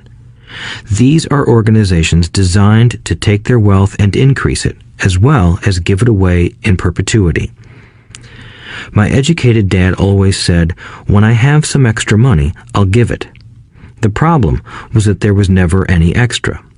So he worked harder to draw more money in rather than focus on the most important law of money. Give and you shall receive. Instead, he believed in receive and then you give. In conclusion, I became both dads. One part of me is a hardcore capitalist who loves the game of money making money. The other part is a socially responsible teacher who is deeply concerned with this ever-widening gap between the haves and have-nots. I personally hold the archaic educational system primarily responsible for this growing gap. Chapter 7. Overcoming Obstacles. The primary difference between a rich person and a poor person is how they manage fear. Once people have studied and become financially literate, they may still face roadblocks to becoming financially independent. There are 5 main reasons why financially literate people may still not develop abundant asset columns that could produce a large cash flow. The 5 reasons are: 1. Fear. 2. Cynicism. 3. Laziness. 4. Bad habits. 5. Arrogance. Overcoming fear. I have never met anyone who really likes losing money. And in all my years, I have never met a rich person who has never lost money. But I have met a lot of poor people who have never lost a dime. Investing, that is. The fear of losing money is real. Everyone has it, even the rich. But it's not having fear that is the problem. It's how you handle fear. It's how you handle losing. It's how you handle failure that makes the difference in one's life. The primary difference between a rich person and a poor person is how they manage that fear. It's okay to be fearful. It's okay to be a coward when it comes to money. You can still be rich. We're all heroes at something and cowards at something else. My friend's wife is an emergency room nurse. When she sees blood, she flies into action. When I mention investing, she runs away. When I see blood, I don't run. I pass out. My rich dad understood phobias about money. Some people are terrified of snakes. Some people are terrified about losing money. Both are phobias, he would say. So his solution to the phobia of losing money was this little rhyme. If you hate risk and worry, start early. If you start young, it's easier to be rich. I won't go into it here, but there is a staggering difference between a person who starts investing at age 20 versus age 30. The purchase of Manhattan Island is said to be one of the greatest bargains of all time. New York was purchased for $24 in trinkets and beads. Yet if that $24 had been invested at 8% annually, that $24 would have been worth more than $28 trillion by 1995. Manhattan could be repurchased with money left over to buy much of Los Angeles. But what if you don't have much time left or would like to retire early? How do you handle the fear of losing money? My poor dad did nothing. He simply avoided the issue, refusing to discuss the subject. My rich dad, on the other hand, recommended that I think like a Texan. I like Texas and Texans, he used to say. In Texas, everything is bigger. When Texans win, they win big. And when they lose, it's spectacular. They like losing? I asked. That's not what I'm saying. Nobody likes losing. Show me a happy loser, and I'll show you a loser, said Rich Dad. It's a Texan's attitude toward risk, reward, and failure I'm talking about. It's how they handle life. They live it big. Not like most of the people around here, living like roaches when it comes to money, terrified that someone will shine a light on them and whimpering when the grocery clerk shortchanges them a quarter. Rich Dad went on, what I like best is the Texas attitude. They're proud when they win, and they brag when they lose. Texans have a saying, if you're going to go broke, go big. You don't want to admit you went broke over a duplex. He constantly told Mike and me that the greatest reason for lack of financial success was because most people played it too safe. People are so afraid of losing that they lose, were his words. Fran Tarkenton, a one-time great NFL quarterback, says it still another way. Winning means being unafraid to lose. In my own life, I've noticed that winning usually follows losing. Before I finally learned to ride a bike, I first fell down many times. I've never met a golfer who has never lost a golf ball. I've never met people who have fallen in love who have never had their heart broken. And I've never met someone rich who has never lost money. So for most people, the reason they don't win financially is because the pain of losing money is far greater than the joy of being rich. Another saying in Texas is, everyone wants to go to heaven, but no one wants to die. Most people dream of being rich, but are terrified of losing money, so they never get to heaven. Rich Dad used to tell Mike and me stories about his trips to Texas. If you really want to learn the attitude of how to handle risk, losing, and failure, go to San Antonio and visit the Alamo. The Alamo is a great story of brave people who chose to fight, knowing there was no hope of success. They chose to die instead of surrendering. It's an inspiring story worthy of study. Nonetheless, it's still a tragic military defeat. They got their butts kicked. So, how do Texans handle failure? They still shout, "Remember the Alamo." Mike and I heard this story a lot. He always told us this story when he was about to go into a big deal and he was nervous. After he had done all his due diligence and it was time to put up or shut up, he told us this story. Every time he was afraid of making a mistake or losing money, he told us this story. It gave him strength, for it reminded him that he could always turn a financial loss into a financial win. Rich Dad knew that failure would only make him stronger and smarter. It's not that he wanted to lose. He just knew who he was and how he would take a loss. He would take a loss and make it a win. That's what made him a winner and others losers. It gave him the courage to cross the line when others backed out. That's why I like Texans so much, he would say. They took a great failure and turned it into inspiration, as well as a tourist destination that makes them millions. But probably his words that mean the most to me today are these. Texans don't bury their failures. They get inspired by them. They take their failures and turn them into rallying cries. Failure inspires Texans to become winners. But that formula is not just the formula for Texans. It is the formula for all winners. I've said that falling off my bike was part of learning to ride. I remember falling off only made me more determined to learn to ride, not less. I also said that I have never met a golfer who has never lost a ball. For top professional golfers, losing a ball or a tournament provides the inspiration to be better, to practice harder, to study more. That's what makes them better. For winners, losing inspires them. For losers, losing defeats them. I like to quote John D. Rockefeller, who said, "I always tried to turn every disaster into an opportunity." And being Japanese American, I can say this. Many people say that Pearl Harbor was an American mistake. I say it was a Japanese mistake. From the movie Tora, Tora, Tora, a somber Japanese admiral says to his cheering subordinates, "I am afraid we have awakened a sleeping giant." Remember, Pearl Harbor became a rallying cry. It turned one of America's greatest losses into the reason to win. This great defeat gave America strength, and America soon emerged as a world power. Failure inspires winners, and failure defeats losers. It is the biggest secret of winners.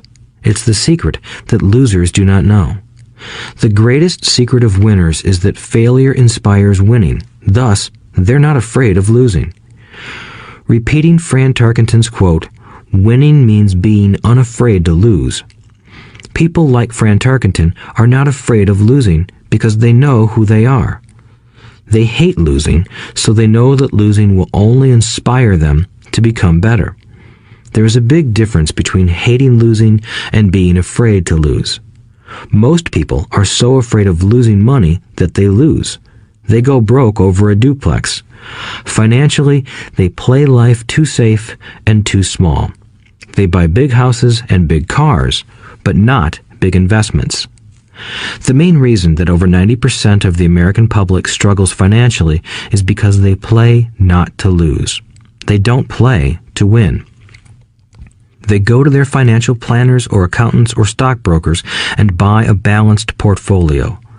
Most have lots of cash in CDs, low-yield bonds, mutual funds that can be traded within a mutual fund family, and a few individual stocks. It is a safe and sensible portfolio, but it is not a winning portfolio. It is a portfolio of someone playing not to lose. Don't get me wrong, it's probably a better portfolio than more than 70% of the population has, and that's frightening. It's a great portfolio for someone who loves safety. But playing it safe and balanced on your investment portfolio is not the way successful investors play the game. If you have little money and you want to be rich, you must first be focused, not balanced.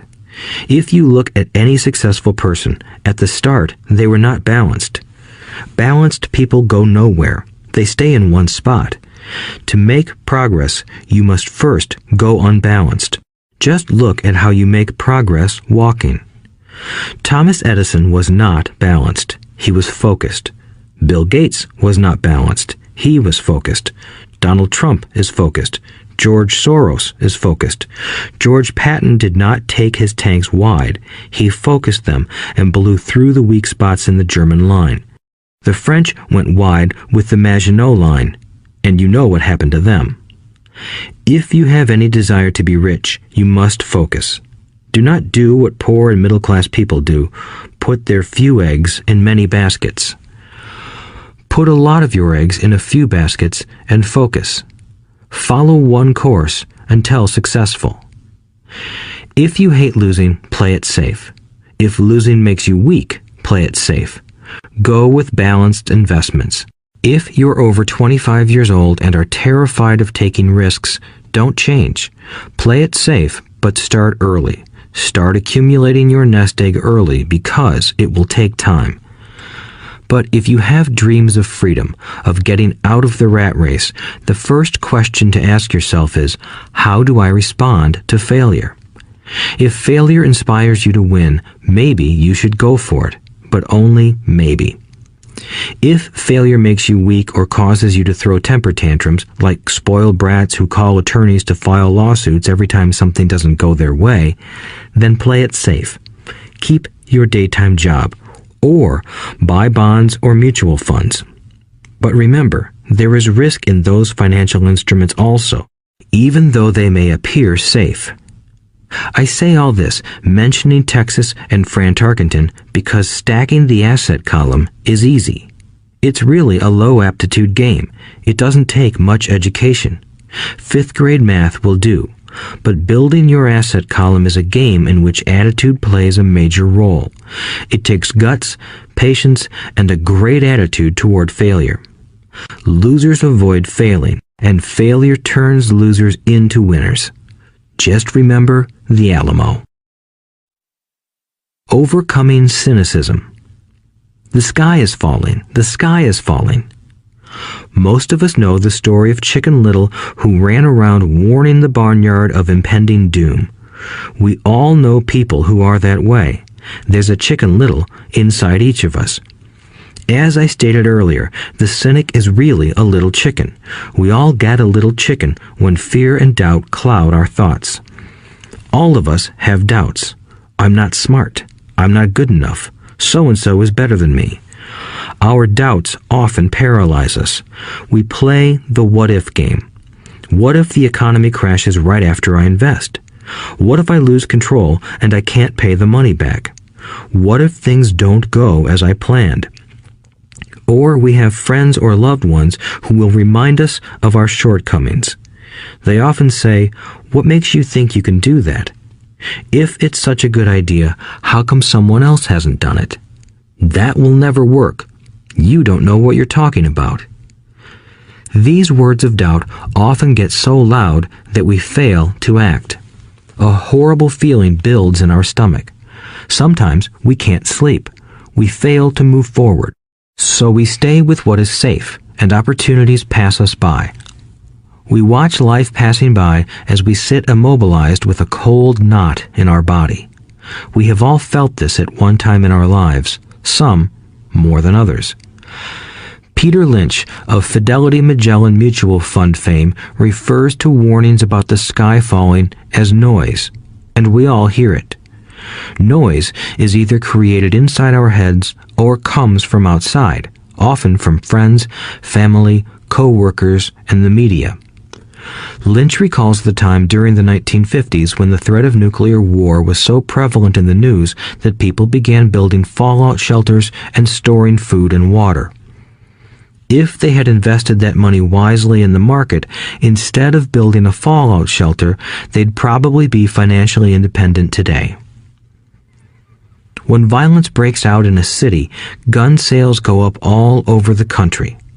A person dies from rare hamburger meat in the state of Washington, and the Arizona Health Department orders restaurants to have all beef cooked well done. A drug company runs a TV commercial in February showing people catching the flu. Colds go up as well as sales of cold medicine.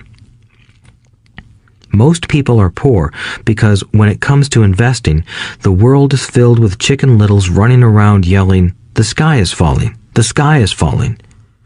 And Chicken Littles are effective because every one of us is a little chicken. It often takes great courage to not let rumors and talk of doom and gloom affect your doubts and fears. But a savvy investor knows that the seemingly worst of times is actually the best of times to make money. When everyone else is too afraid to act, they pull the trigger and are rewarded. Some time ago, a friend named Richard came from Boston to visit Kim and me in Phoenix. He was impressed with what we had done through stocks and real estate. The Phoenix real estate prices were depressed. We spent 2 days showing him what we thought were excellent opportunities for cash flow and capital appreciation. Kim and I are not real estate agents. We are strictly investors. After identifying a unit in a resort community, we called an agent who sold it to him that afternoon. The price was a mere $42,000 for a 2-bedroom townhome. Similar units were going for $65,000. He had found a bargain. Excited, he bought it and returned to Boston. 2 weeks later, the agent called to say that our friend had backed out. I called immediately to find out why. All he said was that he talked to his neighbor, and his neighbor told him it was a bad deal. He was paying too much. I asked Richard if his neighbor was an investor. Richard said he was not. When I asked why he listened to him, Richard got defensive and simply said he wanted to keep looking. The real estate market in Phoenix turned, and a few years later, that little unit was renting for $1,000 a month, $2,500 in the peak winter months. The unit was worth $95,000. All Richard had to put down was $5,000, and he would have had a start at getting out of the rat race. Today, he still has done nothing. Richard's backing out did not surprise me. It's called buyer's remorse, and it affects all of us. The little chicken won, and a chance at freedom was lost. In another example, I hold a small portion of my assets in tax lien certificates instead of CDs. I earn 16% per year on my money, which certainly beats the interest rates banks offer on CDs. The certificates are secured by real estate and enforced by state law, which is also better than most banks. The formula they're bought on makes them safe. They just lack liquidity. So I look at them as 2 to 7 year CDs. Almost every time I tell someone that I hold my money this way, especially if they have money in CDs, they will tell me it's risky. They tell me why I should not do it. When I ask them where they get their information, they say from a friend or an investment magazine. They've never done it, and they're telling someone who's doing it why they shouldn't. The lowest yield I look for is 16%, but people who are filled with doubt are willing to accept a far lower return. Doubt is expensive. My point is that it's those doubts and cynicism that keep most people poor and playing it safe. The real world is simply waiting for you to get rich. Only a person's doubts keep them poor. As I said, getting out of the rat race is technically easy. It doesn't take much education, but those doubts are cripplers for most people. Cynics never win, said Rich Dad. Unchecked doubt and fear creates a cynic. Cynics criticize and winners analyze was another of his favorite sayings. Rich Dad explained that criticism blinded while analysis opened eyes. Analysis allowed winners to see that critics were blind and to see opportunities that everyone else missed. And finding what people miss is key to any success. Real estate is a powerful investment tool for anyone seeking financial independence or freedom. It is a unique investment tool. Yet every time I mention real estate as a vehicle, I often hear, "I don't want to fix toilets." That's what Peter Lynch calls noise. That's what my rich dad would say is the cynic talking, someone who criticizes and does not analyze, someone who lets their doubts and fears close their mind instead of open their eyes. So when someone says, "I don't want to fix toilets, I want to fire back," what makes you think I want to? They're saying a toilet is more important than what they want. I talk about freedom from the rat race, and they focus on toilets. That is the thought pattern that keeps most people poor. They criticize instead of analyze. I don't once hold the key to your success, Rich Dad would say, because I too do not want to fix toilets. I shop hard for a property manager who does fix toilets. And by finding a great property manager who runs houses or apartments, well, my cash flow goes up. But more importantly, a great property manager allows me to buy a lot more real estate since I don't have to fix toilets. A great property manager is key to success in real estate. Finding a good manager is more important to me than the real estate. A great property manager often hears of great deals before real estate agents do, which makes them even more valuable. That is what Rich Dad meant by, I don't once hold the key to your success. Because I do not want to fix toilets either, I figured out how to buy more real estate and expedite my getting out of the rat race. The people who continue to say, I don't want to fix toilets, often deny themselves the use of this powerful investment vehicle. Toilets are more important than their freedom. In the stock market, I often hear people say, I don't want to lose money. Well, what makes them think I or anyone else likes losing money? They don't make money because they choose to not lose money. Instead of analyzing, they close their minds to another powerful investment vehicle, the stock market. I was riding with a friend past our neighborhood gas station. He looked up and saw that the price of gas was going up and thus the price of oil. My friend is a worrywart, or a Chicken Little. To him, the sky is always going to fall, and it usually does, on him. When we got home, he showed me all the stats as to why the price of oil was going to go up over the next few years, statistics I had never seen before, even though I already owned substantial shares of an existing oil company. With that information, I immediately began looking for and found a new undervalued oil company that was about to find some oil deposits. My broker was excited about this new company, and I bought 15,000 shares for 65 cents per share. 3 months later, this same friend and I drove by the same gas station, and sure enough, the price per gallon had gone up nearly 15%. Again, the Chicken Little worried and complained. I smiled, because a month earlier, that little oil company hit oil, and those 15,000 shares went up to more than $3 per share since he had first given me the tip. And the price of gas will continue to go up if what my friend says is true. If most people understood how a stop worked in stock market investing, there would be more people investing to win instead of investing not to lose. A stop is simply a computer command that sells your stock automatically if the price begins to drop, helping to minimize your losses and maximize some gains. It's a great tool for those who are terrified of losing. So whenever I hear people focusing on their I don't wants rather than what they do want, I know the noise in their head must be loud. Chicken Little has taken over their brain and is yelling, the sky is falling and toilets are breaking. So they avoid their don't wants, but they pay a huge price. They may never get what they want in life. Instead of analyzing, their inner Chicken Little closes their mind. Rich Dad gave me a way of looking at Chicken Little. Just do what Colonel Sanders did. At the age of 66, he lost his business and began to live on his Social Security check. It wasn't enough. He went around the country selling his recipe for fried chicken. He was turned down 1,009 times before someone said yes, and he went on to become a multimillionaire at an age when most people are quitting. He was a brave and tenacious man, Rich Dad said of Harlan Sanders.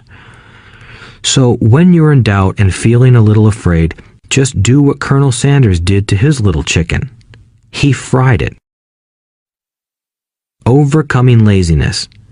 Busy people are often the most lazy. We have all heard stories of a businessman who works hard to earn money. He works hard to be a good provider for his wife and children. He spends long hours at the office and brings work home on weekends. One day he comes home to an empty house. His wife has left with the kids. He knew he and his wife had problems, but rather than work to make the relationship strong, he stayed busy at work. Dismayed, his performance at work slips and he loses his job.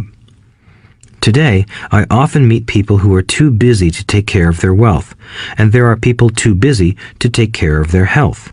The cause is the same. They're busy, and they stay busy as a way of avoiding something they do not want to face. Nobody has to tell them. Deep down, they know. In fact, if you remind them, they often respond with anger or irritation. If they aren't busy at work or with the kids, they're often busy watching TV, fishing, playing golf, or shopping.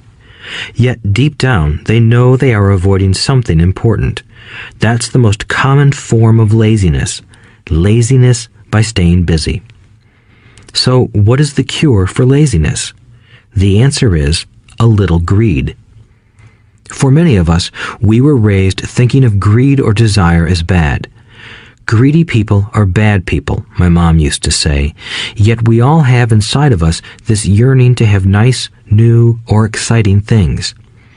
So, to keep that emotion of desire under control, often parents find ways of suppressing that desire with guilt. You only think about yourself. Don't you know you have brothers and sisters? Was one of my mom's favorites. You want me to buy you what? Was a favorite of my dad. Do you think we're made of money? Do you think money grows on trees? We're not rich people, you know. It wasn't so much the words, but the angry guilt trip that went with the words that got to me.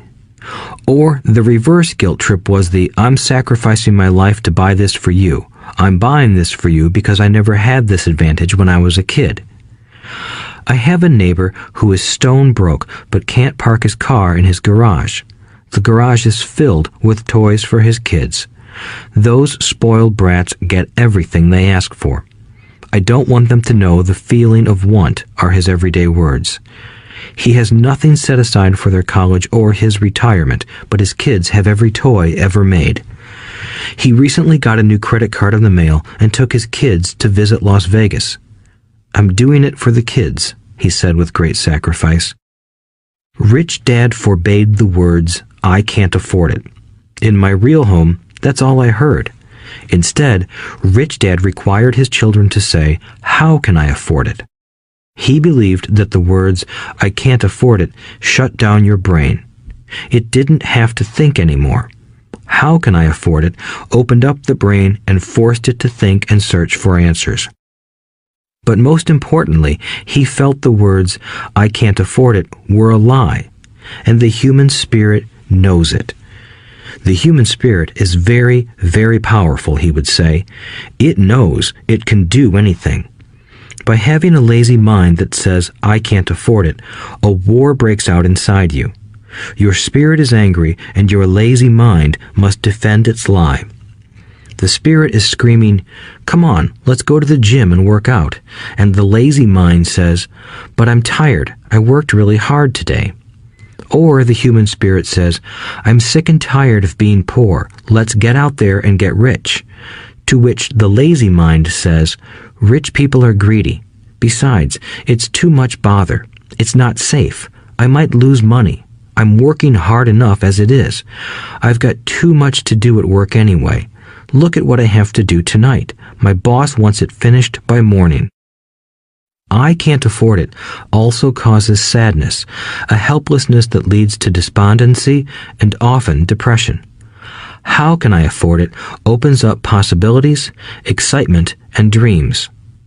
So Rich Dad was not so concerned about what we wanted to buy as long as we understood that how can I afford it creates a stronger mind and a dynamic spirit. Thus, he rarely gave Mike or me anything. He would instead ask, how can you afford it? And that included college, which we paid for ourselves.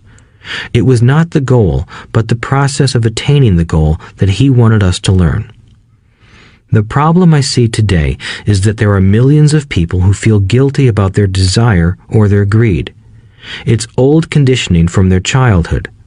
While they desire to have the finer things that life offers, most have been conditioned subconsciously to say, I can't have that, or I'll never be able to afford that. When I decided to exit the rat race, it was simply a question of how can I afford to never work again? And my mind began to kick out answers and solutions. The hardest part was fighting my real parents' dogma. We can't afford that. Stop thinking only about yourself. Why don't you think about others? And other similar sentiments designed to instill guilt to suppress my greed. So, how do you beat laziness? Once again, the answer is a little greed. It's that radio station WIIFM, which stands for What's in it for me? A person needs to sit down and ask, what would my life be like if I never had to work again? What would I do if I had all the money I needed? Without that little greed, the desire to have something better, progress is not made. Our world progresses because we all desire a better life. New inventions are made because we desire something better. We go to school and study hard because we want something better. So whenever you find yourself avoiding something you know you should be doing, then the only thing to ask yourself is, what's in it for me? Be a little greedy. It's the best cure for laziness. Too much greed, however, as anything in excess can be, is not good. But just remember what Michael Douglas said in the movie Wall Street. Greed is good. Rich Dad said it differently. Guilt is worse than greed, for guilt robs the body of its soul. I think Eleanor Roosevelt said it best. Do what you feel in your heart to be right, for you'll be criticized anyway. You'll be damned if you do, and damned if you don't.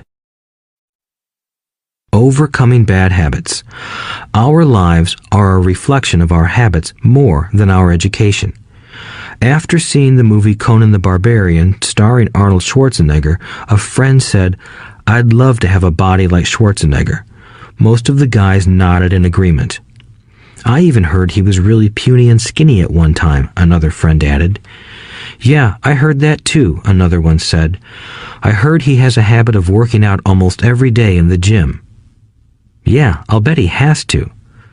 "Nah," said the group's cynic. "I'll bet he was born that way. Besides, let's stop talking about Arnold and get some beers." This is an example of habits controlling behavior. I remember asking my rich dad about the habits of the rich. Instead of answering me outright, he wanted me to learn through example, as usual. "When does your dad pay his bills?" Rich Dad asked. "The first of the month," I said. "Does he have anything left over?" he asked. "Very little," I said. "That's the main reason he struggles," said Rich Dad. "He has bad habits. Your dad pays everyone else first. He pays himself last, but only if he has anything left over." "Which he usually doesn't," I said. "But he has to pay his bills, doesn't he? You're saying he shouldn't pay his bills?" "Of course not," said Rich Dad. "I firmly believe in paying my bills on time. I just pay myself first, before I pay even the government." "But what happens if you don't have enough money?" I asked. "What do you do then?" "The same," said Rich Dad. "I still pay myself first, even if I'm short of money. My asset column is far more important to me than the government." "But," I said, "don't they come after you?" "Yes, if you don't pay," said Rich Dad.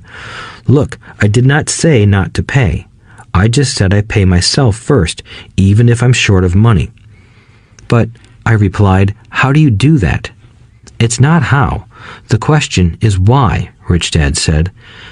"Okay, why?" "Motivation," said Rich Dad. "Who do you think will complain louder if I don't pay them?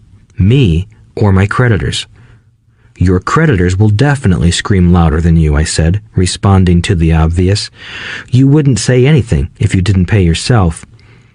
So you see, after paying myself, the pressure to pay my taxes and the other creditors is so great that it forces me to seek other forms of income. The pressure to pay becomes my motivation. I've worked extra jobs, started other companies, traded in the stock market, anything, just to make sure those guys don't start yelling at me.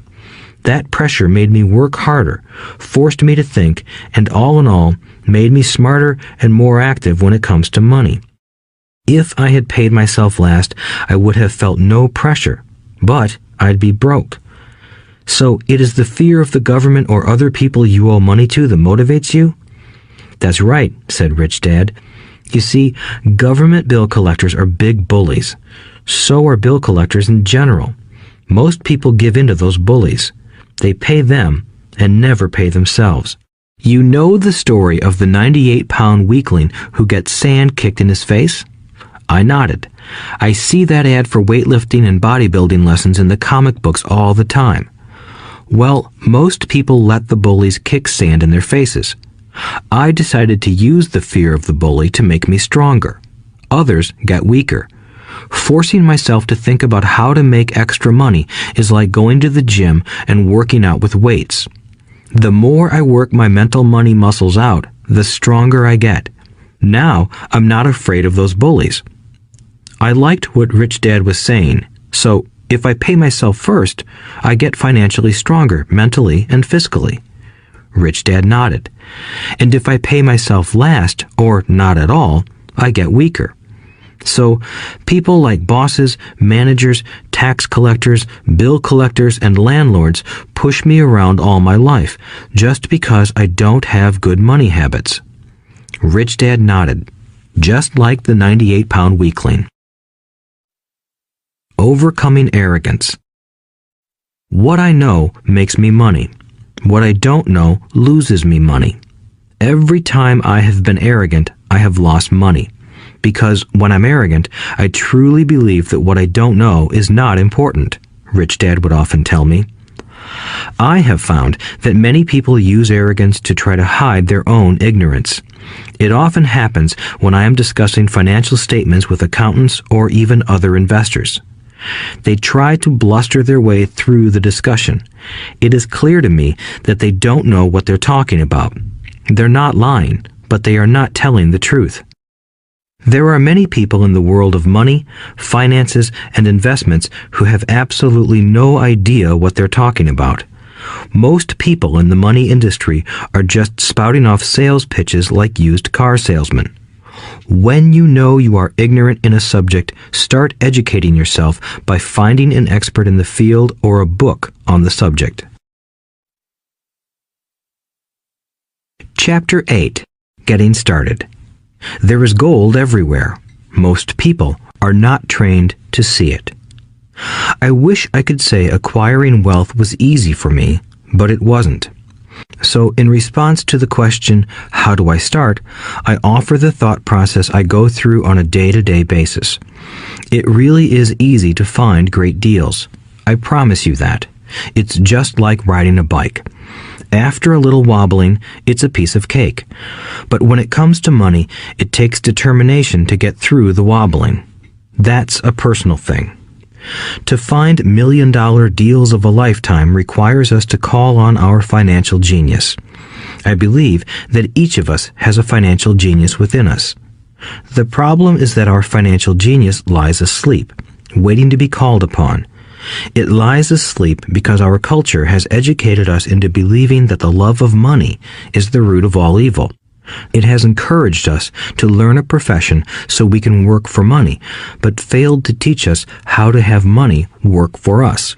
It taught us not to worry about our financial future because our company or the government would take care of us when our working days are over.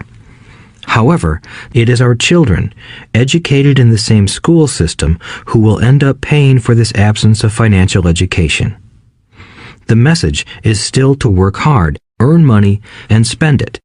And when we run short, we can always borrow more. Unfortunately, 90% of the Western world subscribes to the above dogma, simply because it's easier to find a job and work for money. If you are not one of the masses, I offer you the following 10 steps to awaken your financial genius. I simply offer you the steps I have personally followed. If you want to follow some of them, great. If you don't, make up your own. Your financial genius is smart enough to develop its own list. While in Peru, I asked a gold miner of 45 years how he was so confident about finding a gold mine. He replied, "There is gold everywhere. Most people are not trained to see it." And I would say that is true. In real estate, I can go out and in a day come up with 4 or 5 great potential deals, while the average person will go out and find nothing, even looking in the same neighborhood. The reason is that they have not taken the time to develop their financial genius. I offer you the following 10 steps as a process to develop your God-given powers, powers over which only you have control. 1. Find a reason greater than reality, the power of spirit.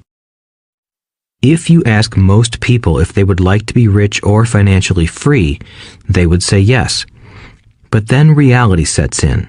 The road seems too long with too many hills to climb.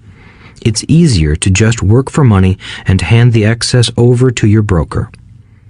I once met a young woman who had dreams of swimming for the U.S. Olympic team. The reality was that she had to get up every morning at 4 o'clock to swim for 3 hours before going to school. She did not party with her friends on Saturday night. She had to study and keep her grades up, just like everyone else. When I asked her what fueled her superhuman ambition and sacrifice, she simply said, "I do it for myself and the people I love. It's love that gets me over the hurdles and sacrifices." A reason or a purpose is a combination of wants and don't wants. When people ask me what my reason for wanting to be rich is, I tell them that it is a combination of deep emotional wants and don't wants. I will list a few. First, the don't wants, for they create the wants. I don't want to work all my life.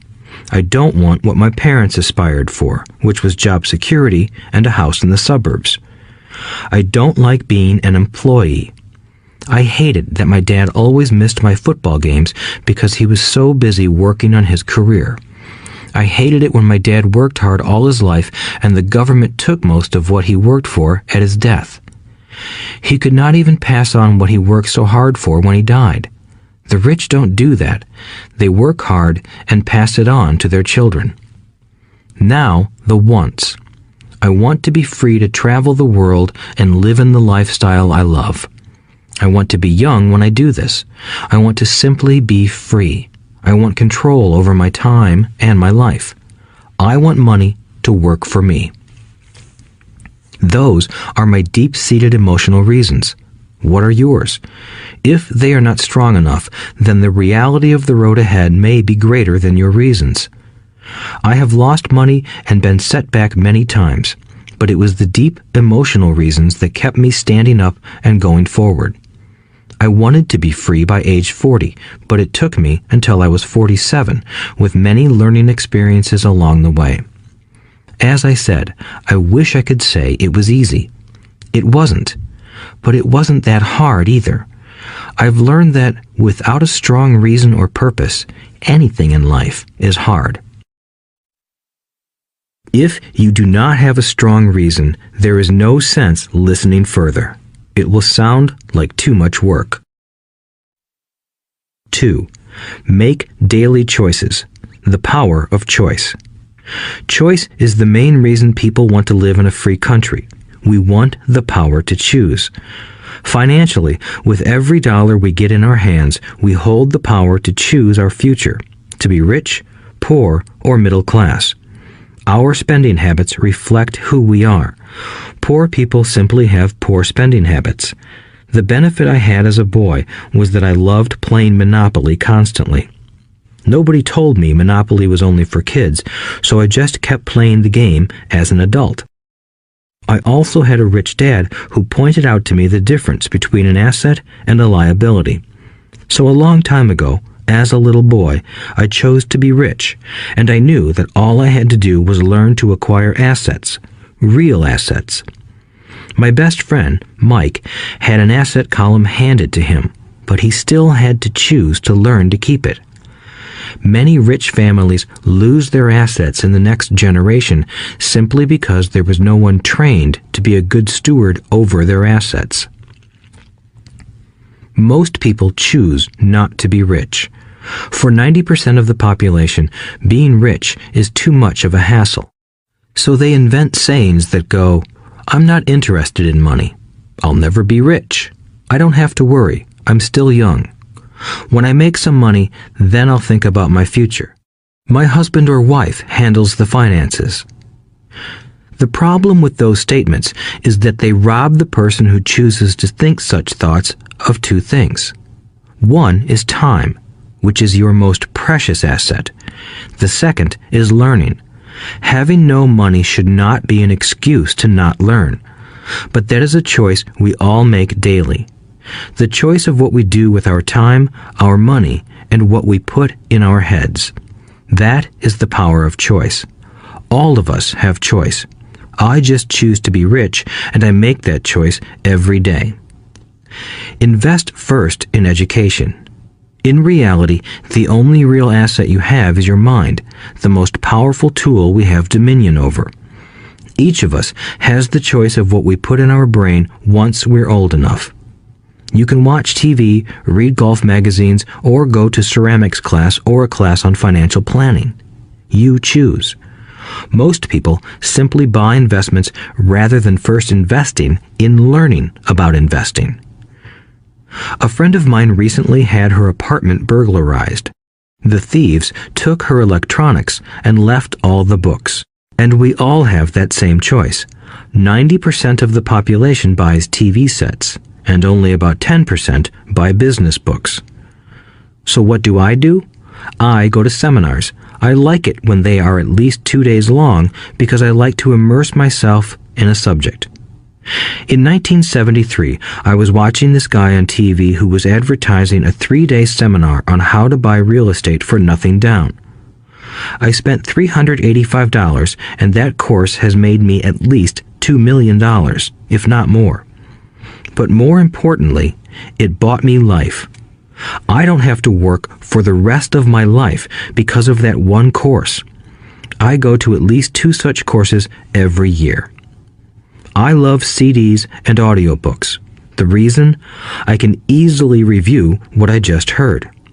I was listening to an investor say something I completely disagreed with.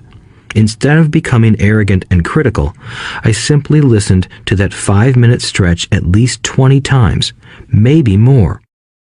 But suddenly, by keeping my mind open, I understood why he said what he said. It was like magic. I felt like I had a window into the mind of one of the greatest investors of our time. I gained tremendous insight into the vast resources of his education and experience. The net result? I still have the old way I used to think, and I now have a new way of looking at the same problem or situation. I have 2 ways to analyze a problem or trend, and that is priceless. Today, I often say, how would Donald Trump do this, or Warren Buffett, or George Soros? The only way I can access their vast mental power is to be humble enough to read or listen to what they have to say. Arrogant or critical people are often people with low self-esteem who are afraid of taking risks. That's because if you learn something new, you are then required to make mistakes in order to fully understand what you have learned. If you have listened this far, arrogance is not one of your problems. Arrogant people rarely read or listen to experts. Why should they? They are the center of the universe. There are so many intelligent people who argue or defend when a new idea clashes with the way they think.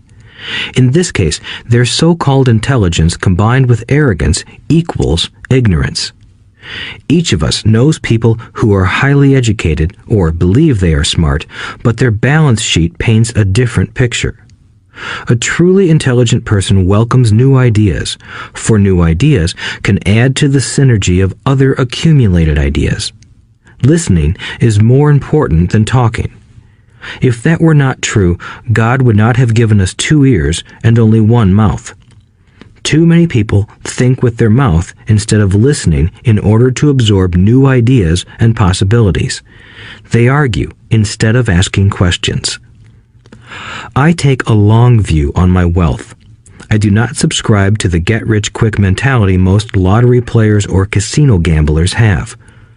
I may go in and out of stocks, but I am long on education. If you want to fly an airplane, I advise taking lessons first. I am always shocked at people who buy stocks or real estate but never invest in their greatest asset, their mind. Just because you bought a house or two does not make you an expert at real estate. 3. Choose friends carefully. The power of association. First of all, I do not choose my friends by their financial statements. I have friends who have actually taken a vow of poverty, as well as friends who earn millions every year. The point is that I learn from all of them. Now, I will admit that there are people I have actually sought out because they had money. But I was not after their money. I was seeking their knowledge. In some cases, these people who had money have become dear friends. I've noticed that my friends with money talk about money. They don't do it to brag. They're interested in the subject. So I learn from them, and they learn from me. My friends who are in dire financial straits do not like talking about money, business, or investing. They often think it rude or unintellectual. So I also learn from my friends who struggle financially. I find out what not to do. I have several friends who have generated over $1 billion in their short lifetimes. The 3 of them report the same phenomenon. Their friends who have no money have never come to them to ask them how they did it, but they do come asking for one of 2 things, or both, a loan or a job. Warning: don't listen to poor or frightened people. I have such friends, and while I love them dearly, they are the Chicken Littles of life. To them, when it comes to money, especially investments, it's always, the sky is falling, the sky is falling. They can always tell you why something won't work. The problem is that people listen to them. But people who blindly accept doom and gloom information are also Chicken Littles. As that old saying goes, birds of a feather flock together. If you watch business channels on TV, they often have a panel of so-called experts. One expert will say the market is going to crash, and the other will say it's going to boom. If you're smart, you listen to both. Keep your mind open, because both have valid points. Unfortunately, most poor people listen to Chicken Little. I have had many close friends try to talk me out of a deal or an investment. Not long ago, a friend told me he was excited because he found a 6% certificate of deposit. I told him I earned 16% from the state government. The next day, he sent me an article about why my investment was dangerous. I have received 16% for years now, and he still receives 6%. I would say that one of the hardest things about wealth building is to be true to yourself and to be willing to not go along with the crowd. This is because, in the market, it is usually the crowd that shows up late that is slaughtered. If a great deal is on the front page, it's too late in most instances. Look for a new deal. As we used to say as surfers, there is always another wave. People who hurry and catch a wave late usually are the ones who wipe out. Smart investors don't time the markets. If they miss a wave, they search for the next one and get themselves in position. This is hard for most investors because buying what is not popular is frightening. Timid investors are like sheep going along with the crowd. Or their greed gets them in when wise investors have already taken their profits and moved on. Wise investors buy an investment when it's not popular. They know their profits are made when they buy, not when they sell. They wait patiently. As I said, they do not time the market. Just like a surfer, they get in position for the next big swell. It's all insider trading. There are forms of insider trading that are illegal, and there are forms of insider trading that are legal. But either way, it's insider trading. The only distinction is, how far away from the inside are you? The reason you want to have rich friends is because that is where the money is made. It's made on information. You want to hear about the next boom, get in and get out before the next bust. I'm not saying do it illegally, but the sooner you know, the better your chances are for profits with minimal risk. That is what friends are for, and that is financial intelligence. 4. Master a formula and then learn a new one. The power of learning quickly. In order to make bread, every baker follows a recipe, even if it's only held in their head. The same is true for making money. Most of us have heard the saying, "You are what you eat." I have a different slant. I say, you become what you study. In other words, be careful what you learn, because your mind is so powerful that you become what you put in your head. For example, if you study cooking, you then tend to cook. If you don't want to be a cook anymore, then you need to study something else. When it comes to money, the masses generally have one basic formula they learned in school, and it's this: work for money. The predominant formula I see in the world is that every day millions of people get up, go to work, earn money, pay bills, balance checkbooks, buy some mutual funds, and go back to work. That is the basic formula, or recipe. If you're tired of what you're doing, or you're not making enough, it's simply a case of changing the formula via which you make money.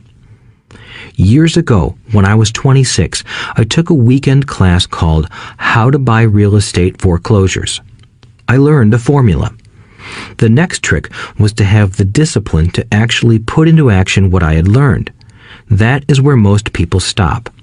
For 3 years, while working for Xerox, I spent my spare time learning to master the art of buying foreclosures. I've made several $million using that formula. So, after I mastered that formula, I went in search of other formulas. For many of the classes, I did not directly use the information I learned, but I always learned something new. I have attended classes designed for derivative traders, commodity option traders, and chaologists. I was way out of my league, being in a room full of people with doctorates in nuclear physics and space science. Yet, I learned a lot that made my stock and real estate investing more meaningful and lucrative. Most junior colleges and community colleges have classes on financial planning and buying traditional investments. They are good places to start, but I always search for a faster formula. That is why, on a fairly regular basis, I make more in a day than many people will make in their lifetime. Another side note, in today's fast-changing world, it's not so much what you know anymore that counts, because often what you know is old. It is how fast you learn. That skill is priceless. It's priceless in finding faster formulas, recipes, if you will, for making dough. Working hard for money is an old formula born in the day of cavemen. 5. Pay yourself first. The power of self-discipline. If you cannot get control of yourself, do not try to get rich. It makes no sense to invest, make money, and blow it. It is the lack of self-discipline that causes most lottery winners to go broke soon after winning millions. It is the lack of self-discipline that causes people who get a raise to immediately go out and buy a new car or take a cruise. It is difficult to say which of the 10 steps is the most important, but of all of the steps, this step is probably the most difficult to master if it is not already a part of your makeup. I would venture to say that personal self-discipline is the number one delineating factor between the rich, the poor, and the middle class. Simply put, people who have low self-esteem and low tolerance for financial pressure can never be rich. As I have said, a lesson learned from my rich dad was that the world will push you around. The world pushes people around, not because other people are bullies, but because the individual lacks internal control and discipline. People who lack internal fortitude often become victims of those who have self-discipline. In the entrepreneur classes I teach, I constantly remind people to not focus on their product, service, or widget, but to focus on developing management skills. The 3 most important management skills necessary to start your own business are management of 1. Cash flow, 2. people. 3. Personal time. I would say the skills to manage these 3 apply to anything, not just entrepreneurs. The 3 matter in the way you live your life as an individual or as part of a family, a business, a charitable organization, a city, or a nation. Each of these skills is enhanced by the mastery of self-discipline. I do not take the saying, "pay yourself first," lightly. The statement, "pay yourself first," comes from George Clayson's book, The Richest Man in Babylon. Millions of copies have been sold. But while millions of people freely repeat that powerful statement, few follow the advice. As I said, financial literacy allows one to read numbers, and numbers tell the story. By looking at a person's income statement and balance sheet, I can readily see if people who spout the words, "pay yourself first," actually practice what they preach. In reality, each month, many allocate money to their asset column before they pay their monthly expenses. Although millions of people have read Clayson's book and understand the words, "pay yourself first," in reality, they pay themselves last. Now, I can hear the howls from those of you who sincerely believe in paying your bills first, and I can hear all the responsible people who pay their bills on time. I am not saying be irresponsible and not pay your bills. All I am saying is do what the book says, which is pay yourself first. If you can truly begin to understand the power of cash flow, you will soon realize why 90% of people work hard all their lives and need government support like Social Security when they are no longer able to work. Kim and I have had many bookkeepers, accountants, and bankers who have had a major problem with this way of looking at pay yourself first. The reason is that these financial professionals actually do what the masses do. They pay themselves last. There have been times in my life when, for whatever reason, cash flow was far less than my bills. I still paid myself first. My accountant and bookkeeper screamed in panic. "They're going to come after you. The IRS is going to put you in jail. You're going to ruin your credit rating. They'll cut off the electricity." I still paid myself first. Why, you ask? Because that's what the story, The Richest Man in Babylon, was all about. The power of self-discipline and the power of internal fortitude. As my rich dad taught me the first month I worked for him, most people allow the world to push them around. A bill collector calls and you pay or else. A sales clerk says, "Oh, just put it on your charge card." Your real estate agent tells you, "Go ahead. The government allows you a tax deduction on your home." That is what the book is really about. Having the guts to go against the tide and get rich. You may not be weak, but when it comes to money, many people get wimpy. I am not saying be irresponsible. The reason I don't have high credit card debt and doodad debt is because I pay myself first. The reason I minimize my income is because I don't want to pay it to the government. That is why my income comes from my asset column through a Nevada corporation. If I work for money, the government takes it. Although I pay my bills last, I am financially astute enough to not get into a tough financial situation. I don't like consumer debt. I actually have liabilities that are higher than 99% of the population, but I don't pay for them. Other people pay for my liabilities. They're called tenants.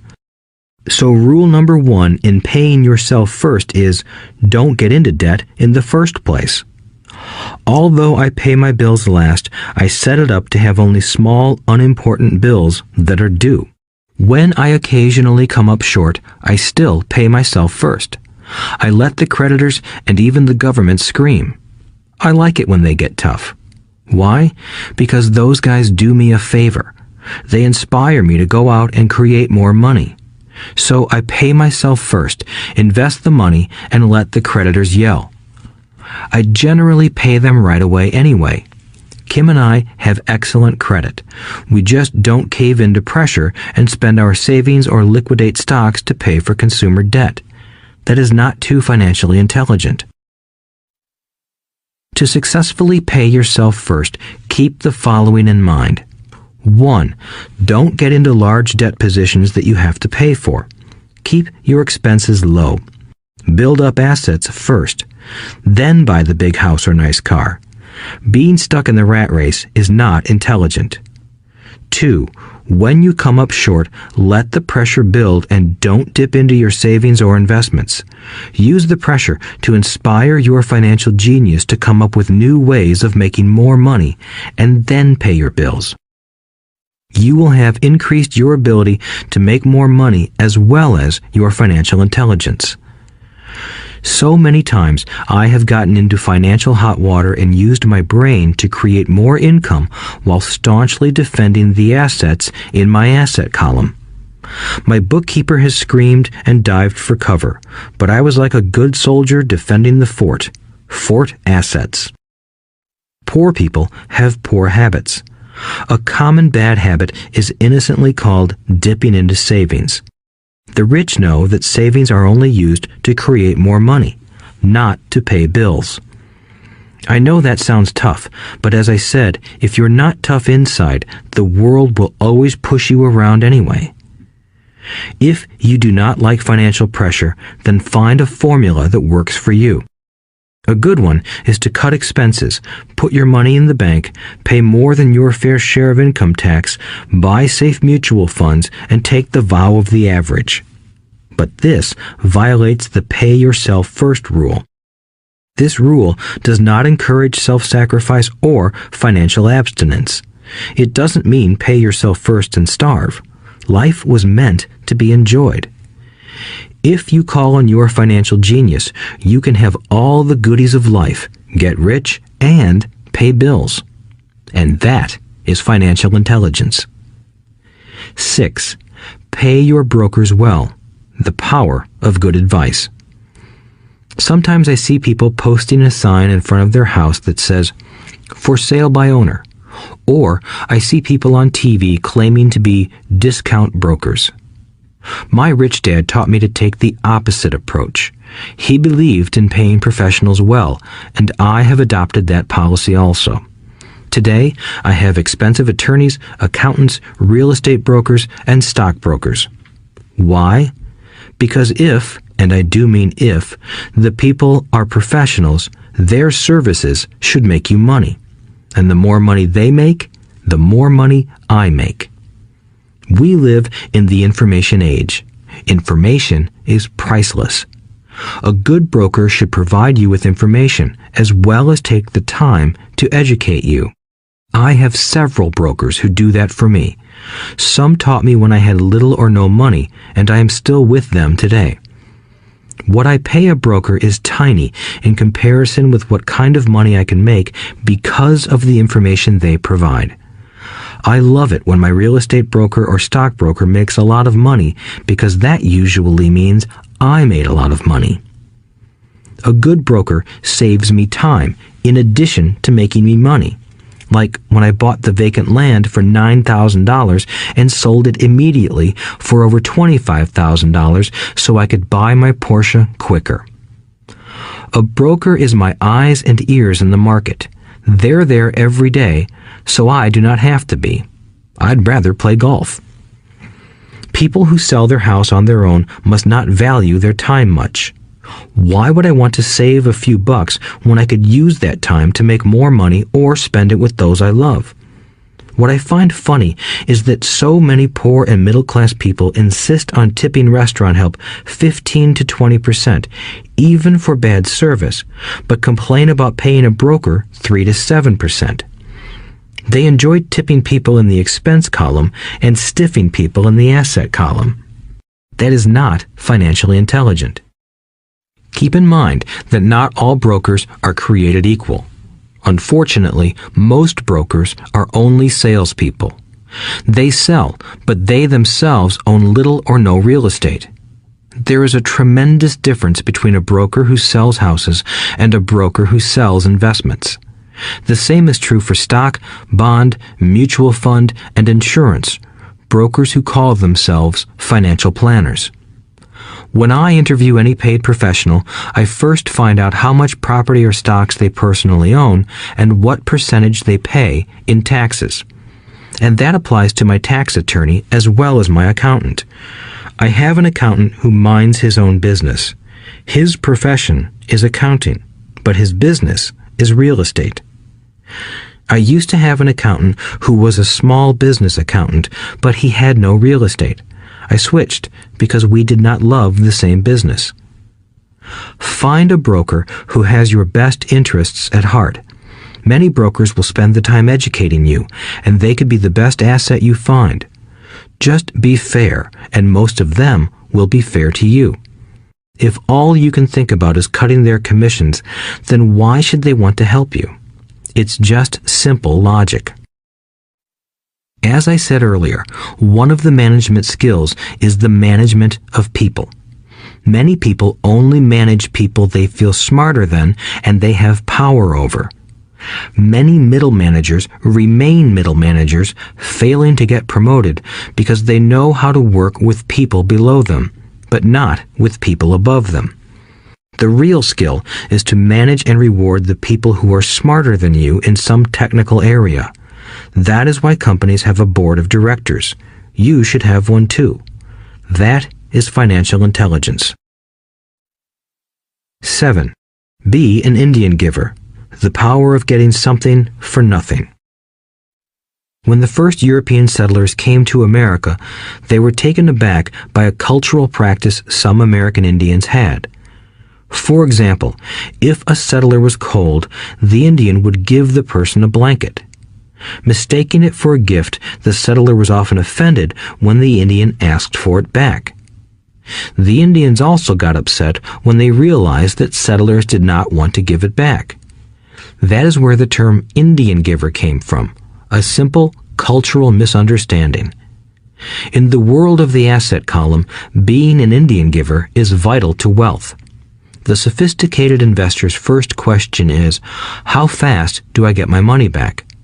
They also want to know what they get for free, also called a piece of the action. That is why the ROI, or return on investment, is so important. For example, I found a small condominium that was in foreclosure a few blocks from where I lived. The bank wanted $60,000 and I submitted a bid for $50,000, which they took simply because, along with my bid, was a cashier's check for $50,000. They realized I was serious. Most investors would say, "Aren't you tying up a lot of cash? Would it not be better to get a loan on it?" The answer is, not in this case. My investment company uses this condominium as a vacation rental in the winter months when the snowbirds come to Arizona. It rents for $2,500 a month for 4 months out of the year. For rental during the off-season, it rents for only $1,000 a month. I had my money back in about 3 years. Now I own this asset, which pumps money out for me, month in and month out. The same is done with stocks. Frequently, my broker calls and recommends I move a sizable amount of money into the stock of a company that he feels is just about to make a move that will add value to the stock, like announcing a new product. I will move my money in for a week to a month while the stock moves up. Then I pull my initial dollar amount out and stop worrying about the fluctuations of the market because my initial money is back and ready to work on another asset. So my money goes in, and then it comes out, and I own an asset that was technically free. True, I have lost money on many occasions, but I only play with money I can afford to lose.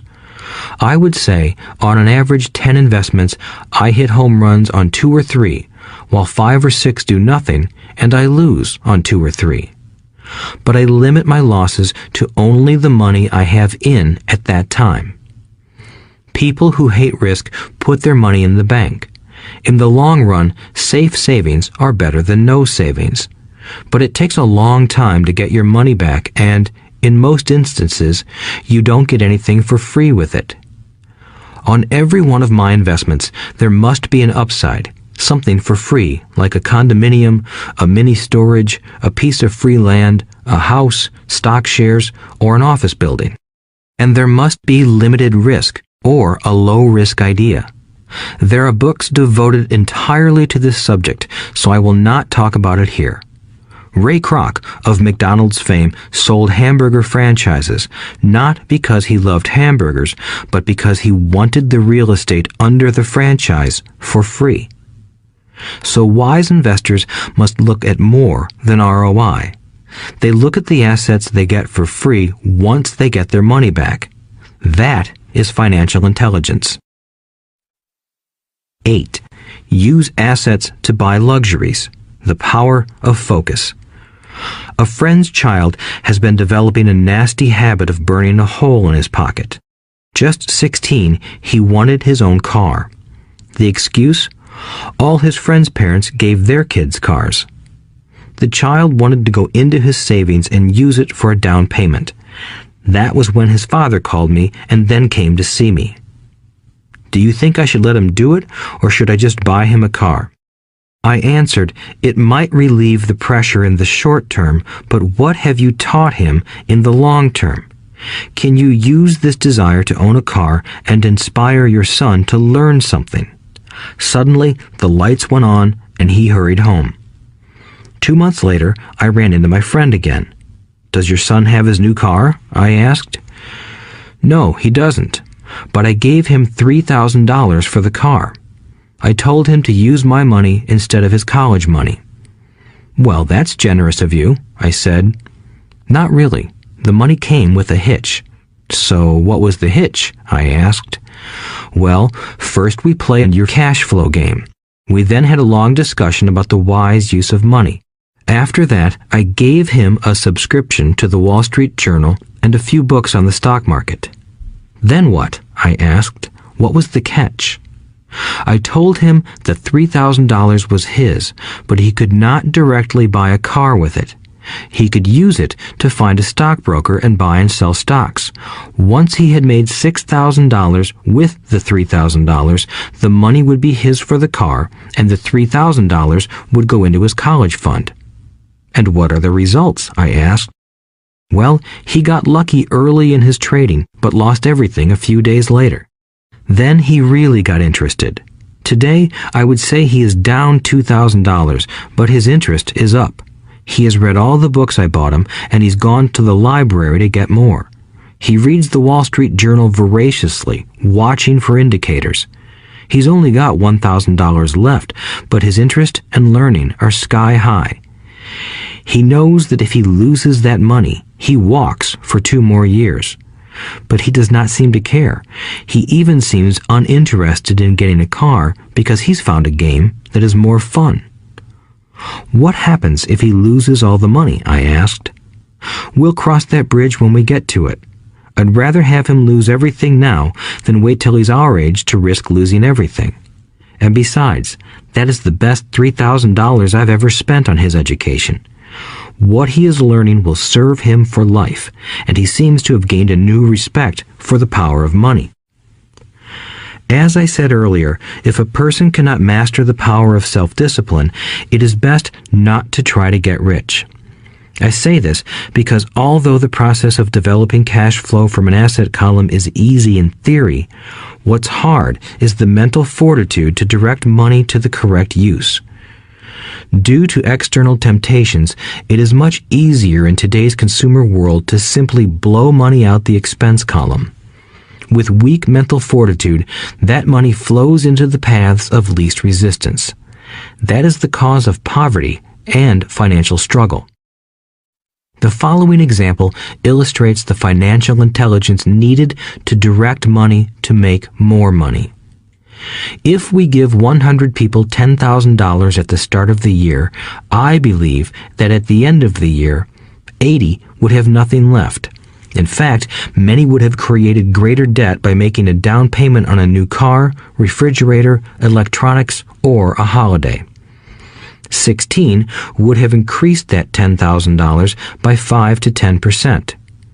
4 would have increased it to $20,000 or into the millions. We go to school to learn a profession so we can work for money. It is my opinion that it's just as important to learn how to have money work for you. I love my luxuries as much as anyone else. The difference is I don't buy them on credit. It's the keep up with the Joneses trap.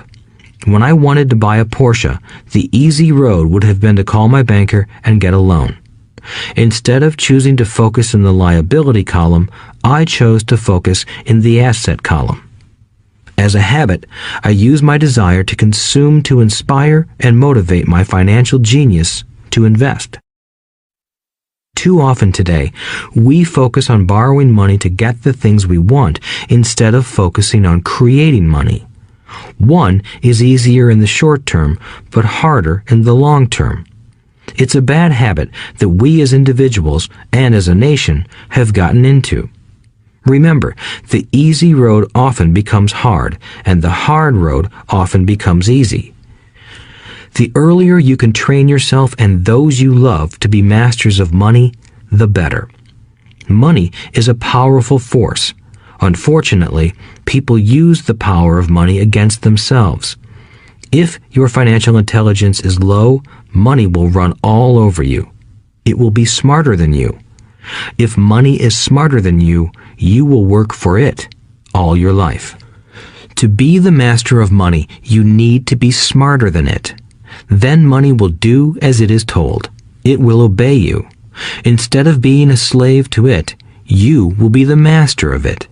That is financial intelligence. 9. Choose heroes. The power of myth. When I was a kid, I greatly admired Willie Mays, Hank Aaron, and Yogi Berra. They were my heroes, and I wanted to be just like them. I treasured their baseball cards.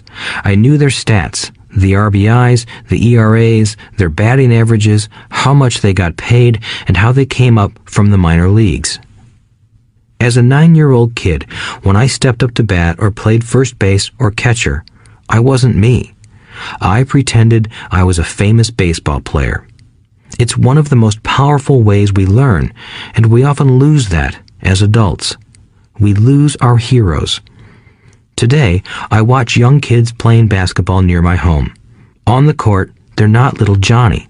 They're pretending to be their favorite basketball hero. Copying or emulating heroes is true power learning. I have new heroes as I grow older. I have golf heroes, and I copy their swings and do my best to read everything I can about them. I also have heroes such as Donald Trump, Warren Buffett, Peter Lynch, George Soros, and Jim Rogers. I know their stats just like I knew the ERAs and RBIs of my childhood baseball heroes. I follow what Warren Buffett invests in, and I read anything I can about his point of view on the market and how he chooses stocks. And I read about Donald Trump, trying to find out how he negotiates and puts deals together. Just as I was not me when I was up to bat, when I'm in the market or I'm negotiating a deal, I am subconsciously acting with the bravado of Trump. Or, when analyzing a trend, I look at it as though Warren Buffett were doing it. By having heroes, we tap into a tremendous source of raw genius. But heroes do more than simply inspire us. Heroes make things look easy.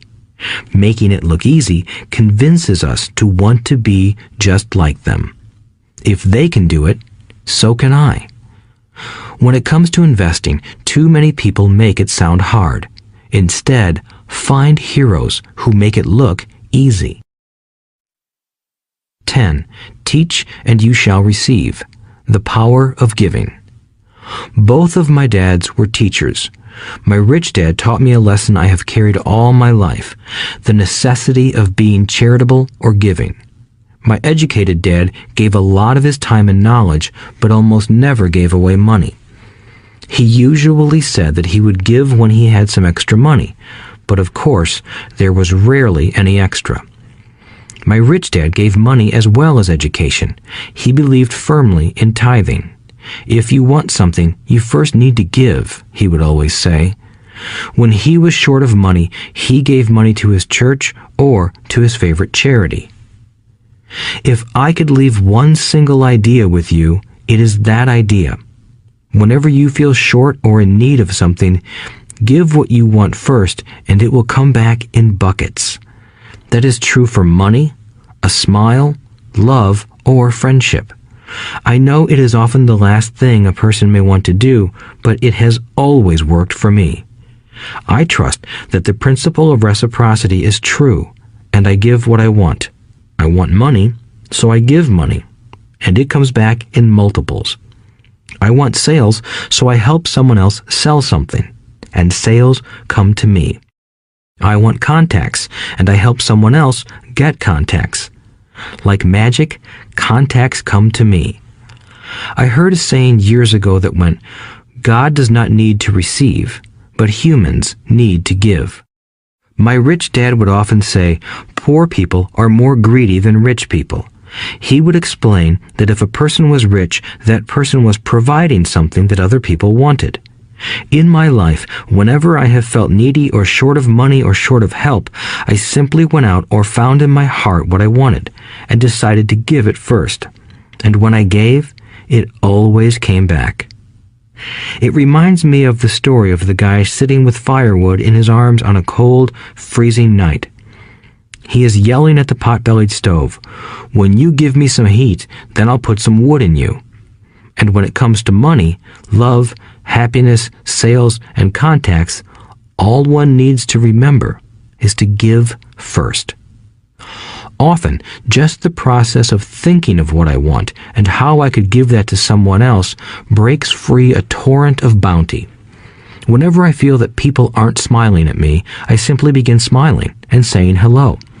Like magic, the next thing I know, I'm surrounded by smiling people. It is true that your world is only a mirror of you. So that's why I say, teach and you shall receive. I have found that the more I teach those who want to learn, the more I learn. If you want to learn about money, teach it to someone else. A torrent of new ideas and finer distinctions will come in. There are times when I have given and nothing has come back, or what I have received is not what I wanted. But upon closer inspection and soul-searching, I was often giving to receive in those instances, instead of giving for the joy that giving itself brings. My dad taught teachers, and he became a master teacher. My rich dad always taught young people his way of doing business. In retrospect, it was their generosity with what they knew that made them smarter. There are powers in this world that are much smarter than we are. You can get there on your own, but it's easier with the help of the powers that be. You only need to be generous with what you have. Chapter 9. Still want more?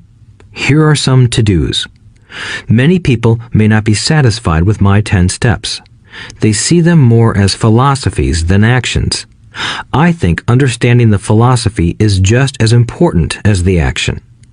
There are many people who want to do instead of think, and then there are people who think but do not do. I would say that I am both. I love new ideas, and I love action. So for those who want a to-do list on how to get started, I will share with you some of the things I do in abbreviated form. Stop doing what you're doing. In other words, take a break and assess what is working and what is not working. The definition of insanity is doing the same thing over and over and expecting a different result. Stop doing what is not working and look for something new. Look for new ideas. For new investing ideas, I go to bookstores and search for books on different and unique subjects. I call them formulas. I buy how-to books on formulas I know nothing about. For example, in the bookstore I found the book The 16% Solution by Joel Moskowitz. I bought the book and read it, and the next Thursday I did exactly as the book said. Most people do not take action, or they let someone talk them out of whatever new formula they are studying. My neighbor told me why 16% would not work. I did not listen to him because he's never done it. Find someone who has done what you want to do. take them to lunch, and ask them for tips and tricks of the trade. As for 16% tax lien certificates, I went to the county tax office and found the government employee who worked in that office. I found out that she, too, invested in the tax liens. Immediately, I invited her to lunch. She was thrilled to tell me everything she knew and how to do it. After lunch, she spent all afternoon showing me everything. By the next day, I found 2 great properties with her help that have been accruing interest at 16% ever since. It took a day to read the book, a day to take action, an hour for lunch, and a day to acquire 2 great deals. Take classes, read, and attend seminars. I search newspapers and the internet for new and interesting classes, many of which are free or inexpensive. I also attend and pay for expensive seminars on what I want to learn. I am wealthy and free from needing a job simply because of the courses I took. I have friends who did not take those classes who told me I was wasting my money, and yet they're still at the same job. Make lots of offers. When I want a piece of real estate, I look at many properties and generally write an offer. If you don't know what the right offer is, neither do I. That is the job of the real estate agent. They make the offers. I do as little work as possible. A friend wanted me to show her how to buy apartment houses. So one Saturday, she, her agent, and I went and looked at 6 apartment houses. 4 were dogs, but 2 were good. I said to write offers on all 6, offering half of what the owners asked for. She and the agent nearly had heart attacks. They thought it was rude and would offend the sellers, but I really don't think the agent wanted to work that hard. So they did nothing and went on looking for a better deal. No offers were ever made, and that person is still looking for the right deal at the right price. Well, you don't know what the right price is until you have a second party who wants to deal. Most sellers ask too much. It is rare that a seller asks a price that is less than something is worth. Moral of the story: make offers. People who are not investors have no idea what it feels like to try to sell something. I have had a piece of real estate that I wanted to sell for months. I would have welcomed any offer. They could have offered me 10 pigs and I would have been happy. Not at the offer, but just because someone was interested. I would have countered, maybe for a pig farm in exchange. But that's how the game works. The game of buying and selling is fun. Keep that in mind. It's fun and only a game. Make offers. Someone might say yes. I always make offers with escape clauses. In real estate, I make an offer with language that details subject to contingencies, such as the approval of a business partner. Never specify who the business partner is. Most people don't know that my partner is my cat. If they accept the offer, and I don't want the deal, I call home and speak to my cat. I make this ridiculous statement to illustrate how absurdly easy and simple the game is. So many people make things too difficult and take it too seriously. Finding a good deal, the right business, the right people, the right investors, or whatever is just like dating. You must go to the market and talk to a lot of people, make a lot of offers, counter-offers, negotiate, reject, and accept. I know single people who sit at home and wait for the phone to ring, but it's better to go to the market, even if it's only the supermarket. Search, offer, reject, negotiate, and accept are all parts of the process of almost everything in life. Jog, walk, or drive a certain area once a month for 10 minutes. I have found some of my best real estate investments doing this. I will jog a certain neighborhood for a year and look for change. For there to be profit in a deal, there must be 2 elements: a bargain and change. There are lots of bargains, but it's change that turns a bargain into a profitable opportunity. So when I jog a neighborhood I might like to invest in. It is the repetition that causes me to notice slight differences. I notice real estate signs that are up for a long time. That means the seller might be more agreeable to deal. I watch for moving trucks going in or out. I stop and talk to the drivers. I talk to the postal carriers. It's amazing how much information they acquire about an area. I find a bad area, especially an area that the news has scared everyone away from. I drive it for sometimes a year, waiting for signs of something changing for the better. I talk to retailers, especially new ones, and find out why they're moving in. It takes only a few minutes a month, and I do it while doing something else, like exercising or going to and from the store. Shop for bargains in all markets. Consumers will always be poor. When the supermarket has a sale, say on toilet paper, the consumer runs in and stocks up. But when the housing or stock market has a sale, most often called a crash or correction, the same consumer often runs away from it. When the supermarket raises its prices, the consumer shops somewhere else. But when housing or the stock market raises their prices, the same consumer often rushes in and starts buying. Always remember, profits are made in the buying, not in the selling. Look in the right places. A neighbor bought a condominium for $100,000. I bought the identical condo next door for $50,000. He told me he's waiting for the price to go up. I told him that profit is made when you buy, not when you sell. He shopped with a real estate broker who owns no property of her own. I shopped at the foreclosure auction. I paid $500 for a class on how to do this. My neighbor thought that the $500 for a real estate investment class was too expensive. He said he could not afford the money or the time. So he waits for the prices to go up. Look for people who want to buy first, then look for someone who wants to sell. A friend was looking for a certain piece of land. He had the money, but did not have the time. I found a large piece of land, larger than what my friend wanted to buy, tied it up with an option, called my friend, and he said he wanted a piece of it. So I sold the piece to him and then bought the land. I kept the remaining land as mine for free. Moral of the story: buy the pie and cut it in pieces. Most people look for what they can afford, so they look too small. They buy only a piece of the pie, so they end up paying more for less. Small thinkers don't get the big breaks. If you want to get richer, think big. Think big. Retailers love giving volume discounts simply because most business people love big spenders. So even if you're small, you can always think big. When my company was in the market for computers, I called several friends and asked them if they were ready to buy also. We then went to different dealers and negotiated a great deal because we wanted to buy so many. I have done the same with stocks.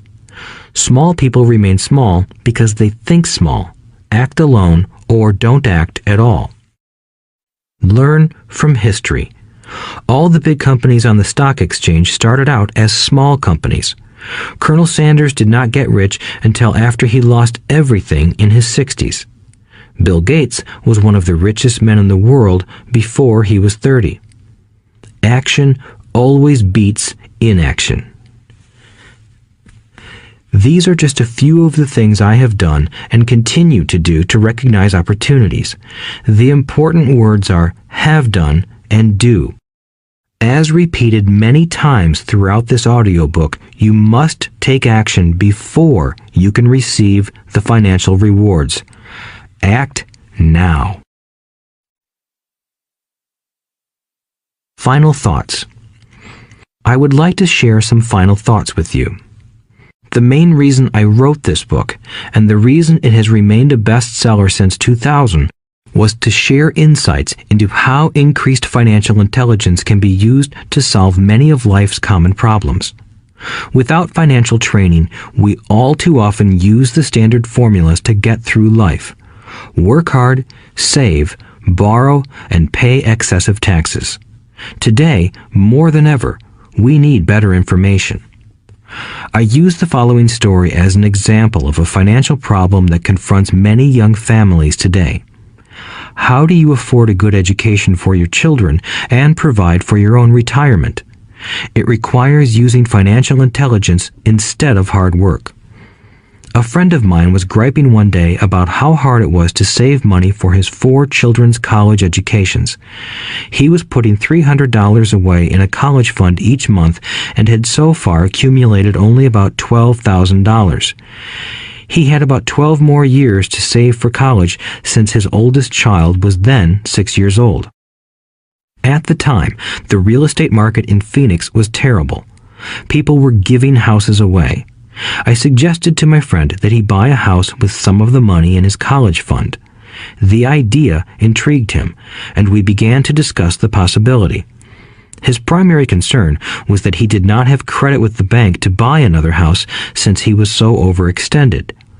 I assured him that there were other ways to finance a property rather than through the bank. We looked for a house for 2 weeks, a house that would fit all our criteria. There were plenty to choose from, so shopping was fun. Finally, we found a 3-bedroom, 2-bath home in a prime neighborhood. The owner had been downsized and needed to sell that day because he and his family were moving to California where another job waited. The owner wanted $102,000, but we offered only $79,000. He took it immediately and agreed to carry back the loan with a 10% down payment. All my friend had to come up with was $7,900. As soon as the owner moved, my friend put the house up for rent. After all expenses were paid, including the mortgage, he put $125 in his pocket each month. His plan was to keep the house for 12 years and let the mortgage get paid down faster by applying the extra $125 to the principal each month. We figured that in 12 years, a large portion of the mortgage would be paid off and he could possibly be clearing $800 a month by the time his first child went to college. He could also sell the house if it had appreciated in value. 3 years later, the real estate market greatly improved in Phoenix, and he was offered $156,000 for the same house by the tenant who lived in it. Again, he asked me what I thought. I advised that he sell it, using a 1031 tax-deferred exchange. Suddenly, he had nearly $80,000 to operate with. I called another friend in Austin, Texas, who then moved this tax-deferred capital gain into a mini storage facility. Within 3 months, he began receiving checks for a little less than $1,000 a month, which he then poured back into the college fund. A couple of years later, the mini warehouse sold, and he received a check for nearly $330,000 as proceeds from the sale. He rolled those funds into a new project that would now generate over $3,000 a month in income, again going into the college fund. He is now very confident that his goal will be met easily. It only took $7,900 to start and a little financial intelligence. His children will be able to afford the education they want, and he will then use the underlying asset, wrapped in his legal entity, to pay for his retirement. As a result of this successful investment strategy, he will be able to retire early. Thank you for listening to this audiobook. I hope it has provided some insights into utilizing the power of money to work for you. Today, we need greater financial intelligence to simply survive. The idea that it takes money to make money is the thinking of financially unsophisticated people. It does not mean that they're not intelligent. They have simply not learned the science of money making money. Money is only an idea. If you want more money, simply change your thinking. Every self-made person started small with an idea and then turned it into something big. The same applies to investing. It takes only a few dollars to start and grow it into something big. I meet so many people who spend their lives chasing the big deal or trying to amass a lot of money to get into a big deal. But to me, that is foolish. Too often, I have seen unsophisticated investors put their large nest egg into one deal and lose most of it rapidly. They may have been good workers, but they were not good investors. Education and wisdom about money are important. Start early. Buy a book. Go to a seminar. Practice. Start small. I turned $5,000 cash into a $1 million asset, producing $5,000 a month cash flow in less than 6 years. But I started learning as a kid. I encourage you to learn because it's not that hard. In fact, it's pretty easy once you get the hang of it. I think I have made my message clear. It's what is in your head that determines what is in your hands. Money is only an idea. There is a great book called Think and Grow Rich. The title is not Work Hard and Grow Rich. Learn to have money work hard for you, and your life will be easier and happier. Today, don't play it safe. Play it smart. The 3 incomes. In the world of accounting, there are 3 different types of income. 1. Ordinary earned. 2. Portfolio. 3. Passive. When my poor dad said to me, "Go to school, get good grades, and find a safe, secure job," he was recommending I work for earned income. When my rich dad said, "The rich don't work for money, they have their money work for them," he was talking about passive income and portfolio income. Passive income, in most cases, is income derived from real estate investments. Portfolio income is income derived from paper assets such as stocks and bonds. Portfolio income is the income that makes Bill Gates the richest man in the world, not earned income. Rich Dad used to say, the key to becoming wealthy is the ability to convert earned income into passive income or portfolio income as quickly as possible. He would say, taxes are highest on earned income. The least taxed income is passive income. That is another reason why you want your money working hard for you. The government taxes the income you work hard for more than the income your money works hard for. In my second book, Rich Dad's Cash Flow Quadrant, I explain the 4 different types of people who make up the world of business. They are E, employee, S, self-employed, B, business owner, and I, investor. Most people go to school to learn to be an E or an S. The cash flow quadrant is written about the core differences of these 4 types and how people can change their quadrant. In fact, most of our products are created for people in the B and I quadrants. In Rich Dad's Guide to Investing, book number 3 in the Rich Dad series, I go into more detail on the importance of converting earned income into passive and portfolio income.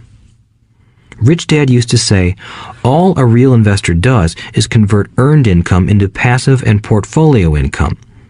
If you know what you're doing, investing is not risky. It's just common sense. The key to financial freedom. The key to financial freedom and great wealth is a person's ability to convert earned income into passive and/or portfolio income. My rich dad spent a lot of time teaching Mike and me this skill. Having this ability is the reason my wife Kim and I are financially free, never needing to work again. We continue to work because we choose to. Today, we own a real estate investment company for passive income and participate in private placements and initial public offerings of stock for portfolio income. We also went back to work to build a financial education company so that we can continue to create and publish books and games. All of our educational products are created to teach the same skills my rich dad taught me, the skills of converting earned income into passive and portfolio income. The games we create are important because they teach what books cannot teach. For example, you would never learn to ride a bicycle by only reading a book. Our cash flow games for adults and cash flow for kids game are designed to teach players the basic investment skills of converting earned income into passive and portfolio income. They also teach the principles of accounting and financial literacy. These games are the only educational products in the world that teach people all of these skills simultaneously. Cashflow 202 is the advanced version of Cashflow 101 and requires the game board from 101 as well as a full understanding of 101 before it can be played. Cashflow 101 and Cashflow for Kids teach the principles of fundamental investing. Cashflow 202 teaches the principles of technical investing. Technical investing involves advanced trading techniques such as short selling, call options, put options, and straddles. A person who understands these advanced techniques is able to make money when the market goes up, as well as when the market comes down. As my rich dad would say, a real investor makes money in an up market and a down market. That is why they make so much money. One of the reasons they make more money is simply because they have more self-confidence. Rich Dad would say they have more self-confidence because they are less afraid of losing. In other words, the average investor does not make as much money because they are so afraid of losing money. The average investor does not know how to protect themselves from losses, and that is what Cashflow 202 teaches. Average investors think investing is risky because they have not been formally trained to be professional investors. As Warren Buffett, America's richest investor, says, risk comes from not knowing what you're doing. My board games teach the simple basics of fundamental investing and technical investing while people are having fun.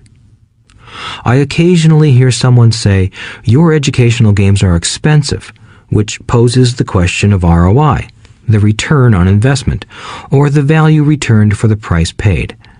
I nod my head and reply, yes, they may be expensive, especially when compared to entertainment board games.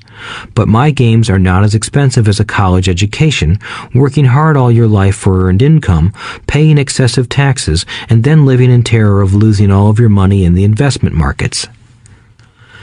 When someone walks away mumbling about the price, I can hear my rich dad saying, if you want to be rich, you must know what kind of income to work hard for, how to keep it, and how to protect it from loss. That is the key to great wealth. Rich Dad would also say, if you do not understand the differences in those three incomes and do not learn the skills on how to acquire and protect those incomes, you will probably spend your life earning less than you could and working harder than you should. My poor dad thought a good education, a good job, and years of hard work were all you needed to be successful. My rich dad also thought a good education was important. But to him, it was also important that Mike and I know the differences in the three incomes and what kind of income to work hard for. To him, that was basic financial education. Knowing the differences in the three incomes and learning the investment skills of how to acquire the different incomes is basic education for anyone who strives to acquire great wealth and achieve financial freedom, a special kind of freedom that only a few will ever know. As Rich Dad states in lesson number 1, the rich do not work for money. They know how to have money work hard for them. Rich Dad said, earned income is money you work for, and passive and portfolio income is money working for you. Knowing that little difference has been significant in my life. Or, as Robert Frost ends his poem, and that has made all the difference. Take action.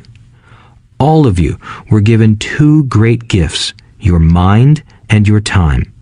It is up to you to do what you please with both. With each dollar bill that enters your hand, you and only you have the power to determine your destiny. Spend it foolishly, and you choose to be poor. Spend it on liabilities, and you join the middle class. Invest it in your mind and learn how to acquire assets, and you will be choosing wealth as your goal and your future. The choice is yours, and only yours. Every day, with every dollar, you decide to be rich, poor, or middle class.